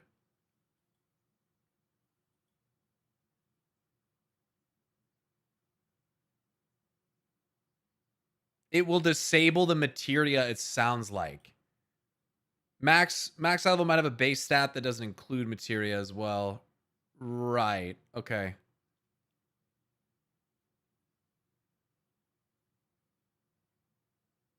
Crafted gear is really valuable for when the new 8-man Savage tier comes out. Then it sells for a lot of gil. Afterwards, it's not that much usually. Yeah, it's true. Yo, Romness, thanks for the. I'm so late. Thanks for the 4-month resub, dude. Appreciate that. そしてさらにですね、キャラクターで変化があるとし、このキャラクター Character action skins are fucking sick, dude. Give us this in World of Warcraft 2, please, please, please, please, please, please, please, please, dude, please. アクションスキンというものを導入します。 Another new system that we hinted at Anaheim was character action skins.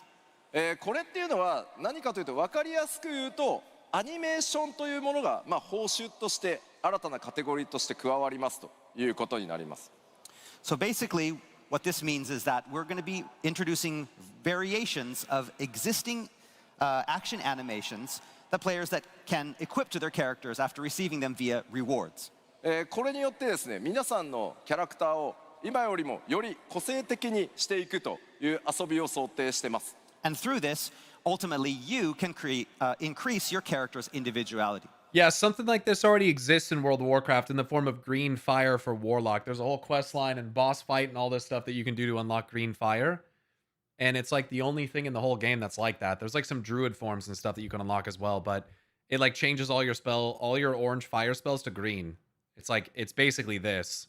It's not different animations, it's just a different color. And there's also toys and stuff that you can get for Hearthstones that teleport you to your home city that you can get different animations for, which are really cool. I like that as well. But, yeah. こちらはですね、紹介の準備が整いましたんで、お約束通り今日のね、このヨーロッパの基調講演で詳細を説明させていただこうと思います。 And again, as we promised back in Anaheim, we are going to give the details here in Berlin, and we're ready to show you exactly what we mean.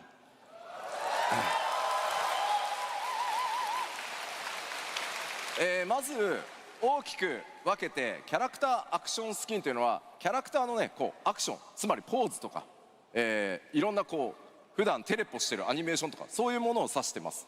So, for the most part, character action skins are what the name implies. The set animations or motions that play when your character performs a specific action, like teleport or warp. 普段から皆さんが使ってるねこういうエモートもキャラクターアクション。 Yeah, I saw a post someone shared in the Discord where they basically shared this. Can somebody send this to Yoshi P for teleport animation idea? So like different animations for the teleport, like ASEAN and stuff like that. That would be fucking fire, dude. If I could teleport away like an Ascian, oh my goodness, I'd fucking bust. That'd be sick. That'd be fucking sick. Emote actions are also character actions. That's hard to do in the armor. Yeah. エヴァーコールドではそれをさらに、拡張してまずキャラクターのジェネラルアクション、例えばテレポとかレジョンとかそういったキャラクター固有のアニメーション、ジョブアクションなどは、ジョブアクションというのはジョブそのものの、攻撃だったり栄唱アニメーションっていうのを好みのアニメーションに切り替えるというのが今回のシステムになります。So again, for Evercold, we are going to expand our current system to allow players the option to assign different animations, not only to existing general actions like teleport and warp, but also select job actions, including various attacks and casting motions. Basically, we're putting that choice in your hands. で、実際にこれ見ていただいた方が分かりやすいので、ジェネラルアクションスキンの、パターンっていうのを用意しましたんで、動画でまずご覧いただこうかなと思います。But it's probably quicker if I just showed you, so let's take a look at some of the general action skins. Oh, baby. Roll the tape. Yeah, I think I used the Emmett Snap for glamour plate set changes.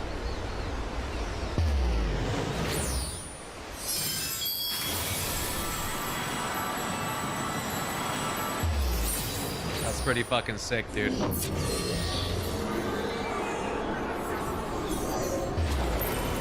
Bro, that's fucking sick, dude. Oh, that's fucking sick!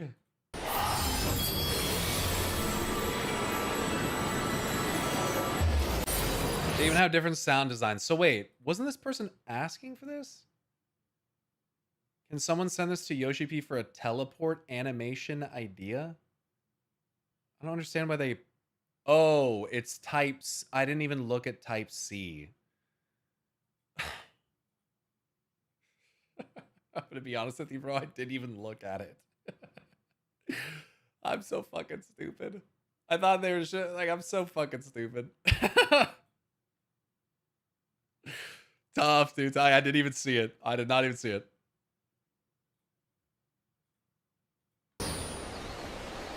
That would be sick, though. That'd be funny. Yeah, Heidelin and Zodiac teleports, Ancients and Ascians. So like you saw in the video, since the game's launch, players have been limited to a single animation when using teleport. これが複数のテレポアニメーションに増えるので、自分はもちろんいつもの使ってもいいんですけど、ちょっとライトサイドっぽくしたいよって言ったり、ダークサイドっぽくしたいよってなれば、こういったスキンを手に入れてもらって、好きなアニメーションを自分で設定してキャラクターをカスタムするっていうのがジェネラルアクションスキンのカスタマイズです。So again, with Evercold, we will be increasing the number of available animations for this and other actions, allowing players to choose whatever fits the character best. You want to go to the light side, you choose that type A. Go to the dark side, choose that type B. This is the idea behind character action skins, allowing you to choose what you think that's fits a best. sick idea, dude. エヴァーコールではこれら It'd の be kind of sick to have, you know, the emote where you commune with the crystal. It'd be kind of sick to do that and have Emmett's or Azam's sigil appear underneath you, and you just fucking teleport in a beam of golden light away or something like that. Oh, that'd be sick. Some Azam themed teleport shit. Oh yeah. アニメーションのシステムにアップデートを加えて、ジョブごとに特徴的な一部のアクションをプレイヤーの好みに合わせてカスタマイズできる。なのでジェネラルアクションもジョブアクションもこうやって一部はね差し替えられるようになりますよと。But again, this isn't just limited to the general actions like teleport. We'll be gradually updating our system to allow players to customize the animations of select actions for each existing job as well. A Nachu teleport, we put her bomb on the ground and it explodes and we fly away like Team Rocket. So World of Warcraft has that with the a Hearthstone that you could get from the Liberation of Undermine raid, where you set a bomb on the ground and it explodes and your character starts, it's like ticking down, your character starts panicking and then it explodes and you teleport. It's fucking sick. It's fucking sick. You don't fly away, but that'd be pretty funny. 過去にですね、ちなみに聞いてみよう。2.0 から遊んでるよっていう方どれぐらいいます？ Okay, so first off, I want to ask, how many people have been around since 2.0, since ARR? あ、すごいたくさんいる。Yeah, ありがとうございます。我々度重なるジョブのアップデートをしてきたことによってですね、過去にはね特定の気に入ってたジョブのアクションなくなってしまったとかいうのもあると思います。So again, we've had many updates to the game since 2.0, and that sometimes means that we had to remove certain job actions that some players liked a lot. そういったものもですね、今回復活させて、特定のアクションに設定できるようになればいいなというふうに思ってます。But with this new system, that means we can bring some of those back. Oh. ちなみにです。アニメーションを交換しても DPS は増えないので安心してください。However, please note, changing a character's animation will not affect your DPS. まあでも気分はね上がるかもしれないからね。Yeah, but your emotional DPS will go up. So there's probably, if they show any of these, there's probably going to be some that I don't recognize because I didn't play back then. こちらのですね、Doesn't seem like they're going to show them. アクションスキンというものをカスタムしていく要素のリリーススケジュールお知らせしていこうと思います。 All right, so talk about a little bit about the release schedule for these action skins. まず 8.0 ではジェネラルアクションスキンの変更システムと、選択アニメーションをいくつか、実装させていただきます。 Dude, I can't believe that FFXIV is going to beat World of Warcraft to class skins and action skins. Like, that is insane, dude. It's so insane. I'm like happy and I'm so sad at the same time. Like, how the fuck is this possible? Like, Blizzard needs to do this so bad. Lunar Paladin, among other things. Fell Paladin, all sorts of shit. And people that want to argue about lore, shut the fuck up. Rule of cool, bitch. Read it and weep. Shut the fuck up. Who cares? Come on. Do it. The current plan is to introduce the system at the 8.0 launch and start by adding an initial set of animation skins for general actions. で、ジョブアクションスキンの一部変更 You can't beat カスタ the rule ム of というの cool, は man. パッチ 8.1 から実装の予定をしています。 Then at patch 8.1, we'll be bringing the first round of job action skins. まずはですね、 Nice. First システム major を patch. 実装していくつかのアクションがねこうやって自分の好きなものに設定できるようになりますが At the time of implementation of this new system, the plan is to have it available for many actions. 変更できるアニメーションの種類っていうのはどうしてもね最初のうちすいません、いろんな作業しなきゃいけないので種類がちょっとね少ない状態から始まると思うんですが However, early on, options will be limited. It will take a lot of effort from our dev team to implement each one of these, and so we're going to need a little bit of time. ただこのシステムを実装することによってあとはアニメーションをどんどん追加していけば良くなるので随時パッチによって種類というのも増やしていくスケジュールになってますのでぜひシステムの実装だけではなくてそのアップデートで増えていくアニメーションの種類というのにもぜひご期待ください。 Again, with time, though, we plan on gradually increasing the number of skin options to give you all the opportunity to make your character truly unique. It's not going to be a one-off thing. We're not going to implement the system and be done with it. With each patch, we're going to be introducing more and more actions as we proceed in the game. Fuck yeah. はい。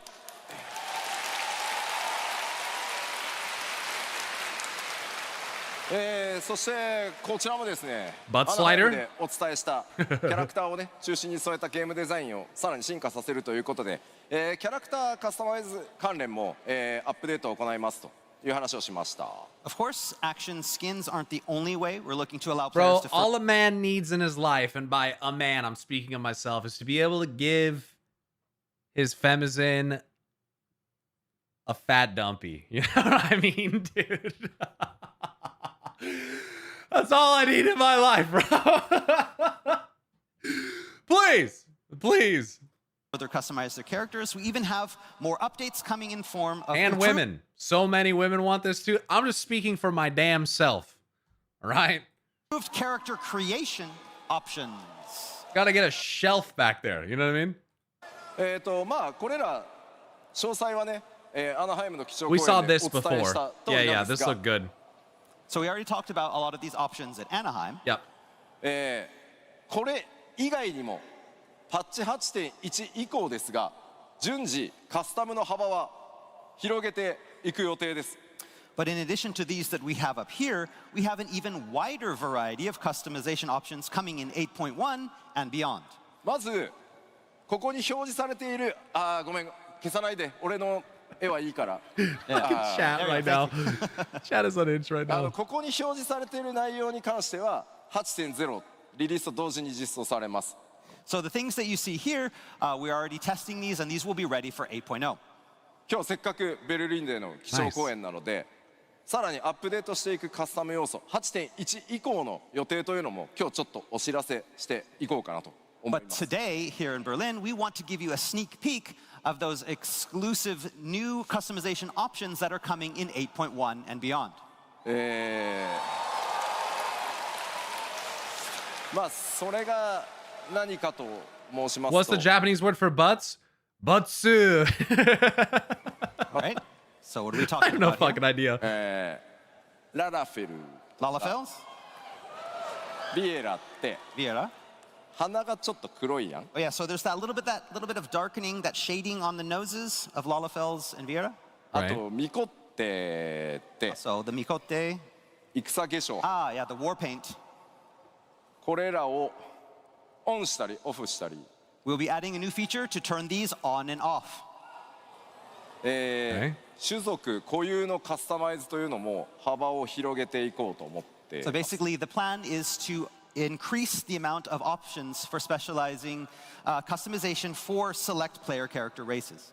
まあもちろんね、世界観とか世界設定に基づく部分なのでデフォルトはオンにさせていただきますが、プレイヤーの皆さんに表示するかしないかというところの選択をお任せしようかなと思っております。 So again, in accordance with our game's lore, the default for these settings will be on because that's what the lore is. But whether to turn them off is now going to be completely up to you, the player. 開発のテスト進んでますので、スクリーンショット持ってきましたので、ちょっと見てみましょう。 And again, development is currently underway, so we have some screenshots to show you what we're talking about. こちら今のね、オリジナルのララフェルですね。 So this is what we have the Lalafeld now. こういうことができるようになってます。 So Yeah, that's way you can better. do this. Yeah, it's way better. ね It's fucking stupid 特徴 on の the 黒い left. の消せてます。 So yeah, that darkening around the nose, you can now turn that off for Lalafels. Looks like you stuck your nose in some さら coal. にですね、進まない。あ、ビエ You have the same with Avira as well. ラ。左がね、 Left is what we have in the game now. オンオフできるようになりま You す。 can do that on and off. But the lore, これらまと Pyro. めるとこんな感じです。 Again, a comparative side by side. 男性も女性も調整できるようになります。 Males and females will be covered. Some nose shading takes a whole extra patch, bro. It's not like the whole fucking patch is nose shading.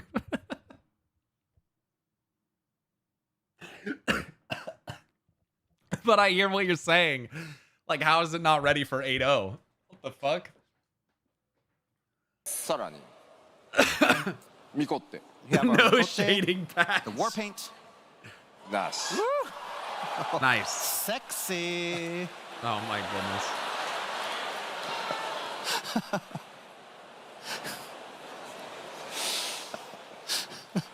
女性もですね。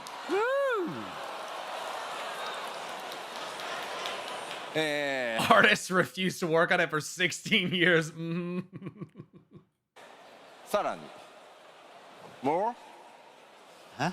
Oh, うアウラ、 oh, we have Aura as well. 角のパターンがですね、なんで進まないの？あ、痛い。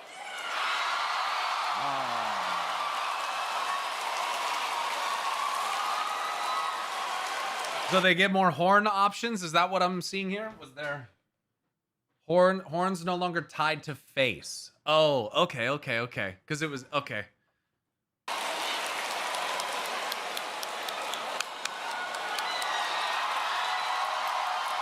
Oh my goodness, dude. The Ara crowd is strong in this fucking place. Holy fucking shit, dude. Jesus Christ, they weren't even cheering this loud at the launch cinematic. This is crazy. This just shows you how attached people are to their characters in FFX IV compared to like anything else, dude. Anything else. I mean, I'm definitely not a Fantasia addict, okay? So I mean, it couldn't be me. Couldn't be me. That's right. I didn't literally change my character into a Sin Eater when I played through Shadowbringers and progressively make them more and more like monochromatic and white and flush, or not flush, fucking colorless as we went on, and that didn't happen. I never did that. It happened. もちろん、今日紹介した以外の種族だったりとか、これら以外にも変更箇所っていうのは、随時アップデートで増やしていく予定ですが、 Yeah, gotta get some free 今日 Fantasias 先行 with 公開 this. できるのは Yeah, こ 先 I've played ここ like まで every です race except Again, there are Hrothgar. even more updates coming with character customization, but this is all we can show you Played today. everything else. Nice. We have the technology. まあね、本当に7.0 では本当に多数の変更があって、まあ、非常にね我々の不具合も多くてご迷惑をおかけしてきたグラフィックスアップデートなんですが、そのグラフィックスアップデートを皆さんにやらせていただいたことによって、こういったキャラクターに関する、自由度の拡大というところまでこぎつけることができました。この場を借りて改めてお礼申し上げます。Ultimately, all these updates were made possible by our big graphics overhaul that we started back in 7.0. Yeah. And again, we apologize for all the Game looks bugs and even better. inconveniences that it has caused over the months. But thanks to your patience, this has What's created the change? The horns and stuff on this in particular, you can customize the horns without changing the face of your character. Before, the face of the character was tied to the horns, so you'd have a completely different face. But if you like face 1 and horns 3, you couldn't do that. So like that character customization was quite limited. You'd have to, if you wanted these horns, you'd have to have maybe a weird fit. It might look different. You might be kind of ugly. You might not like it. Whatever it is. So foundation for us to be able to bring Detaching you all of those these two cool new things. features moving forward. So I hope the wait was worth it. Thank you guys. まあもちろんその新生エオルゼア以降ですね、まあ設定と世界設定と種族設定というものにまあこだわってきた、僕がね特にこだわってきた部分ではあるんですが、まあその設定にこだわるという部分を続けていくのか、自由なカスタマイズというものを優先していくのか、この判断っていうのはもう僕が決めるのではなくてプレイヤーである皆さんに、その判断をね委ねて、その代わり選択肢を増やす方向に、進化していこうかなと思っております。So since A Realm Reborn, it was ultimately my decision to limit player customization for the sake of maintaining lore standards. But now I've put that decision back in your hands. What? What? Listen, dog. Let me just say, like, as like a lore guy, that is the dumbest fucking thing I've ever heard. To intentionally limit character customization, to not be able to change your horns and your face shape, and to say that that's a limitation intentionally put in there by lore is fucking dumb, dude. That is so fucking dumb. There's no fucking way that that's why. There's no way, dude. There's no way. I don't believe that for a second. I don't believe that. That's like an excuse to make it sound like they were trying to protect the lore and continuity or whatever. There's no fucking shot that's true. Maybe it is true. And if it is true, that's crazy. What the fuck? And tried to provide even more freedom. Outdated game engine is part of the lore. Mikote clan markings, maybe. You're telling me there's a lore reason why Lalahell's got brown nose? My character has a flat ass because lore reasons. Yes. Yes, correct. Let your avatar be who you want them to be. Goofy. Silly, silly, silly. 冒頭にすみませんご説明した通り、まあすごく喜んでいただいたのはありがたいんですけど、本格的なこれらのね種族個性のカスタマイズはパッチ 8.1 以降順次で、進んでいきますので、楽しみにお待ちください。So now all there is left is to wait. Like I said earlier, these player race specific changes. For the nose, there is a lore explanation. Same for Vieira. I don't give a fuck, dude. The lore of this situation is me, a real person, creating a fantasy fucking character in a fantasy fucking game. I don't give a shit. Are you serious, bro? I don't give a fuck, man. Are you serious? I introduced today will be rolling out starting in patch 8.1. Freedom, he says. Uh-huh. The decision is in my hands, he says. Uh-huh. Where's my freaking butt slider then? Hey, the decision. Hey.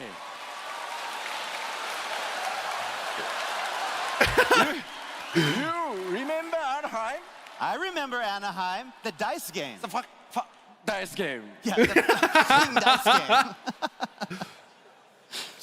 Just wait. Wait? Wait? Just wait. Wait for... No gesture.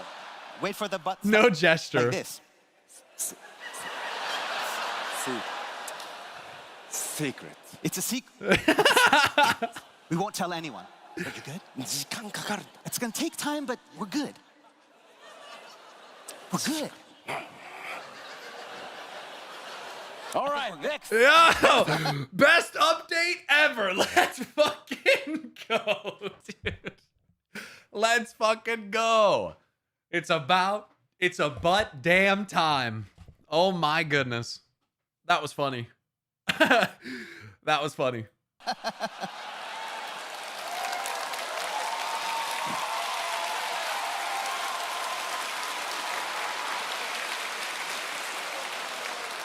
And long hair. Oh. No. Next. Go. Next. Yeah, and the long hair. I remember you mentioned that. Next. Yoshida-san started looking at some mods and he was like, maybe they're onto something here. maybe we let him cook. Maybe we just let him cook a little bit here. さあ、前回の基礎講演でもねお伝えした通りコンテンツこちらも各種進化させていきますのでちょっとおさらいとまた今日詳細お話しできるところいくつかあるので、振り返りつつね進めていこうと思います。Okay, so as you know, it's not only our character and game systems that will be evolving, but our content as well. So let's do a little recap of what we've gone over in the past. まずはですねパブリックフィールドの体験向上ということでですねパブリックフィールドの活用という新しいテーマに沿って、企画が今進行しています。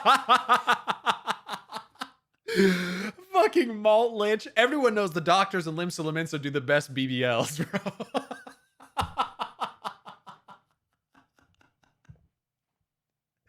The chirurgeons over in fucking Limsa Laminsa, dude. They got that shit on lock, dude. Crazy. All right, so take our public fields, for example. We plan on evolving these as well. エウレカみたいなこれまでね専用のこう探索フィールドみたいな形でフィールド探索型コンテンツとして、いろんな制作をしてきたんですけどそれらの経験を、取り入れてですねいわゆる通常のフィールドで新しい大規模なコンテンツフィールド攻略を進めていくみたいなものを今開発進めてます。So currently, we're working on ways to incorporate more exploratory content into the underutilized areas, creating exciting new experiences that were once limited to special instance zones like Eureka. Now we want to have those type of experiences now take place in the regular fields as well. 今のところ Sorry. Texting. What did he say? Areas. もう今開発進めてます。So currently, we're working on ways to incorporate more exploratory content into the underutilized areas, creating exciting new experiences that were once limited to special instance zones like Eureka. Now we want to have those type of experiences now take place in the regular fields as well. Nice. Okay. That could be fun. Hold on, I gotta go through this line of dialogue in chat. I had no idea this game had jiggle physics until recently. It does, question mark? It does. It's subtle, but it does. Hold on, I'm downloading that game. If I could give you a piece of advice, my friend, 60 FPS. Trust me on this one.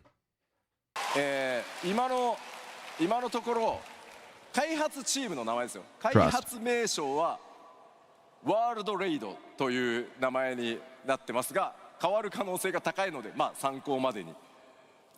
So currently, our working title for this new system is called World Raids. Oh. But that's likely to change, so don't get too attached to it. Okay. というわけで、そちらもですね、制作進めておりますので、今後にご期待ください。Right, and again, that's under development right now, and we'll have more information coming soon. I'm excited to hear more about that. 続いては That です sounds like it could be ね、 cool. クエストの体験工場ということで、ちょっとね、エバーコールドのリリースに間に合うかどうかというところが、まあ、非常に難しい、ちょっと大規模なことをやっております。And so while this next thing might not be fully implemented by the Evercold launch, because it's a lot of work to get implemented into the game. それは何かというとですね、クエストの目的地に対しての、まあ、オート移動、ガイドみたいなもののシステム実装を今計画しております。Something we're planning that we mentioned a little bit in Anaheim was automatic travel to quest destinations. もちろん目的地を探すというのも That'd be 探 nice. 索とかね、遊びの一環として Etherite. あえてねこれまでそういった自動化っていうのを意図的に避けてきました。So up until now, we've avoided introducing such systems as we viewed the actual journey from the quest giver to the quest as part of the overall game experience. ただしやっぱりこう今ねスマートデバイスのゲームの進化とか、それから皆さんねタイムパフォーマンス重視する現代のね生活サイクルに合わせて、オート移動などをね実装することでより皆さんのプレイが快適に、はかどるんであれば、こちらも用意させていただいた方がいいな。That is part of the lore.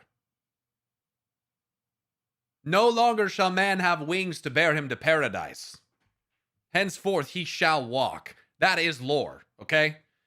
That is true. というふうに考えています。However, such features have become commonplace in a lot of modern games and mobile apps. And in this busy modern age, we understand that your time is important. So if adding the option for automatic travel to quests can be a benefit for some players, then we want to help. まあこれらのサポート機能を使う使わないという選択はね、もちろん皆さん、の選択にね選択可能なようにGives us a flying mount. 皆さんの考えそれぞれのこだわりに合わせて、使っていただければなと思ってます。Of course, this feature will be completely optional. Players who wish to continue to tackle their quests as they always have, they can do so freely. というわけでですね、今話しているこのクエストの自動移動。 Stop distracting me, Chad. I gotta fucking listen. I didn't really hear what he said. As we viewed Okay, so they viewed it. from Okay, the quest okay. giver to the quest as part of the overall game experience. ただしやっぱりこう今ねスマートデバイスの Stop ゲームの進化 participating in とか my それから皆さんねタイムパフォーマンス重視する現代のね生活サイクルに合わせて、オート移動などをね実装することでより皆さんのプレイが快適に、はかどるんであれば、まあ、こちらも用意させていただいた方がいいだろうというふうに考えています。However, such features have become commonplace in a lot of modern games and mobile apps. And in this busy modern age, we understand that your time is important. So if adding the option for automatic travel to quests can be a benefit for some players, then we want to help. まあこれらのサポート機能を使う、使わないという選択はね、もちろん皆さん、の選択にね、選択可能なように作っておりますので。 But as a streamer, if I auto travel to quests, how will I ever turn around and see the 5 people standing behind me, watching from the not so far away viewpoint which they're observing from? 皆さんの考え、それぞれのこだわりに合わせて、使っていただければなと思ってます。 Of course, this Dude, could you feature will imagine be- if they had this in Heaven's Ward? And I like when I first went to Heaven's Ward, you guys remember? There was like people fucking lined the whole walk up the fucking the bridge to Ishgard or whatever. There was fucking people. There was I couldn't even count how many. It was an insane amount of people. Imagine if this was a feature and I just fucking teleported.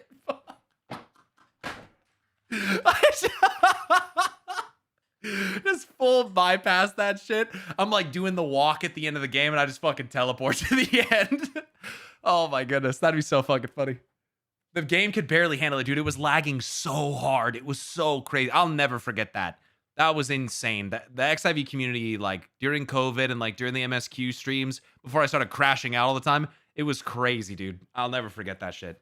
That was insane. Completely optional. Players who wish to continue to tackle their quests as they always have, they can do so freely.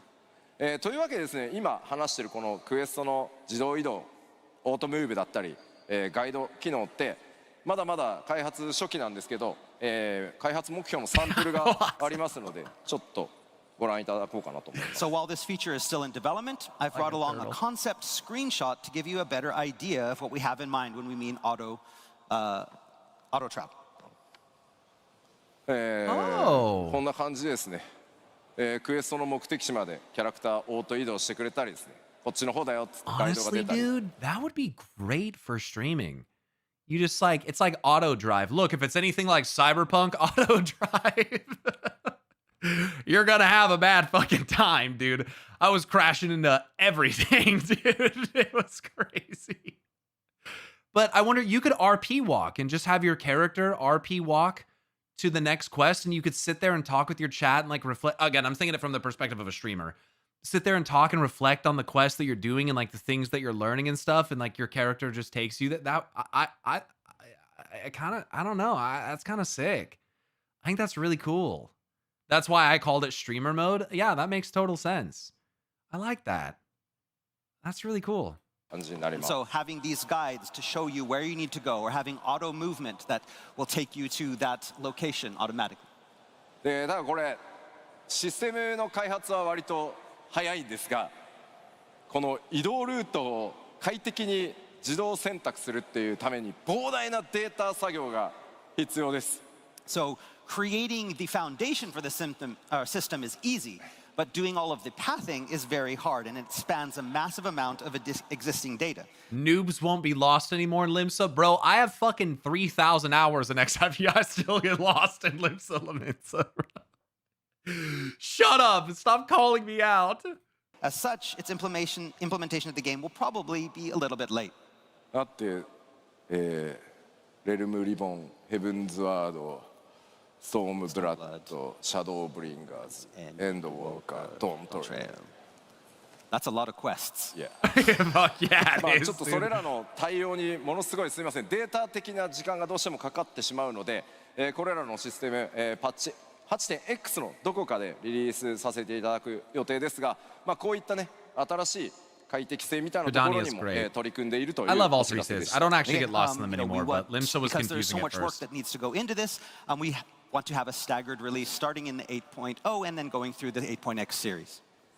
はい、では続いてバトルコンテンツの進化に進んでいこうと思います。 All right, another big area we're looking to evolve with 8.0 is our battles. Agreed, Sith. Agreed. なんか調子悪いな。さあ続いてバトルコンテンツの進化いきましょう。Right. まずお知らせした通りですね、既存の8人コンテンツ。 Oh, right. They 24 discussed this third difficulty level for 8-person. Didn't they say that they want to help bridge the difficulty between normal and savage? Isn't that what they're doing? They're adding something between those two? Extreme-ish. Got it. Okay. Just making sure I remember that correctly. Pretty much. Okay. コンテンツに関しても大幅な拡張というのを行っていきます。 And again, all of this evolution is going to start with our 8 and 24 player raids. アライアンスレイドの方は前回ねアナハイムでお伝えしたエヴァンゲリオンとのクロスオーバーになりますが、プレイスタイルの変更というのもアライアンスレイドありますので、それら含めてですね、日本のファンフェスでこれねお約束通り詳細お伝えする予定です。 So we've already revealed the theme for our Alliance Raid series Evangelion. But again, to learn a little bit more about the battle and playstyle, details surrounding this unbelievable crossover, you'll have to wait until Tokyo because there's a lot that hasn't been. I don't know anything about Evangelion, but I've seen some of the outfits, and I mean, shoot, sheesh, dude, god damn. Yeah, I'm gonna have to collect some of those. But yeah, I don't know anything about it. My brother had a PC that had a bunch of Evangelion parts in it. I actually just sold a motherboard that was like all purple and green and shit that was Eva themed, and that was pretty sick. for him. So that was pretty dope. But I don't know anything about it. It's like people who get into giant mechs and like, what do they fight, like kaijus and shit? It's Revelations, but with giant robots. Sick. Sick. They fight angels. Right, dude, that's kind of cool. And Evangelion. They fight biblically accurate angels. More trauma and existentialism.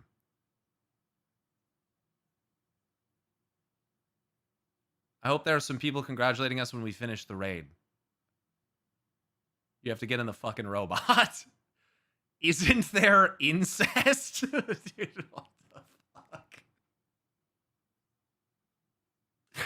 What the fuck? There's a lot of weird shit in there. Screaming polyhedron. And the mecha are just brainwashed giants. So they're piloting... Wait.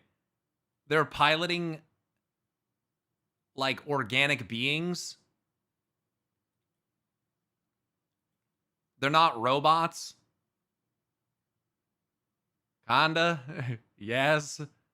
People throwing all the spoilers out. So how does it end?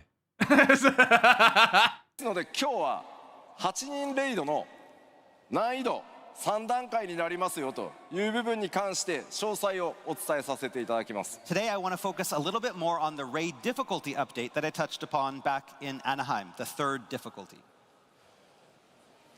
まずこちら現在ねパッチ 7.x シリーズまでの8人レイドノーマルと霊式があるという状態でしたね。 All right, so up until now, through the 7.x series, we've had two types of raids, normal and savage. Main character pilots the giant clone of his mother.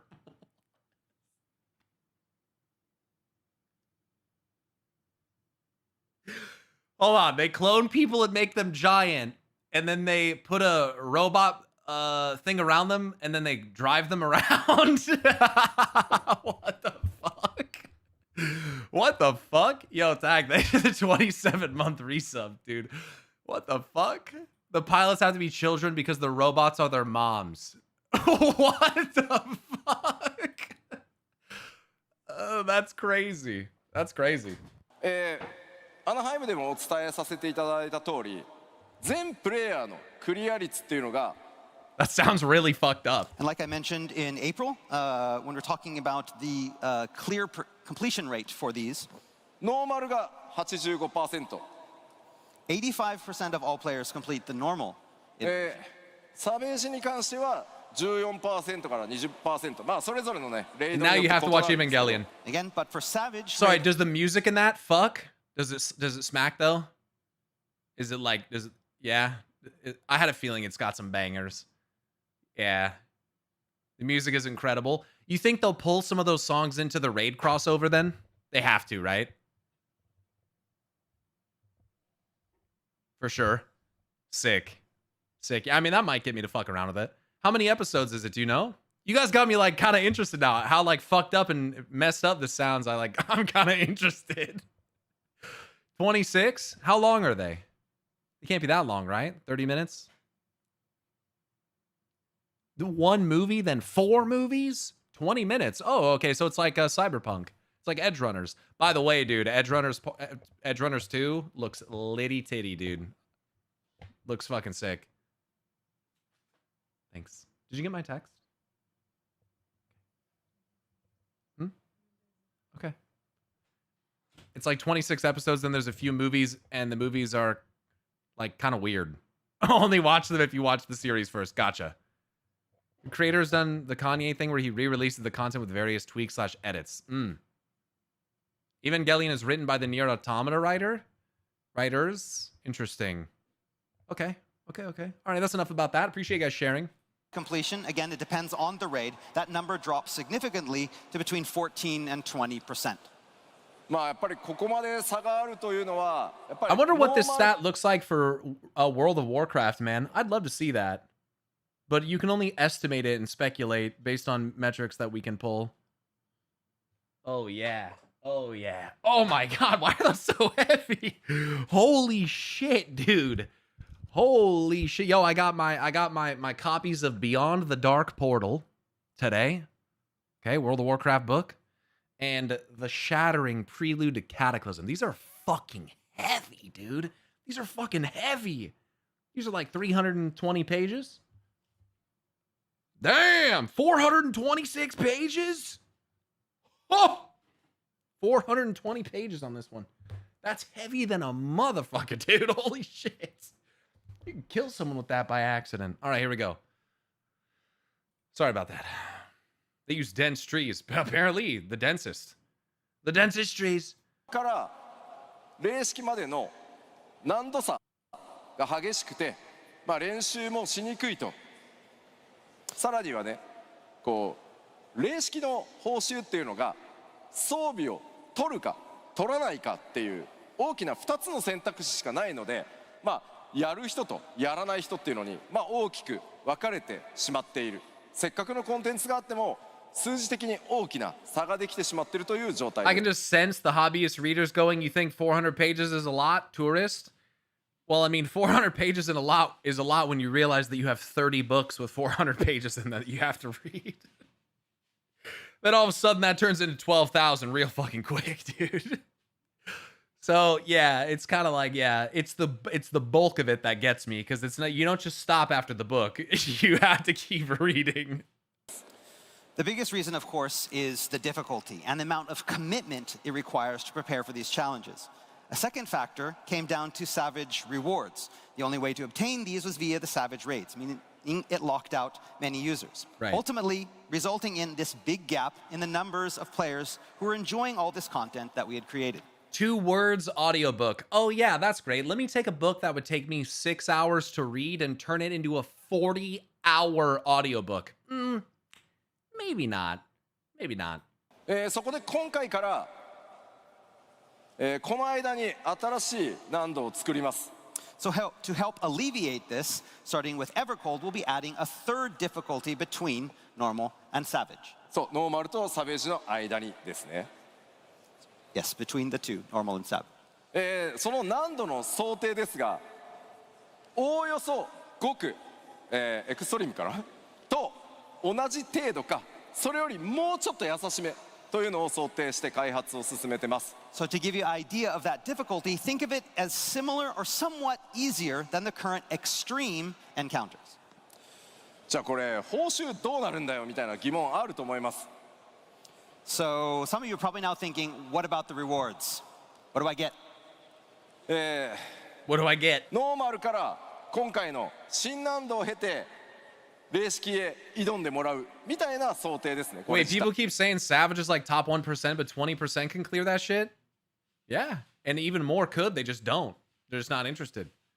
Savage is not the top 1%. I would imagine that Ultimate is like the top 1%.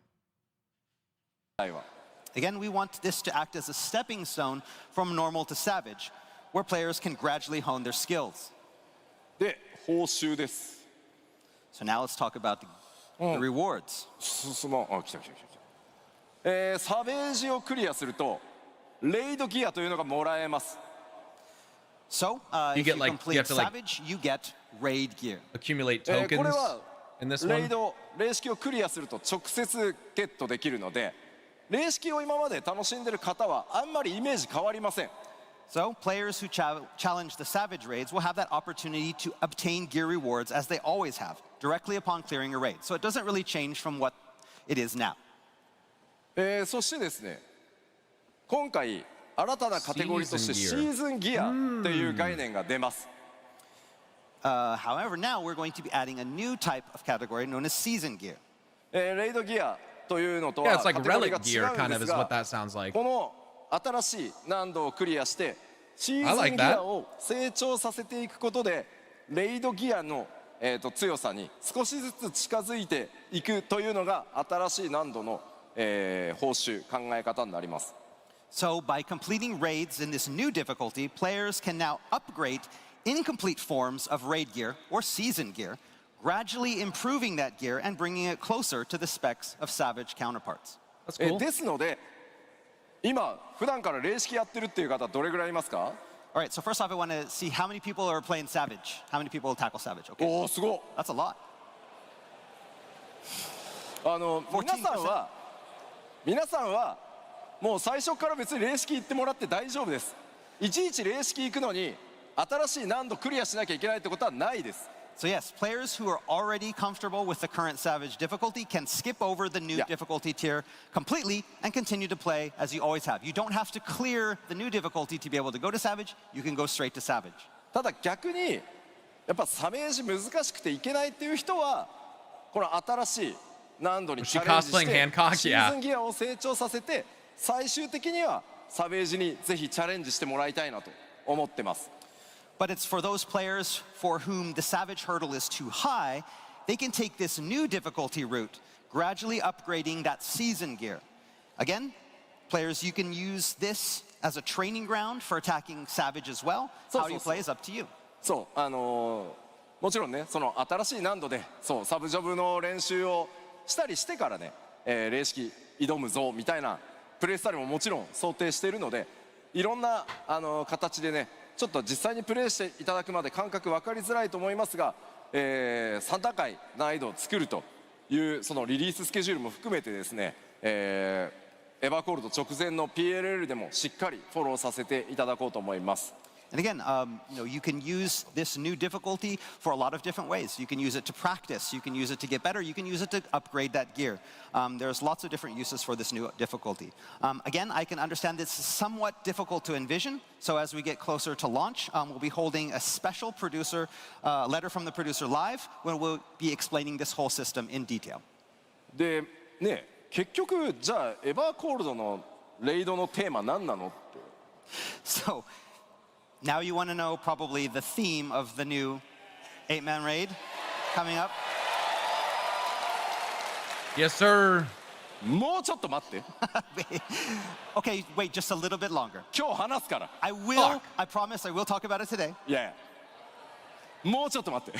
Just a little bit longer. 理由があるのよ。There's a reason. さあ、次なる進化ですが、こちら。Nice. マッチングシステムも進化させていきます。Again, so we'd like to no longer locked to data center. give you a recap of our same region player matching system. こちら前回お伝えした通り、各リージョン内すべてのワールドでマッチングが可能になり、パーティー募集もリージョン内すべてのワールドでパーティー募集システムが一つに統合されます。Like I announced in Anaheim, we're updating and improving our matching system. This will allow for player matching and party finding within the same region, pooling all players in all worlds in the data centers into that region. そうなるとですね、表示されるパーティー募集の件数がとんでもない数に増えることになります。As you can probably think, this will result in a lot more hits in the party finder. ですので、This is huge. 探すのがね、今度大変になると思うので。こちらのシステムリリースと同時にですね、目的のパーティーを探しやすくなるように検索機能の強化というのも今 Finally, people can stop bitching about Primal and Crystal PF being dead while being the exact reason they're dead. 開発を進めてます。 And again, this depending on where you are or what time you're online, this could make it hard to find the exact party that you want. So we also plan on improving current matching and search functionality to make finding the perfect party easier. そしてこの気になるリリースのスケジュールなんですが。Pyro, do you know the 8-man yet? I think I might know what it is because I saw some shit earlier in the Discord from people that weren't using spoiler tags, which is very cringe. But I'm not certain, but I think. And so the estimated schedule for this is as follows. まずは日本のテストスケジュールが決まりました。So first we'll be releasing the feature on our Japan servers to test it on. まずは非常に大きな変更になるので、10月12日にすみません24時間メンテナンスをさせていただいて。まずこのリージョン間内フリーマッチング、日本でテストを行います。So the current plan is that on October 12th, we plan to have a 24. Why is Calyx there? Because he's still a character and part of the story for 7.56. 4-hour maintenance for our Japan servers, implement the system, and begin our test.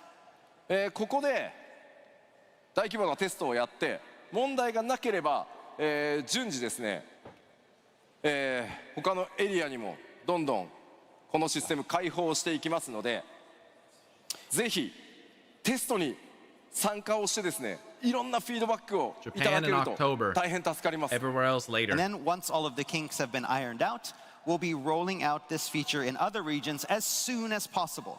We'll have more information on system details as well as precise dates very, very soon. できるだけ多くの方にテストに参加をしていただいて、負荷をかけて、いただくことによって、それらの不具合とかバグっていうのを修正できれば、早くできればできるほどね、皆さんにお届けできる、リリースタイミングがね、早くなることになりますので、ぜひ皆さんの、ご参加お待ちしておりますし、それ以降ですね、その他、地域のリリーススケジュールちゃんと告知をさせていただきますので、ぜひよろしくお願いします。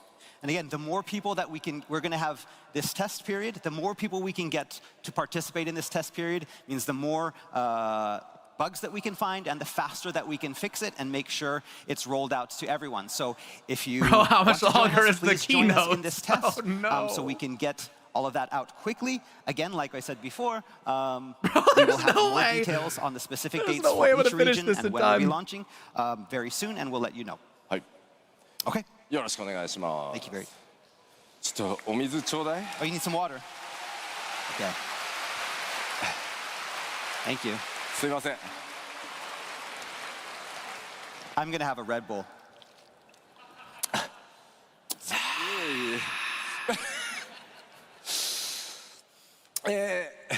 ゲームの進化、それからおさらいとね、その追加情報に関してここまでとして、エバーコールドのね開発状況っていうのも次々ちょっとご紹介していこうかなと思います。 Okay, now that we've covered the big steps, let's take a look at where the development team is in regard to some of the more minor updates coming in Evercold.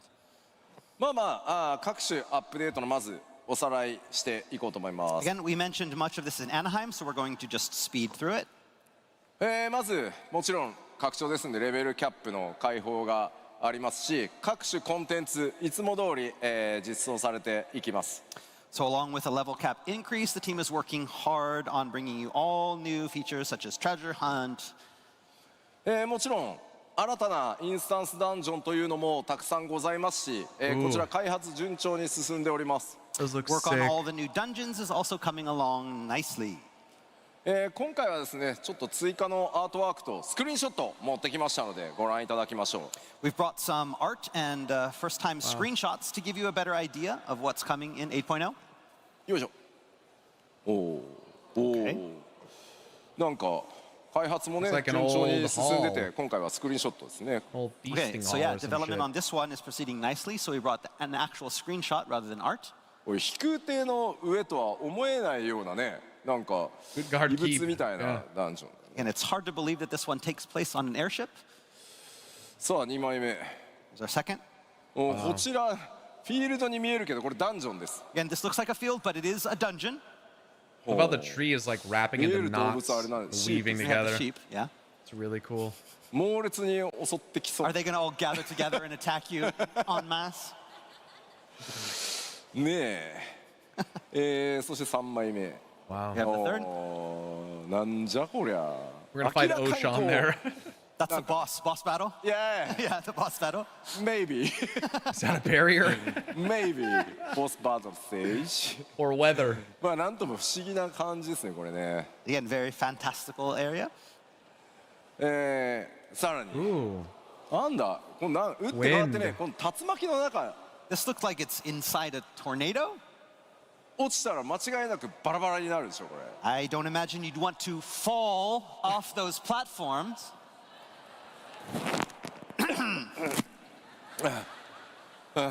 Their version of Garuda, Barbaricia. おーなんか遺跡みたいですねこれね。 This looks like some sort of ruins. しかも遠くにはなんか浮いてる Yeah, floating on 島みたい islands in な。 the We've sky. got some floating islands there in the back as well. おーさらに Ooh. おーなんか緑色のオブジェクトも見える。 We have でも something, that green thing in the back. Don't know what that is. Wind やっぱりこれ屋 crystals. 外っぽいね。Again, this also looks like another one of those Probably what makes outdoor it float. dungeons. It's imbued in their architecture Dungeons. as well.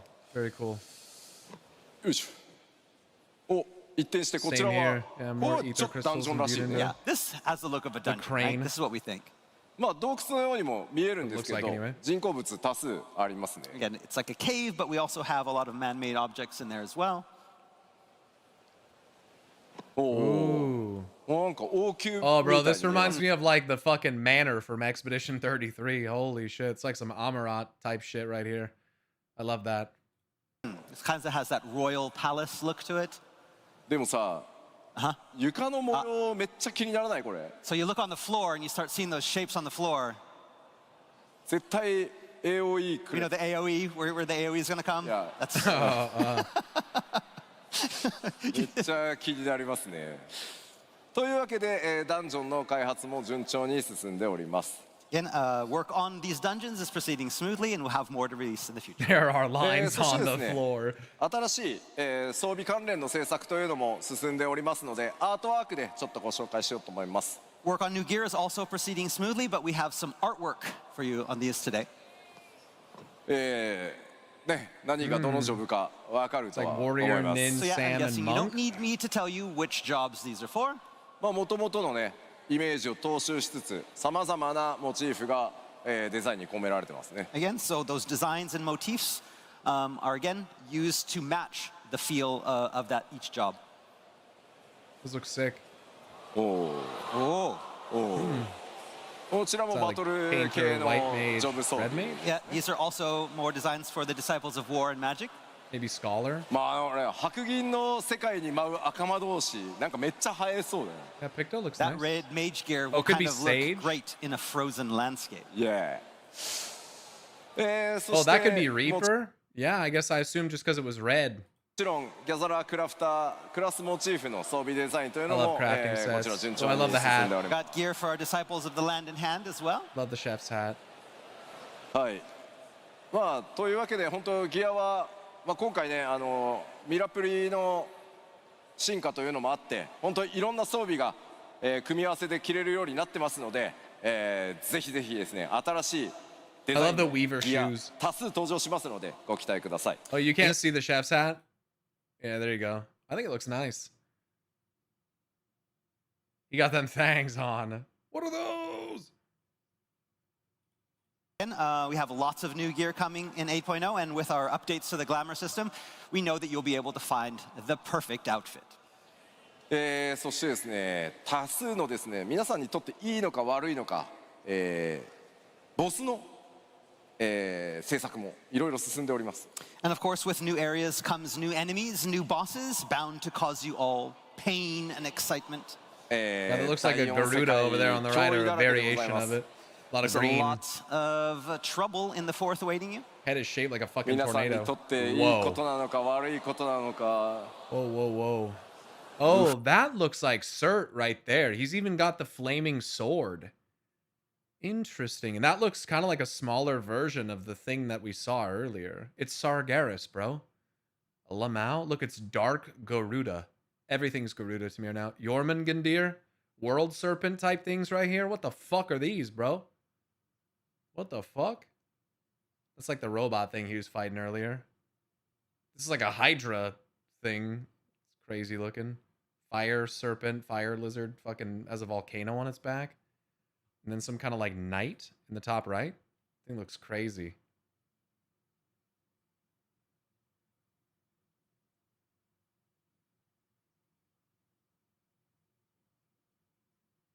Yes, Jormungandr.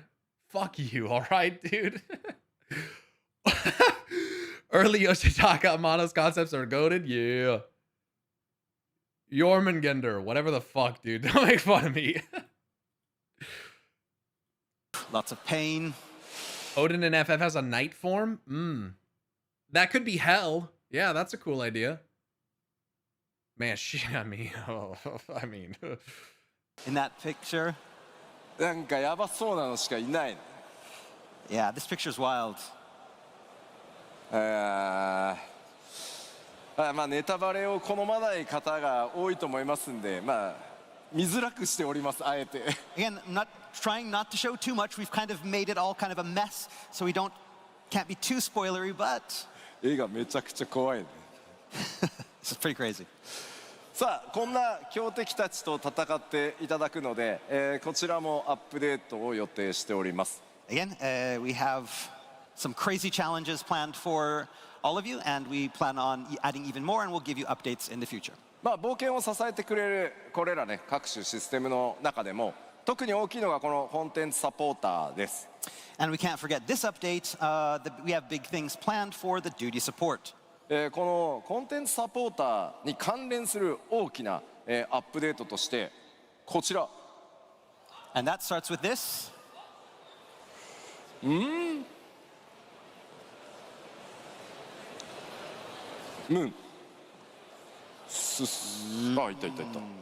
はいはい。Wow. Sick. About time. 長らく皆さん光の戦士たちの冒険を支えてくれているチョコボたち。So Chocobo companions have long been a central component of the Warrior of Light's journey. しかしですね、RL リボーンでこのシステムが開放されて以来、これまで明確なアップデートというのが行われてきませんでした。But since the system's release back in A Realm Reborn, updates and improvements have been few and far between. エバーコールド、パッチ 8.1 シリーズからですね、何段階かに分けてこのチョコボたちに大幅なアップデートを行ってまいります。So with Evercold, over the course of multiple updates starting in 8.1, we'll be giving the system a well-needed overhaul. Oh yeah. まずそ Exciting. のアップデートの詳細を見ていきましょう。 Okay, let's take a look at some of the details. まず一つ。 What? What the fuck?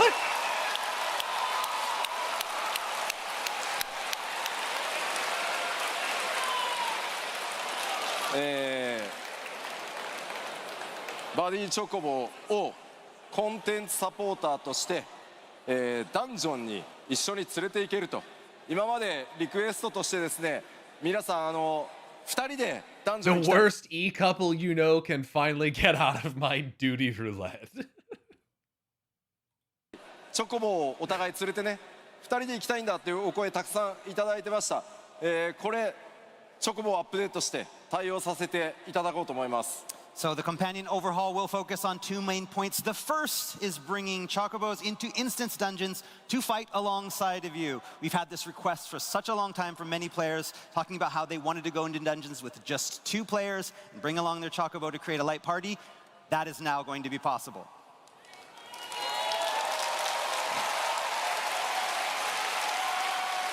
ただこれに、育成パラメーターを絡めてしまうと、逆に使いづらくなってしまうと思うので、バランスはコンテンツごとに自動調整させていただきますので、気軽に連れていけるようなコンテンツサポーターとしてチョコボの活用を今 Can you out DPS the Chocobo, dude? 計画してます。 So now we understand that depending on how you've raised your Chocobo, this may put some birds at a disadvantage. So we're currently looking to incorporate a new system that automatically, again, adjusts duty difficulty balance based on your Chocobo stats. もちろんね、変則的なね、ツーマンセルのパーティーメンバーにも対応できるように、ロールをね、チョコボのロールを気軽に切り替えられるようなことも含めて、対応を行っていく予定です。 Again, this is kind of a variation of the system I mentioned earlier, but we want to have lots of options. Maybe even, for changing your Chocobo's role to match your party. What are you guys saying in chat right now? What are you guys saying? They didn't take my recommendation for Chocobo pit fighting. Choco fucking. Chocobo inbreeding. What the fuck are you guys talking about? What the fuck is happening in chat right now? Half? バディとして育成システムも完全に作り直します。 Those are unhinged. We're going to do a complete overhaul of the current breeding system. システム的にですね、今バトルとの相性が非常に悪くなってしまっているので、呼び出すためのシステムや育成そのものを完全に全く新しい、育成システムに作り変える予定です。 As I mentioned before, this system wasn't designed with battle in mind. So improvements are necessary to make it better fit with the new dungeoneering options. And so we will have a plan on overhauling this and the summoning system. ただ皆さんチョコボのランクマックスだよっていう方 Chocobo's ignoring mechanics trying to チョコボの parse. ランクがもうマックスだよっていう方どれぐらいいます But your So first I Chocobo wanna in ask, Black how many Mage people gear have the that just Chocobo never companion moves at again? max level? A lot. もちろん皆さん育て直さなくていいですランクはちゃんと引き継ぎます Do not worry, your Chocobo rank will not be affected by these changes and will be carried over. You don't have to start over. ちゃんとやりますんで、ぜひですねこの Way 新しい and fire, チョコボのシステ DPS ム higher.、楽しみにしていていただきたいんですが So yes, please look forward to this new system. こちらですね Chocobo Dragoon who just fucking dies. Yo, thanks to the 1,000 bit scan now. Steals Powers food and knocks drink off table. Yeah, I don't know how often I'm gonna be bringing my Chocobo to the dungeons. I'm gonna be honest with you. 8.1 でおそらくダンジョンへの対応をやってパッチ 8.2 で、育成システムの全、差し替えと一新というのをさせていただく予定です Okay, so please note that these changes are planned for after the launch of Evercold and will be coming in 8.1. In 8.1, the dungeoneering system will be added, and in 8.2, then we'll have changes to the Chocobo breeding. まあすいませんとにかく 8.0 ものすごい膨大な作業量なので、まあちょっとまずはそちらを優先しつつちゃんと仕様設計をして順次メジャーアップデートでどんどんいろんなこういったねシステムのアップデートというのもやっていきますのでよろしくお願いします Again, while we wanted to have this out early, we wanted to make sure that we concentrated on the main points for 8.0. We have so many things planned, and so this ended up getting pushed back to 8.1, but we're going to make it something great and hope that it is worth the wait. Thank you. そうそ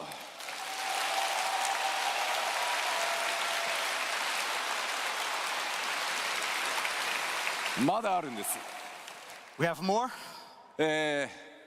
続いてはアライアンスレイドの追加情報です All right, so now we want to talk a little bit about the actual content coming in 8.0. He's fighting First for off, his the life in Alliance that raid, outfit, but before dude. that, some water.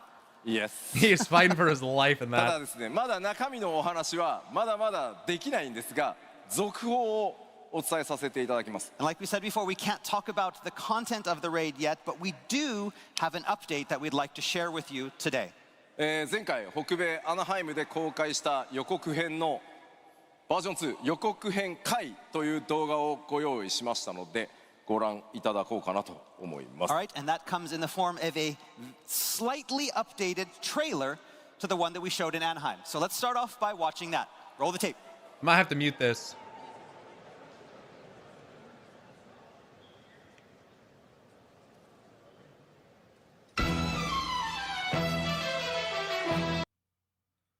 All right. I'm just gonna have to mute it. I don't want to get a copyright thing on my VOD. There's nothing new to hear anyway.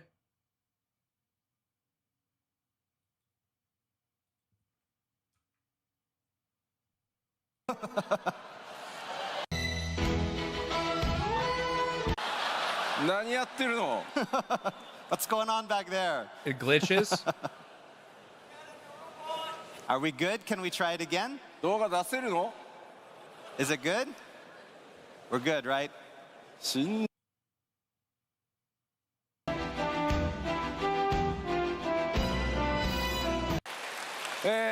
アナハイムでお伝えした通りエバーコールドで展開されるのは日本が世界に誇るアニメーション作品群であるエヴァンゲリオンシリーズとのクロスオーバーでお届けいたします So as you know, one of the most exciting announcements we made in Anaheim was regarding our upcoming Alliance Raid crossover with world-renowned Japanese animation series Evangelion. Basically a new robot design for the 株式会 raids. 社カラーの皆さんと連日ミーティングを重ねつつ絶賛制作進行中でございます So since then, we've been having meetings with the team at Kara Inc. on almost a daily basis, and production is coming along nicely. でもなんか初号機のエヴァンゲリオン初号機のデザインが異なりますよね So, but if you look closely there, you can see the design of Unit 01 is a little bit different than what we're used to. まあでも今は秘密 But I can't say anymore.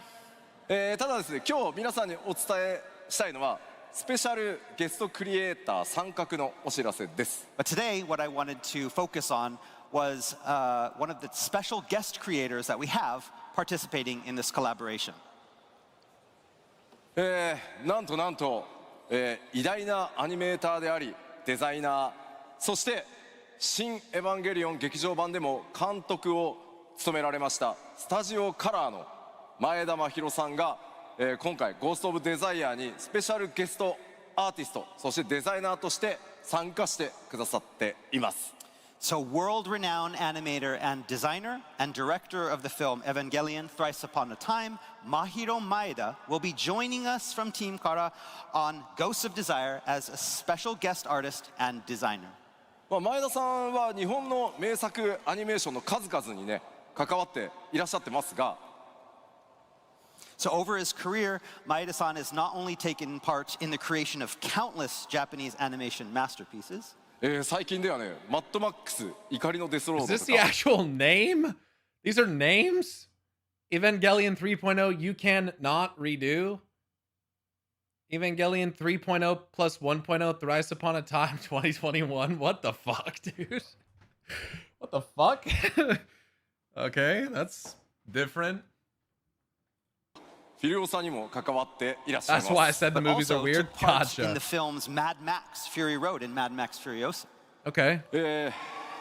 ねで、ゴースト・オブ・デザイアでは前田さんのデザインがね、もちろんどのように登場するのか、実は非常に多数のデザインを今回担当していただいていますので、ぜひですね、引き続き続報の方楽しみにお待ちください。 So Maeda-san will be involved with the design of not just one, but several different facets of this collaboration, and we can't wait to show you them once they're ready. い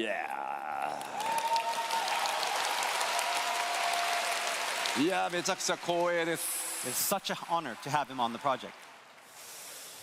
さあ、2分間の記憶を消滅させ、 All right, now that past 2 minutes of your memories are just gone, ゴースト・オブ・デザイアの続報もご紹介できたので、 now 次 we've に talked about Ghosts of Desire. So next up, 次はですね、お待たせしました。 yes, New A Play Raid, Ultimate Raid, and It's about PvP time. update. まあもちろんエバーコールドでも8人レイドね PVP のアップデート、そして絶シリーズのコンテンツも続いていきます。 So in addition to our Alliance Raid 8.0, we'll also be bringing new 8-player raid series, updates to PvP, and an all-new Ultimate Raid. 絶妖精乱舞、皆さんいかがでしたか？ Speaking of which, how was Kefka and Dancing Mad Ultimate? 配信も含めてですね、非常に盛り上げていただきました。開発チーム、運営チーム一同、大変嬉しく思っております。 We here on the dev team have been extremely appreciative of all the players and streamers out there keeping up the hype. 今後もですね、盛り上がっていただけるコンテンツ、お届けしていきますが、 And we hope we can follow up with something just as exciting. 長らくお待たせしました。次は8人レイドのテーマお伝えしていこうと思います。 And so I imagine the biggest question on everyone's mind. Ad playing? Wait, you got an ad? Oh no. I'll wait. I'll wait for ad watchers. That's horrible fucking timing. That's crazy. That is horrible timing. Yo, give me a second then. I got 2 minutes. Give me a sec.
All right. Sorry about that. At jail over. Ad Watchers Pyro just showed his bare ass live on stream. Holy moly, he's gonna get banned. That is true. That did happen. That did happen. All right, here we go. Sorry about that. Is what is the theme of the new 8-player raid series? さて、そのヒントとなる、まずはこのサウンドをお聞きいただこうと思います。So, to give you a hint, we want you to listen to this track. Play it.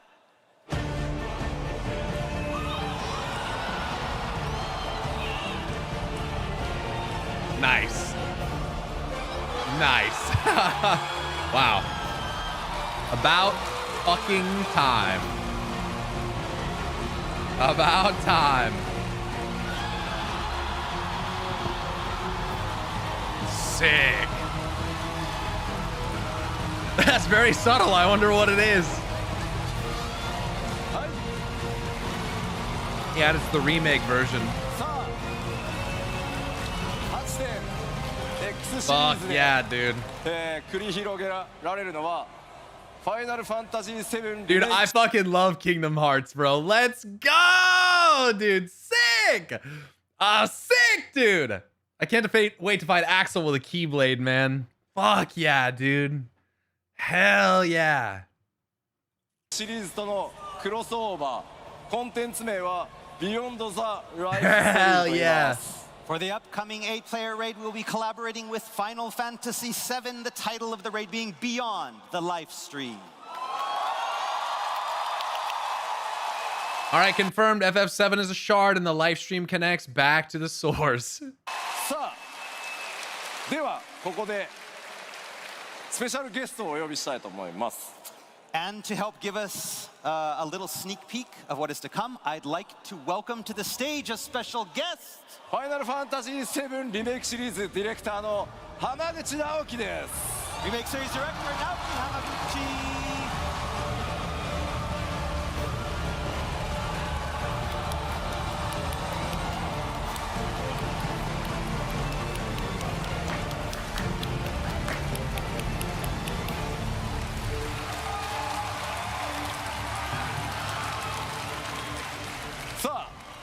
ファイナルファンタジー14のファンフェスでは初登場となりますね。 I better be able to dress up as Tifa. That's all I give a fuck about. Give me a Buster Sword and give me a Tifa Mog, dude. Game over. That's it. And give me a one wing option.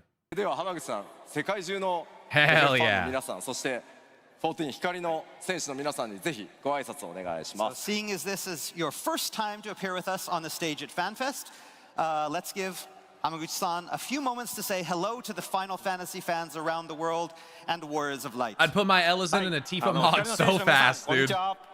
You couldn't even believe it.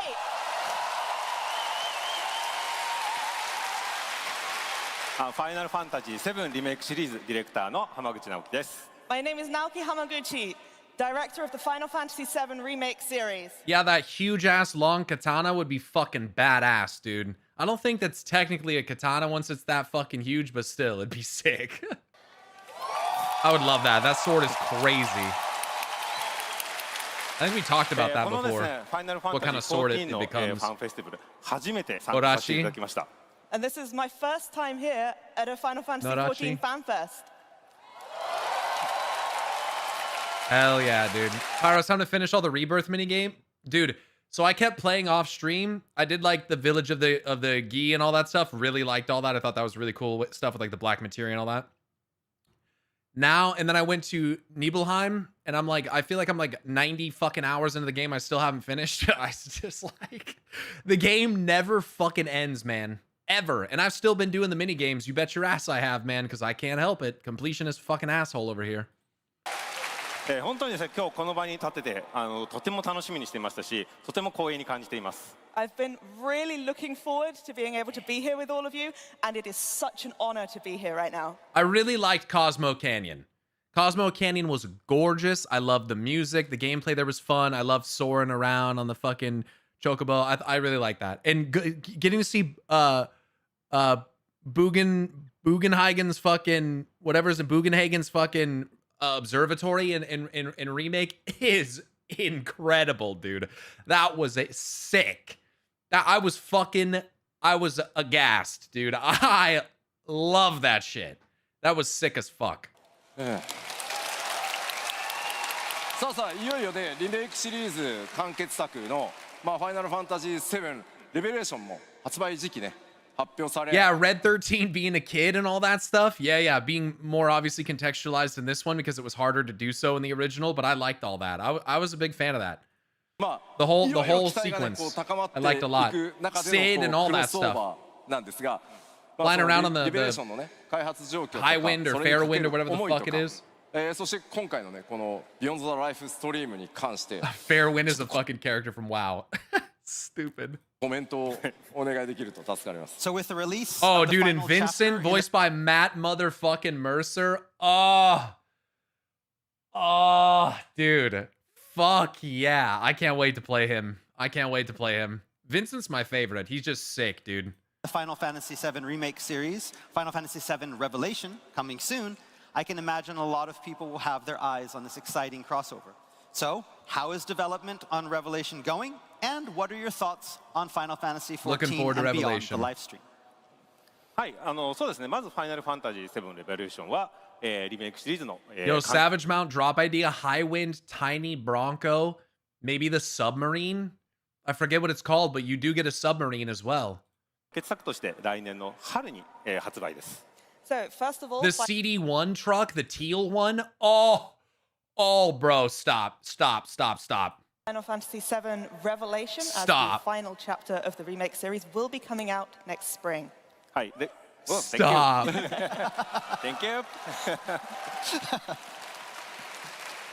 それでですね今開発チーム一同ですねこう皆さんのこう期待に応えられる作品になるよう、もうオンタイムで、開発を進めておりますのでもうしばらくお待ちください And the development team is really, really hard at work to make sure that it both lives up to all your expectations and comes out on time. So Dude, please. Sephiroth's one wing is an accessory.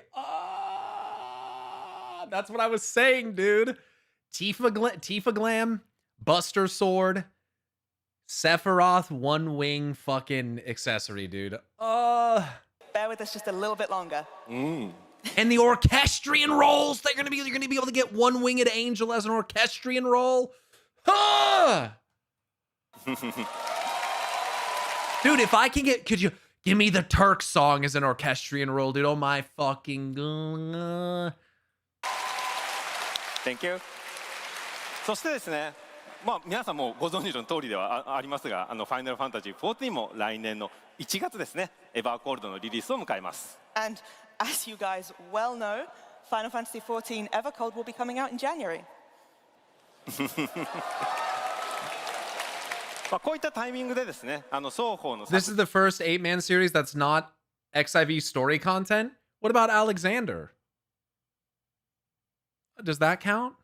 Let me think about that. You have Coils, Alexander, Omega, Eden. Isn't Eden technically like it's inspired by? I don't know if that's the same. Pandemonium. Like some of those are clearly, well, more original to XIV than others. And then Arcadian, which is another one. And now this. Evilise is from Tactics 12, FF18. Well, Evilise is a Alliance raid. Otherwise, obviously that wouldn't be the case because you have the two, what's it called? Fucking Nier Automata. You know what I mean?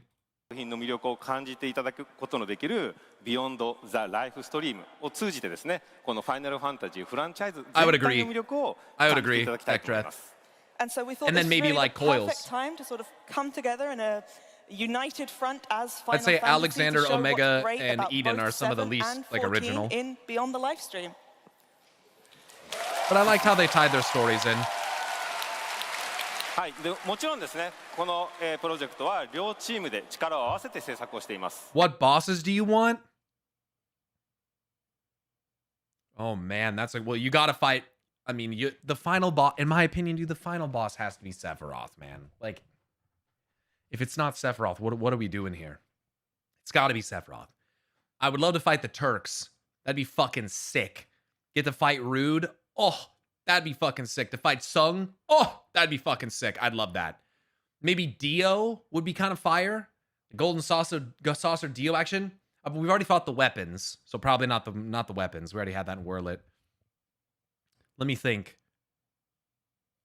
Maybe Midgard Sormer, but we already have that as a boss, right? Or Midgard Zomer, whatever the fuck it was called. But it's remake, right? So I got to pick bosses probably from remake. Maybe if we fought, what's the guy's name that rides on the motorcycle? Who's like the Xenos of that game? Zack would be kind of cool, but he's an ally, so Roche, dude. Yeah, Roche, whatever that guy. Yeah, there's a lot of good ones. Maybe the final I don't know if we already fought it, but the Scorpion from original FF7 at the end of the bombing run mission. Maybe the boss that you fight at the end of the bombing run mission in remake would be kind of cool. That first boss, I forget what it's called, would be kind of sick. Airbuster, that's the one. Fighting Genova would obviously be insane if they went like full-blown Genova. Sephiroth is like the penultimate boss, would be kind of sick if you wanted to finish off with Genova. That'd be fucking sick. They could even bring in, if they wanted to, they could bring in fucking Minerva. We could fucking fight the manifestation of the life stream from Crisis Core Reunion. Gilgamesh would be sick. I would like that. Yeah. There's a lot of good ones. Geogenesis, imagine. And of course, both teams are really hard. I love FF7, dude. You guys got me fucked up on that when you had me play that the first time, and I was like, this is sick. And then you guys convinced me to play Reunion, and I was like, this is super fucking sick.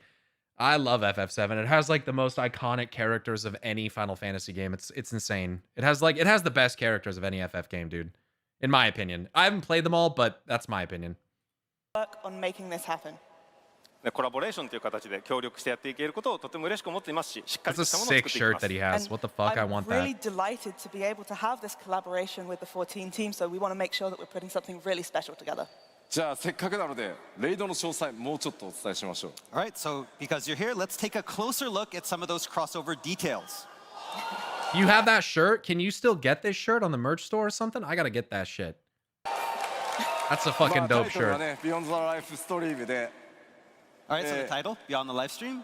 8.01 から、スタートになります。8.1じゃないですよ。8.01 ですよ。 Again, starting in 8.01, not 8.1, 8.01. まあ全3回のレイドシリーズとして、今回もやっていきます。 And again, the collab will feature 3 full tiers. そして先ほどねお伝えした通り After this, man, I really I gotta go start my raid, bro. お届けしてまいりま I'm す。 running out And of again, it time. will feature the 3 difficulty levels, the normal, the new difficulty, and savage.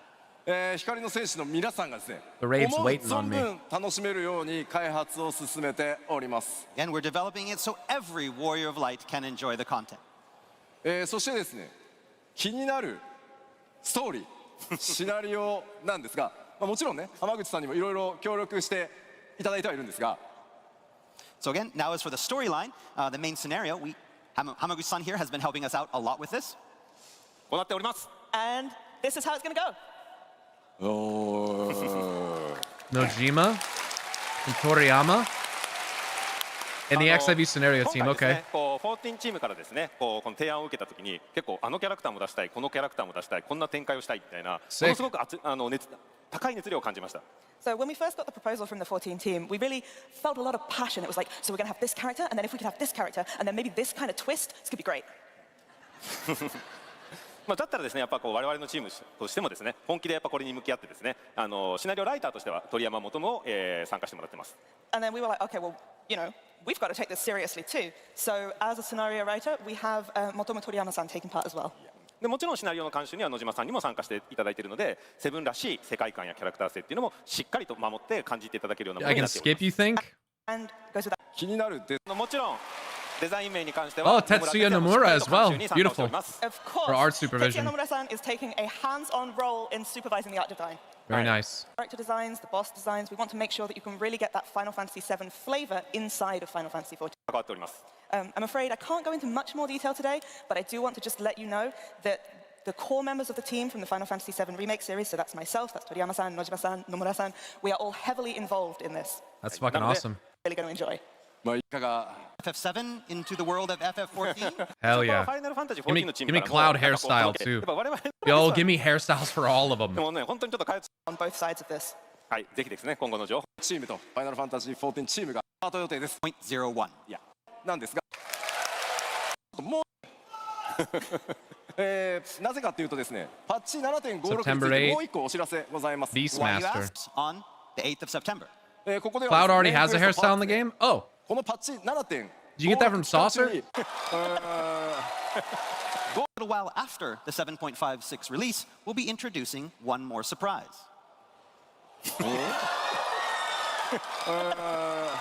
Are they remaking the Golden Saucer? ゴールドソーサーに新しいコンテンツが登場します。A new attraction for the gold saucer. Oh, just an addition. Yeah, this is the FF7 one. I recognize it. Yeah, yeah. Nice, a new wing with that. でも Sick. これなんかファイナルファンタジー7のゴールドソーサーですよね。But this is the Final Fantasy VII Gold Saucer? So you're gonna need Final Fantasy VII rewards. まあでもよく見るとあれエオルゼアの NPC だよ。I mean, if you look at it, you can see some, the Eorzean Is that fonts Kate there. Sith at the right there? bottom. So it's. これはあれですか、ファイナルファンタジー14のゴール That's ド him ソ right ーサー there. の中にファイナルファンタジー7のゴールドソーサーを持ってき The たって real ことなんで Kate すか。 Sith. So are you telling me that you've taken the Final Fantasy VII Gold Saucer and you've put it inside the Final Fantasy XIV Gold Saucer? Pocket dimensions. まあせっかくねオリジナルのゴールドソーサーがありますからセブンには。こちらでね繰り広げられ Yeah, るコンテン that ツ thing が from the Void Arc is a fucking atrocity, dude. Cast that thing into the void. なっております。 And we had to take inspiration from somewhere, and that's the original FF7 Gold Saucer. So our new content we'd like to announce. なんだこ Zach Fair. れこのコンテンツ新しいゴールドソーサーのコンテンツ名前をキーバウンドブローラーと言います。 And the name Keybound of the new Brawler. attraction is Keybound Brawler. Wait, is this like a typing game? Like a ゲー type? ムですか？ Is this a typing game? Yes. そうこれ最大 Yo, I will fucking smash that. 4人でマルチプレイに対応した I'm a typing fiend. タイピングゲームです。 That's right. It's an online typing game that can be played with up to 4 players. これ本当ファイナルファンタジー14のチームは発想がものすごく面白いですね。I just want to say I that play on PS5 with a controller? Well, guess you're fucked. the rich imagination of the 14 team is inspiring. このファイナルファンタジー14のゴールドソーサーとファイナルファンタジー私の考えにはないです。公開日は10月 Dates from then on. Attraction hits the gold saucer on October 28th. なの October でパッチ 28th. 7.5このキーバウンドのテーマがファイナルファンタジー7に入ってます。Ultimate ファイナルファ material. ン登場するねエリアとワードキーワードがこういう名詞たくさん出てくるので親和まあこ You can use it for things such as like maybe trivia battles or quiz battles. Things, again, because this is a system that allows us to utilize our keyboard in these type of mini games, it gives us the foundation for lots of things moving forward. まあこの第一弾が Koji literally said, "Don't you guys have keyboards?" Oh, that I skip it? I wish I could listen to it all. ファ I イナル just ファンタジー yeah. 7でお届けいたします And again, that first thing being Final Fantasy VII collab. じゃあこれって例えばいやそうですねなのでステージとか敵のデザインとかキーワードを変えて報酬もねそれに合わせて用意したりすることでまあいろんな世界観 System again gives us this foundation for a lot of They can different do other collab collabs opportunities easily and moving shit. forward. Right. So if you happen, and it doesn't even have to be a game company. So if you're a company that wants to work with Final Fantasy XIV and have a typing game, please send us an email. Now you come to mention actually, we have had quite a few requests in our team to review rewards. Is this where they're going to be used? まあもちろんリワードたくさん欲しいですもんね Again, if you're going to be playing this game, you're going to want rewards for what you do. So モデルの協力とか What do you got for me? ありがとうございました again, I want to extend my thanks to the FF7 team for all of their Come help on. with the supervision and modeling. キーバウンドブローラー第一弾の報酬の目玉こちらです But talking about rewards, this is what you'll all be keybound brawling for first. Oh, let's fucking go. And Barrett too. Let's go. Let's はい、 go. 皆さんご存知のバレットとティファのコスチュームになります Catgirl As you may Tifa, have guessed, unreal. this is Barrett and Tifa's outfits. いやいや本当に監修ありがとうございました Yes, thank you very much for all the supervision. あれでもあれこれバレットのガトリングなくなっちゃってます 2B Glam has been defeated where's, at long Barrett's, last. Barrett's gun? まあでもさ、 This is before that ガトリン happened. グ腕につけると、普通の武器がほら触れなくなっちゃうんだよね。 I mean, as you can imagine, if that, the Gatling gun is there, then you won't be able to hold your regular weapons. なるほどね。まあちょっと残念ですけど、まあわかります。 I mean, I get it. It's kind of a shame. まあなので、ファッションアクセサリーとしてご用意しました。 Well, we couldn't just leave it out, so we made it a fashion Fashion accessory. accessory. Yo. やった。 Sick, これだったらしっかりやりきれますね。 Okay, great. Now we're Barrett. ファッションアクセサリーなので、ちゃんと撃てるようになってますんで。 And because it's a fashion accessory, it will be able to fire. So. はい。というわけで、キバウンドブローラー報酬も盛りだくさんで、皆さんのキーボードさばきに期待してます。 All right, so there are a lot of great prizes available to win, so break out your keyboards and get ready. もちろんね、タイピングの練習にもなりますしね。 And there's no better way to practice your touch typing. はい。 Sick, はい、 dude. もう本当素晴らしい発表ありがとうございます。 So again, thanks for the. Hell wonderful yeah. I'm announcement there. stoked for that. I can't believe they're going to make that the 8-man. もう Sick. ビヨンドザライフストリームだけじゃなくてですね。 Square trying to タイピン pull グ those IPs together. までファイナルファンタジー Not の that コラ Final ボとなり Fantasy ました isn't its own, but So we've got a double Final Fantasy collaboration, not just with Beyond the Livestream, but also with a typing game. very fucking sick, dude. And if there's any, I mean, I'm sure there's more stuff, Q&A, there are all sorts of panels and stuff that they'll show as well, but, and then they have the collector's edition stuff, which we looked at before, so I'm not going to look at that right this moment, but damn. There's a lot of stuff, but it can wait. Yeah, we got a raid. I'm already late. I'm the cause of a late start. Guys, what an awesome stream. I'm not streaming raid. I'm getting the fuck out of here. I got to teach the other tank how to tank paladins, so I'm not streaming, all right? I'm getting out of here. Yo, thank you guys so much for coming and hanging out on the stream today. I really appreciate all the XIV viewers popping in and seeing what's going on. That was awesome. A lot to look forward to, and I will please look forward to it. So thank you guys for chilling with me, whether it was on YouTube or on Twitch. I appreciate it so much. You coming out and supporting the stream, whether you just lurked and watched, followed or chatted, subbed or gifted subs or bits, whatever it may have been. Thank you so much. Make sure you hit the follow button if you want to come back and watch again in the future. And I will for sure be playing patch 7.56 after that comes out. I think they said in September. So September 8th, I believe it was. So thank you all again for an amazing stream. I appreciate you very much. Stay awesome. And until next time, which I will be live again tomorrow, I hope to see you all later. Peace.